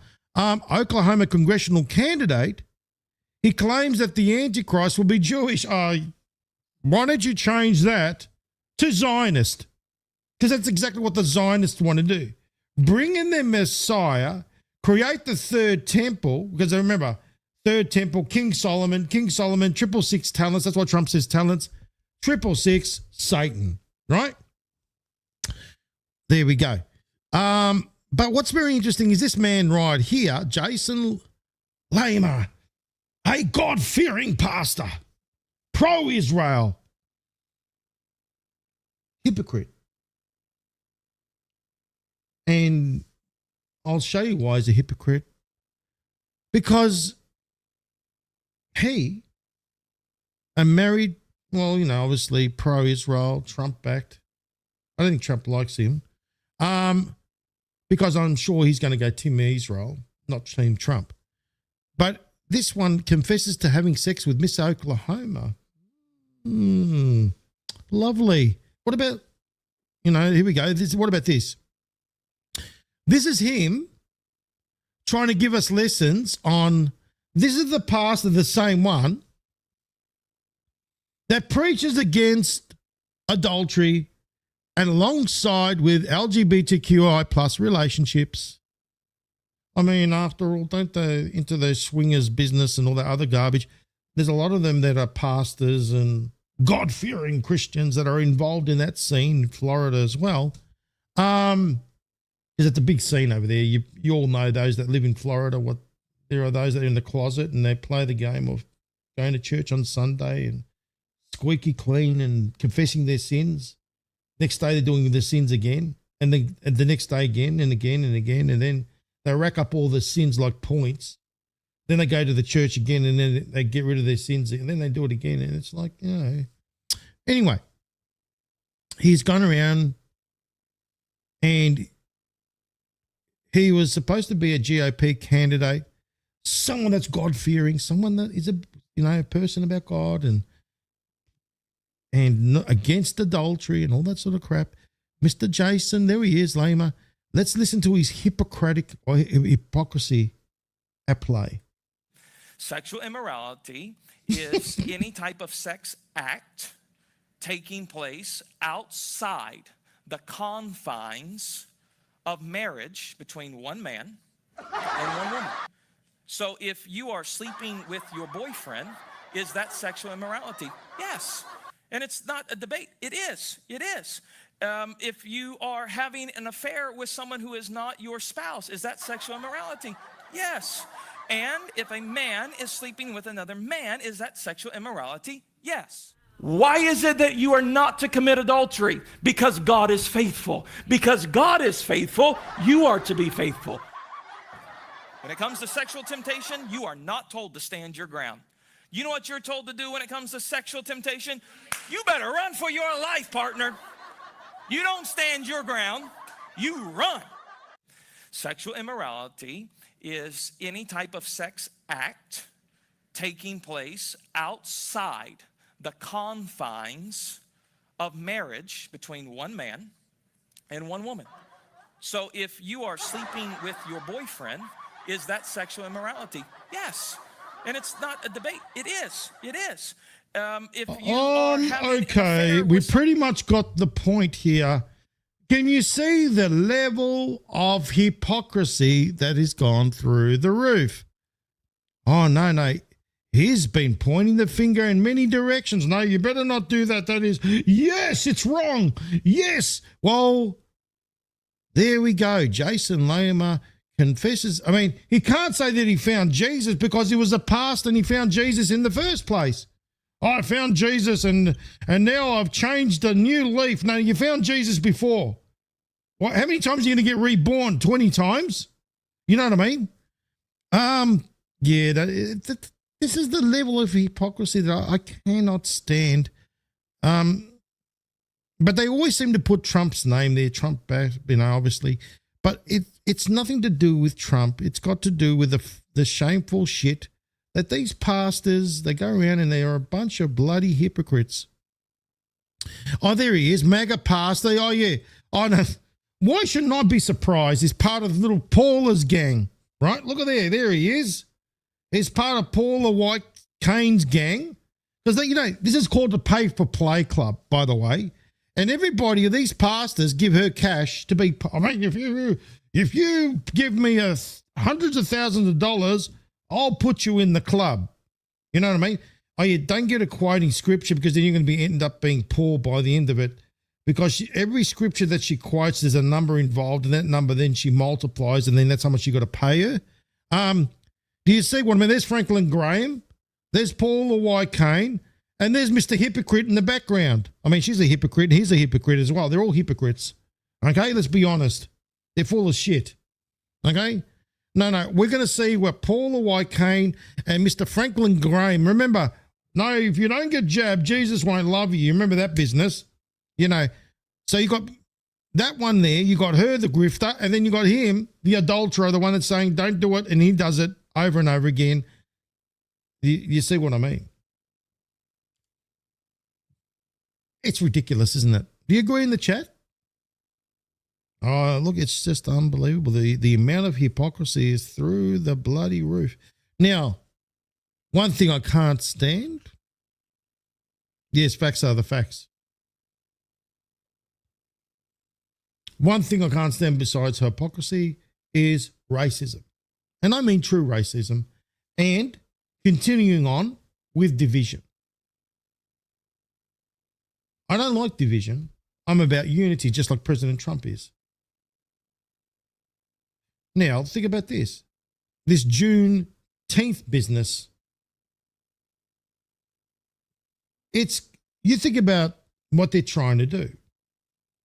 Have you noticed that it's this Juneteenth business is about creating, shall we say, an open wound, allowing that wound to fester, continuing on with division? The Democrats, they're nothing. If you go back to the history, they were about slavery. They were under the Ku Klux Klan, right? But then you got, look, it's on both sides of the coin. They're all playing this little game of theirs. Juneteenth, let's continue on with the open wound. So in other words, you cut yourself. Your body naturally wants to heal. It wants to heal that wound. We naturally want to heal.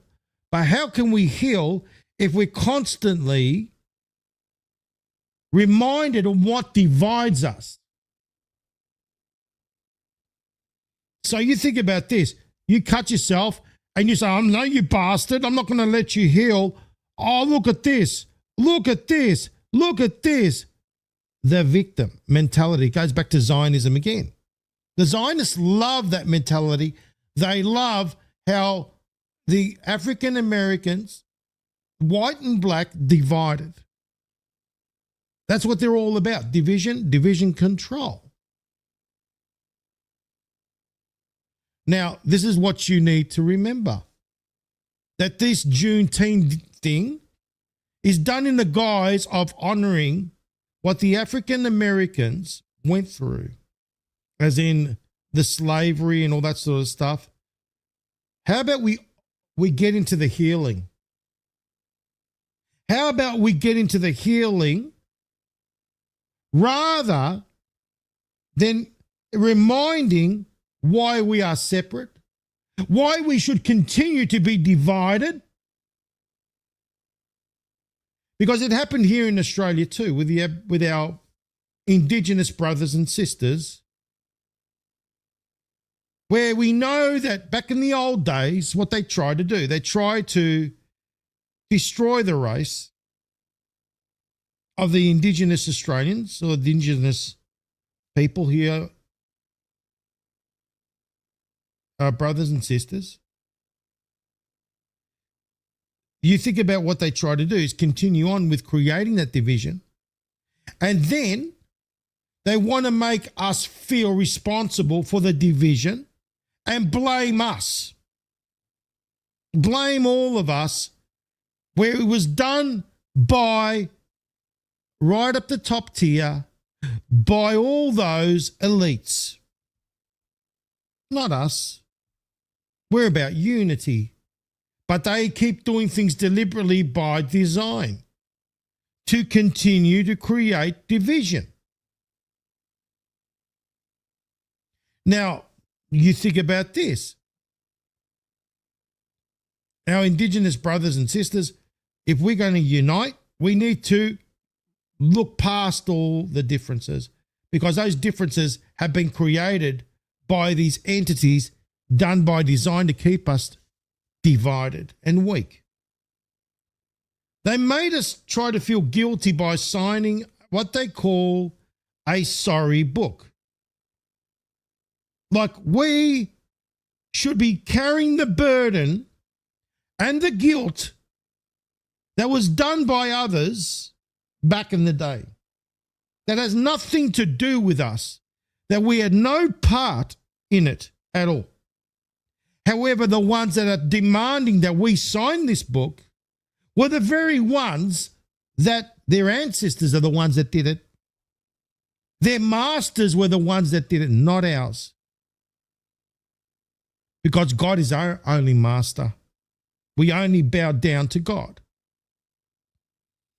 They want us to sign a sorry book. So then when we sign it, admit to guilt, that we shouldn't feel guilty in the first place, because guilt is another negative mechanism, just like fear, to control the humanity, to control humanity. I refuse to sign it. I refused to sign that thing, and so did many others. And we still respect our Indigenous brothers and sisters out of respect for them. Because not only, they need to realize this, that their supposed leaders in the Indigenous communities right at the top sold them out, just like in the days where they sold out the people from the African villages. Their own leaders, their own chiefs sold out their own people, and they were led to the ships. Now, we're about unity. And by having this constant reminder that we are the white man is the oppressor, has to stop. It has to stop. We have to end this. Now, this Juneteenth business is being played in a reenactment, which frankly I find it quite disgusting and disgraceful. A depiction of the slave trade was staged on Juneteenth outside a fortress in Accra that once served as a hub of transporting slaves from Ghana, obviously over there, has been hosting a conference there that aims to advance the UN resolution that declaring slavery the gravest crime against humanity. What about all the other crimes against humanity? What about the vaccine, that shit, the bioweapon and all the rest of it? Those crimes against humanity.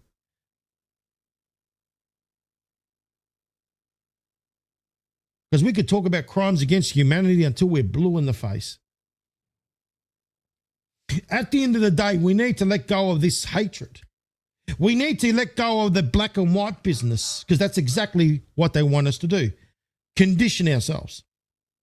To constantly remind ourselves that, no, you went through this shit and we were your masters. They want to celebrate a day like that. Or would you rather celebrate a day based on unity? I know what I would rather celebrate. But this is it. This is what they did in Ghana.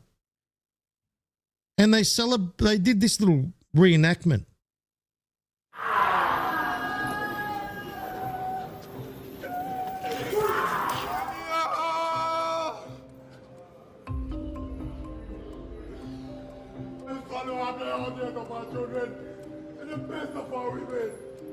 What do you need our revenge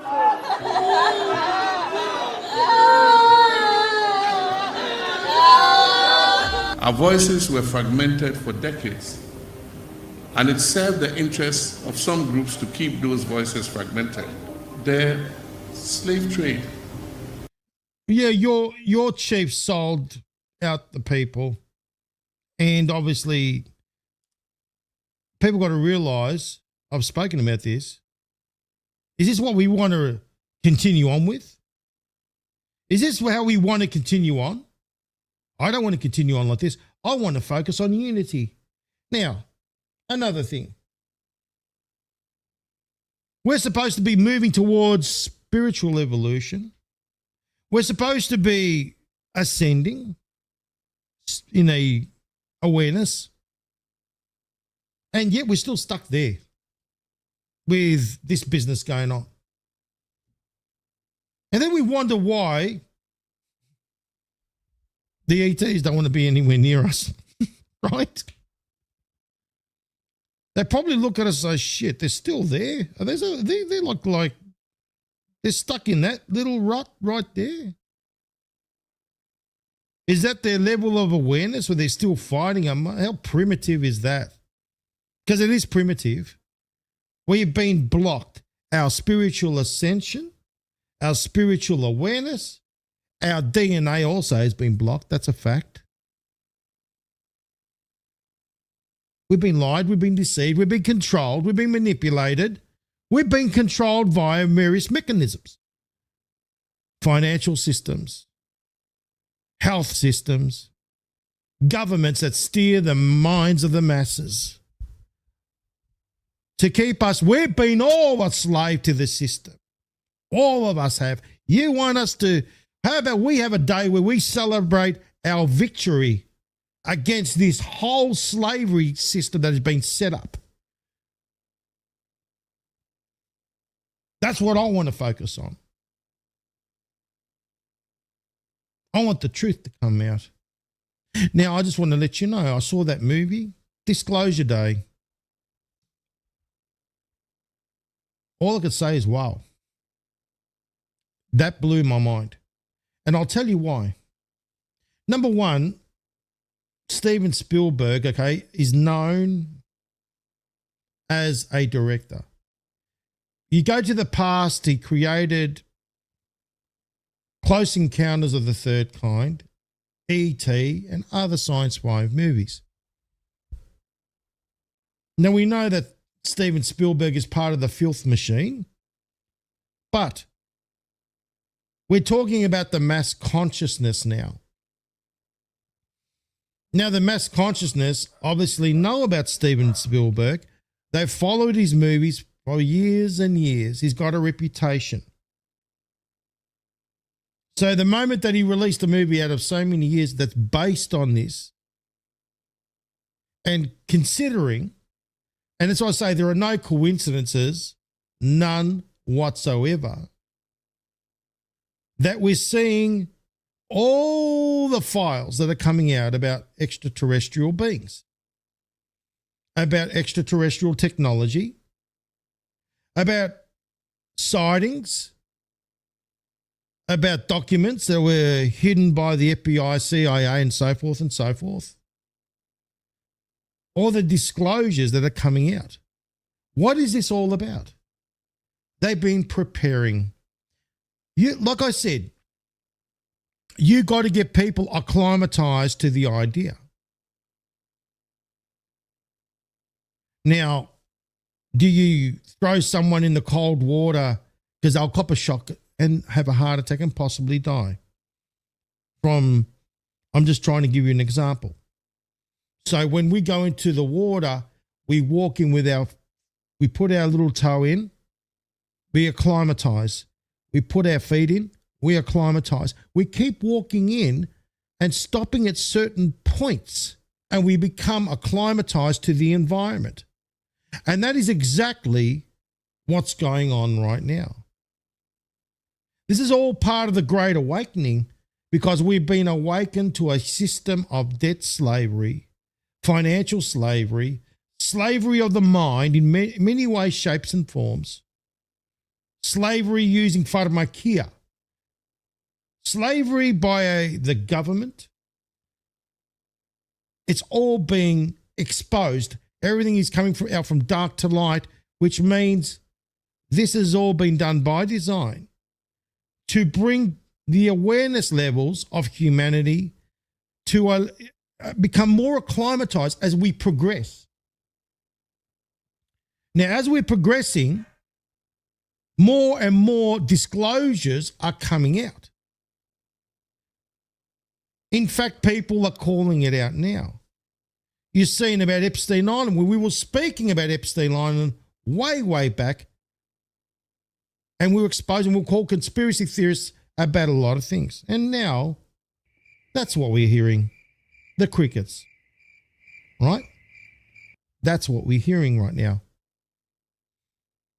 Now, as we've been progressing, we called also conspiracy theorists about the possibility or the, extraterrestrial beings and extraterrestrial technology, so forth and so forth. Now, if you look now, it's been a few years, with all these little disclosures here and there, it's been dropping here and there. Remember that one with the video with the Tic Tac that came from the Pentagon? Then they had all the other ones, the beings in the backyard of an LA resident that were interdimensional beings.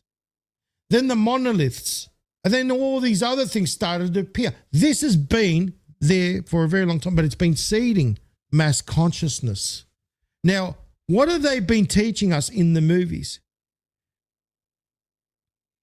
They've been teaching us Independence Day, done by design, so that we can fear the extraterrestrials. We could fear unknown life.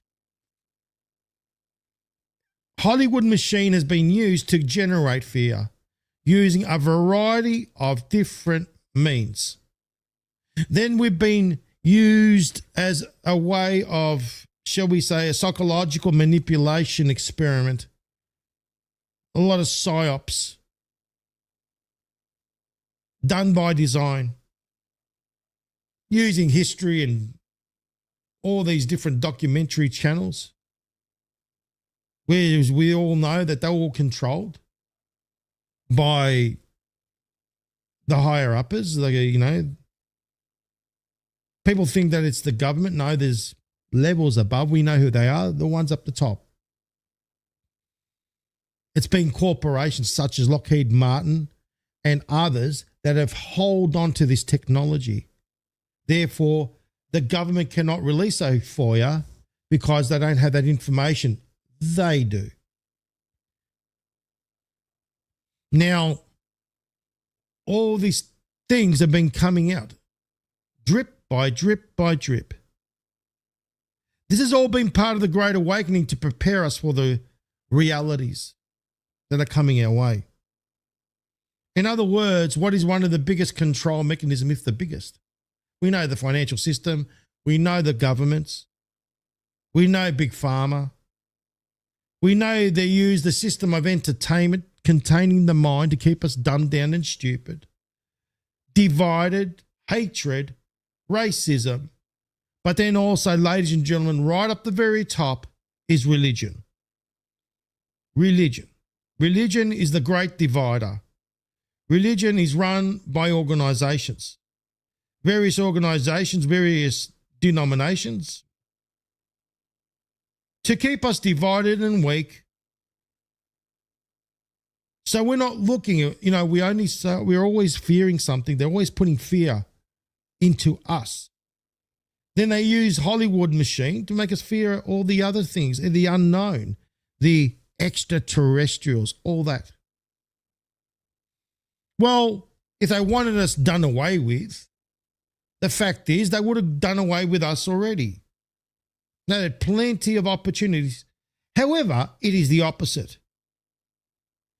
Because we know that whistleblowers that were running the bases where the nuclear silos are kept, so the nuclear bombs, that they saw the extraterrestrial crafts stop actual annihilation. So in other words, instead of trying to annihilate humanity, they have been trying to stop us from annihilating each other, and have been doing so ever since. Don't you find it a coincidence that Roswell, and Q talks about Roswell, we know that's all factual, happened to be around the same time, I think it was the same time, to do with the bomb. Because the moment that thing went off the chain, they said, oh shit, we better intervene. And you will find that these tests and all these sort of things, they've always been around and making sure that we don't blow ourselves to the shit house. All these whistleblowers that were running the bases of nuclear sites, where they keep the nuclear missiles, can attest to this. So realistically speaking, have they want our bad? No, they actually want our best. In the movie Disclosure Day, just like in the movie Close Encounters of the Third Kind, the extraterrestrial beings are being portrayed as benevolent beings. In other words, non-harmful. If they were harmful, we would have known about this already. They would have made their intentions known. However, the cunningness of the ones running the show, say the world, wanted to stage something, wanted to keep us in a state of fear and control. That's all being undone now. That's why President Trump has been, on his watch, been releasing, never before, so much disclosure. And this is the beginning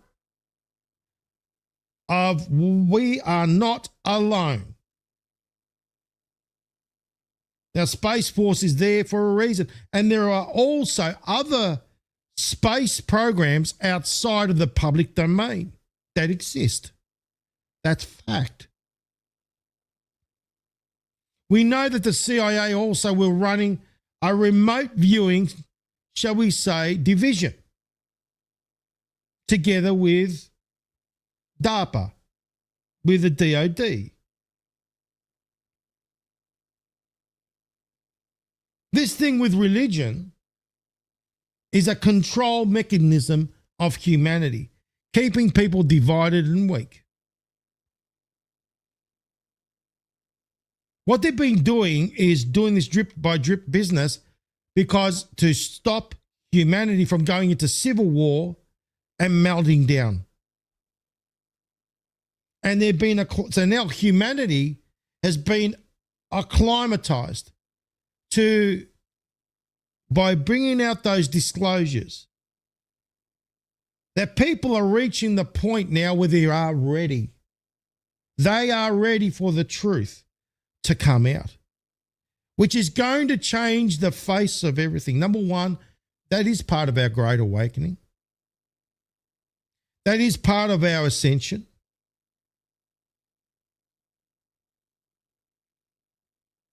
Because religion and all these other mechanisms have been stopping us in our spiritual evolution. Our true evolution. God is the creator of all. God is a label. That's just a label. In Greek, we call him theos. In different languages, they call him Allah. The label is insignificant. What it means is significant. This is true unity, true connection, when you can transcend all barriers. And that's where we need to head, ladies and gentlemen. We need to transcend all barriers in order to be able to be ready for the next phase. The bread and circus is coming to an end. The real harsh truth is coming. When Q says that the truth is not for everybody, it won't be. Because a lot of people are going to be questioning their realities. But know this, God, Allah, Theos, whatever you want to call them, higher power, our creator, our Father, it's a label. It's the meaning behind it. Now, in the movie Disclosure Day. I don't want to ruin it for you. But it's about preparing humanity. It's all about preparing humanity for the real facts, the real truth, which is we are not alone. That our extraterrestrial brothers and sisters do exist, whatever they are. God made everything. We've been made to believe that Adam and Eve had stopped there. God made Adam and Eve, but also God made everything else. Adam and Eve is symbolic of male and female. 0 and 1. Everything is binary. But then there's also, this is what I'm saying, it's going to change people's perception of everything. And it's necessary. This is all part of the Great Awakening, is having an open mind, using the logical mind, getting rid of the rational mind. That's what I've been preparing you for. I truly believe that we're all here for a reason, and my reason is to bring out the harsh truth, where others don't do that. Others will not take you where I'll take you. I take you to places. I challenge you. I challenge you to use your logic. I get people to invoke their own thought processes where others are using narratives and they try to condition you. Where I've been about empowerment. The time is coming, ladies and gentlemen, like in that movie Disclosure Day, where it's coming, the truth is coming. And humanity's being acclimatized and prepared. This is what's all part of this Great Awakening, for the harsh truths and reality that we are not alone and there is so much more. It's going to change the perception of what is heaven. Heaven is within each and every one of us. It's interdimensional. It's not like portrayed in the movies up in the sky and all that sort of crap like Hollywood does. Who do you think runs Hollywood? They do, the Zionists. They sit there and they laugh about it. Do you know that?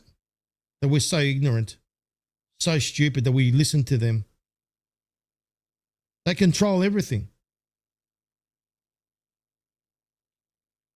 They've been called something else, various manifestations of Zionism throughout the centuries, throughout the millennia.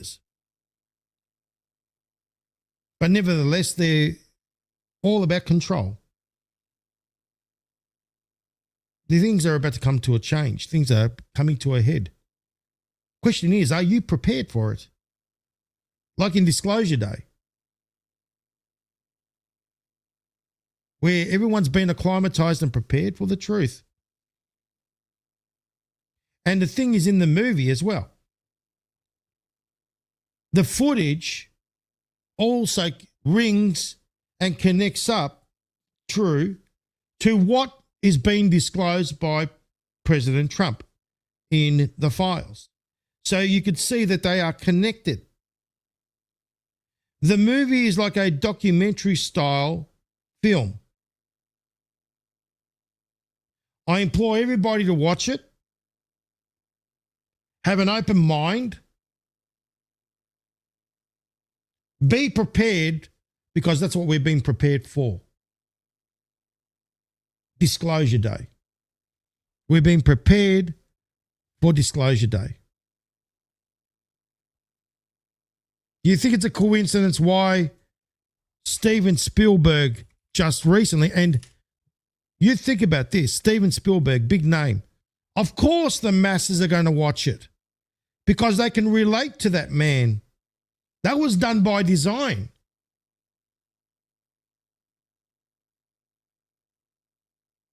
And then to have this, at this particular time, everything is being synced up, like it's working in synchronicity. There are no coincidences. You know they don't exist. Let me show you the movie, guys. I'm going to put it up there so we can have a look at the trailer together. Please watch. I can see you.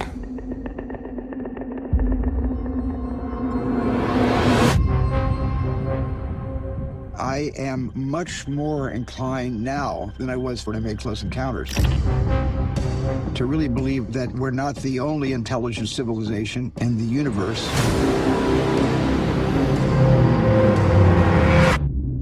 What did you steal? Secrets. People have a right to know the truth. This is a story about us. All of us. Good morning, Kansas City. Up against the most extraordinary event in human history. What's happening to me? I'm frightened. I'm frightened out of my wits. You don't need to be. You have someone else. Daniel Kellner. Who is this? Do not go back to the house. They found you. I don't know who you are, but they're gonna kill you. The human race cannot accept what we know. We need to stop it any way we can. What am I doing? What am I doing? What am I doing? What am I doing? This 79-year cover-up of the truth has to end. We're interrupting our coverage. How will disclosure change us? I believe for the better. It will remind us of our capacity for empathy, and that there is something bigger out there than just ourselves.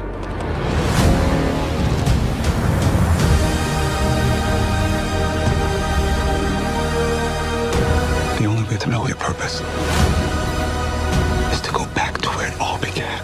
I know you.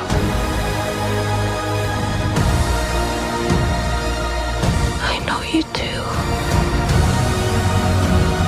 What happened to us? I used to say to myself, wouldn't it be wonderful if all of this turned out to be true? I'm now thinking, wouldn't it be wonderful for people to know they're coming? All of this is true.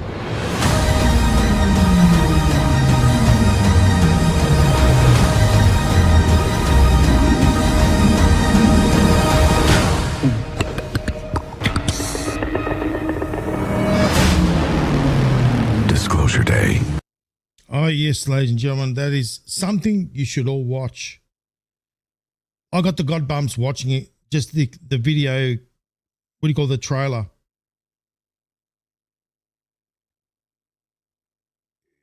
Honestly, you're going to be blown away. Number one, in the movie, and I can tell you the similarities. Number one, the video clips, they look like the ones that, some of them look like Trump's. The ones that are connected, the ones that have been releasing. It's got that flavor through it. Number two, remote viewing. You know that I've shown you that we did that whole massive thing, and I exposed the documents from the CIA, how they use remote viewing. They do it in the movie as well.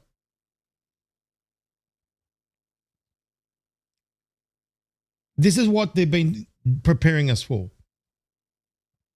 It's about time that people had an open mind, because the time is coming.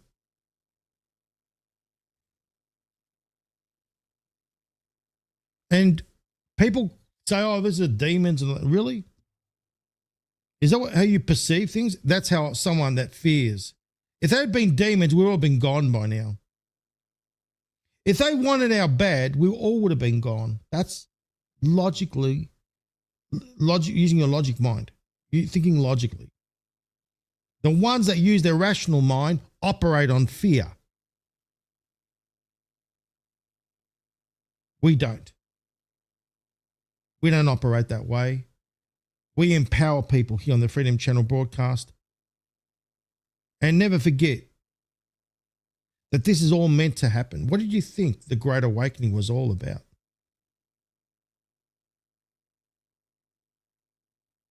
We're supposed to evolve. And you could see what I'm saying, it's all factually proven Go and have a look. I want to say thank you to Carol and Soren. Awesome. Thank you very much, Carol and Soren. You guys are great. Thank you to every one of you. Please take the time now. Hit the like button, comment, and share this all around the place. Let's empower people with the truth. Let's get rid of the fear. Let's get rid of the doubt. Let's get rid of the division. It's time to move on. It's time to go to that next level. Now you think about it from these beings, because they exist. These extraterrestrial craft that they've been reverse engineering and dripping out technology from, our phones and this, they all come from that. Artificial intelligence, where do you think it came from? What they tell us they got to what they're showing us are two different things.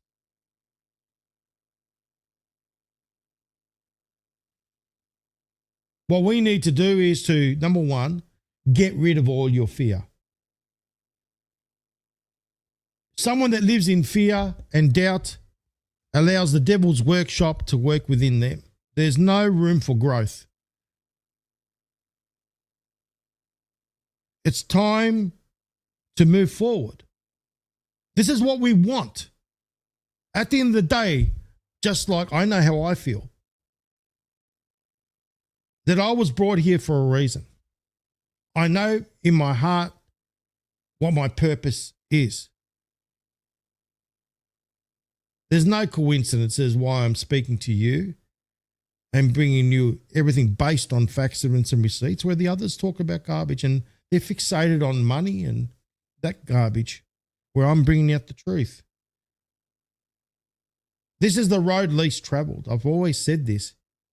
This is the road least traveled that obviously the entities out there don't want you to find the real truth. That's why they push and they use the algorithm and manipulate things to be able to get people to push them into a different direction.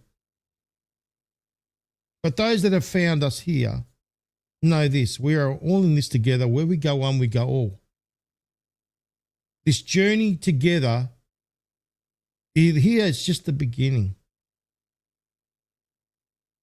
I'm very excited and looking forward to the amazing things that are coming our way. It's time, don't you feel it within yourself that there is a need for change? You feel it within yourself. You hunger for the truth. Like you never hungered for anything before. Nothing else matters but the truth. That's how I feel. I live and breathe, sleep what I'm doing. I've given up everything. My music, everything. Because I believe this is my purpose. God has put it within my heart to do what I'm doing. We're all here for a purpose. We're all here for a reason. We all got to believe that because it's true. We're all ready to move to the next level. It transcends money. It transcends everything. The truth transcends everything.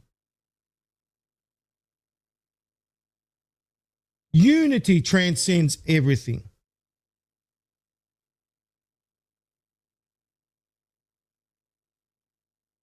And we need to be ready for what's coming our way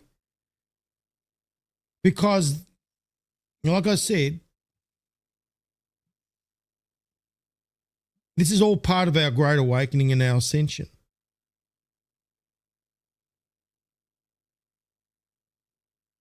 And God has put tests and this and that in our way for a reason. To see if we are the ones. Because we truly are the chosen ones that are here. Because We feel it, that with every fiber of our being, that nothing else matters but the truth. And we are so ready for it. And I know a lot of people here watching are hungry and are ready for it. And they want nothing more but the truth.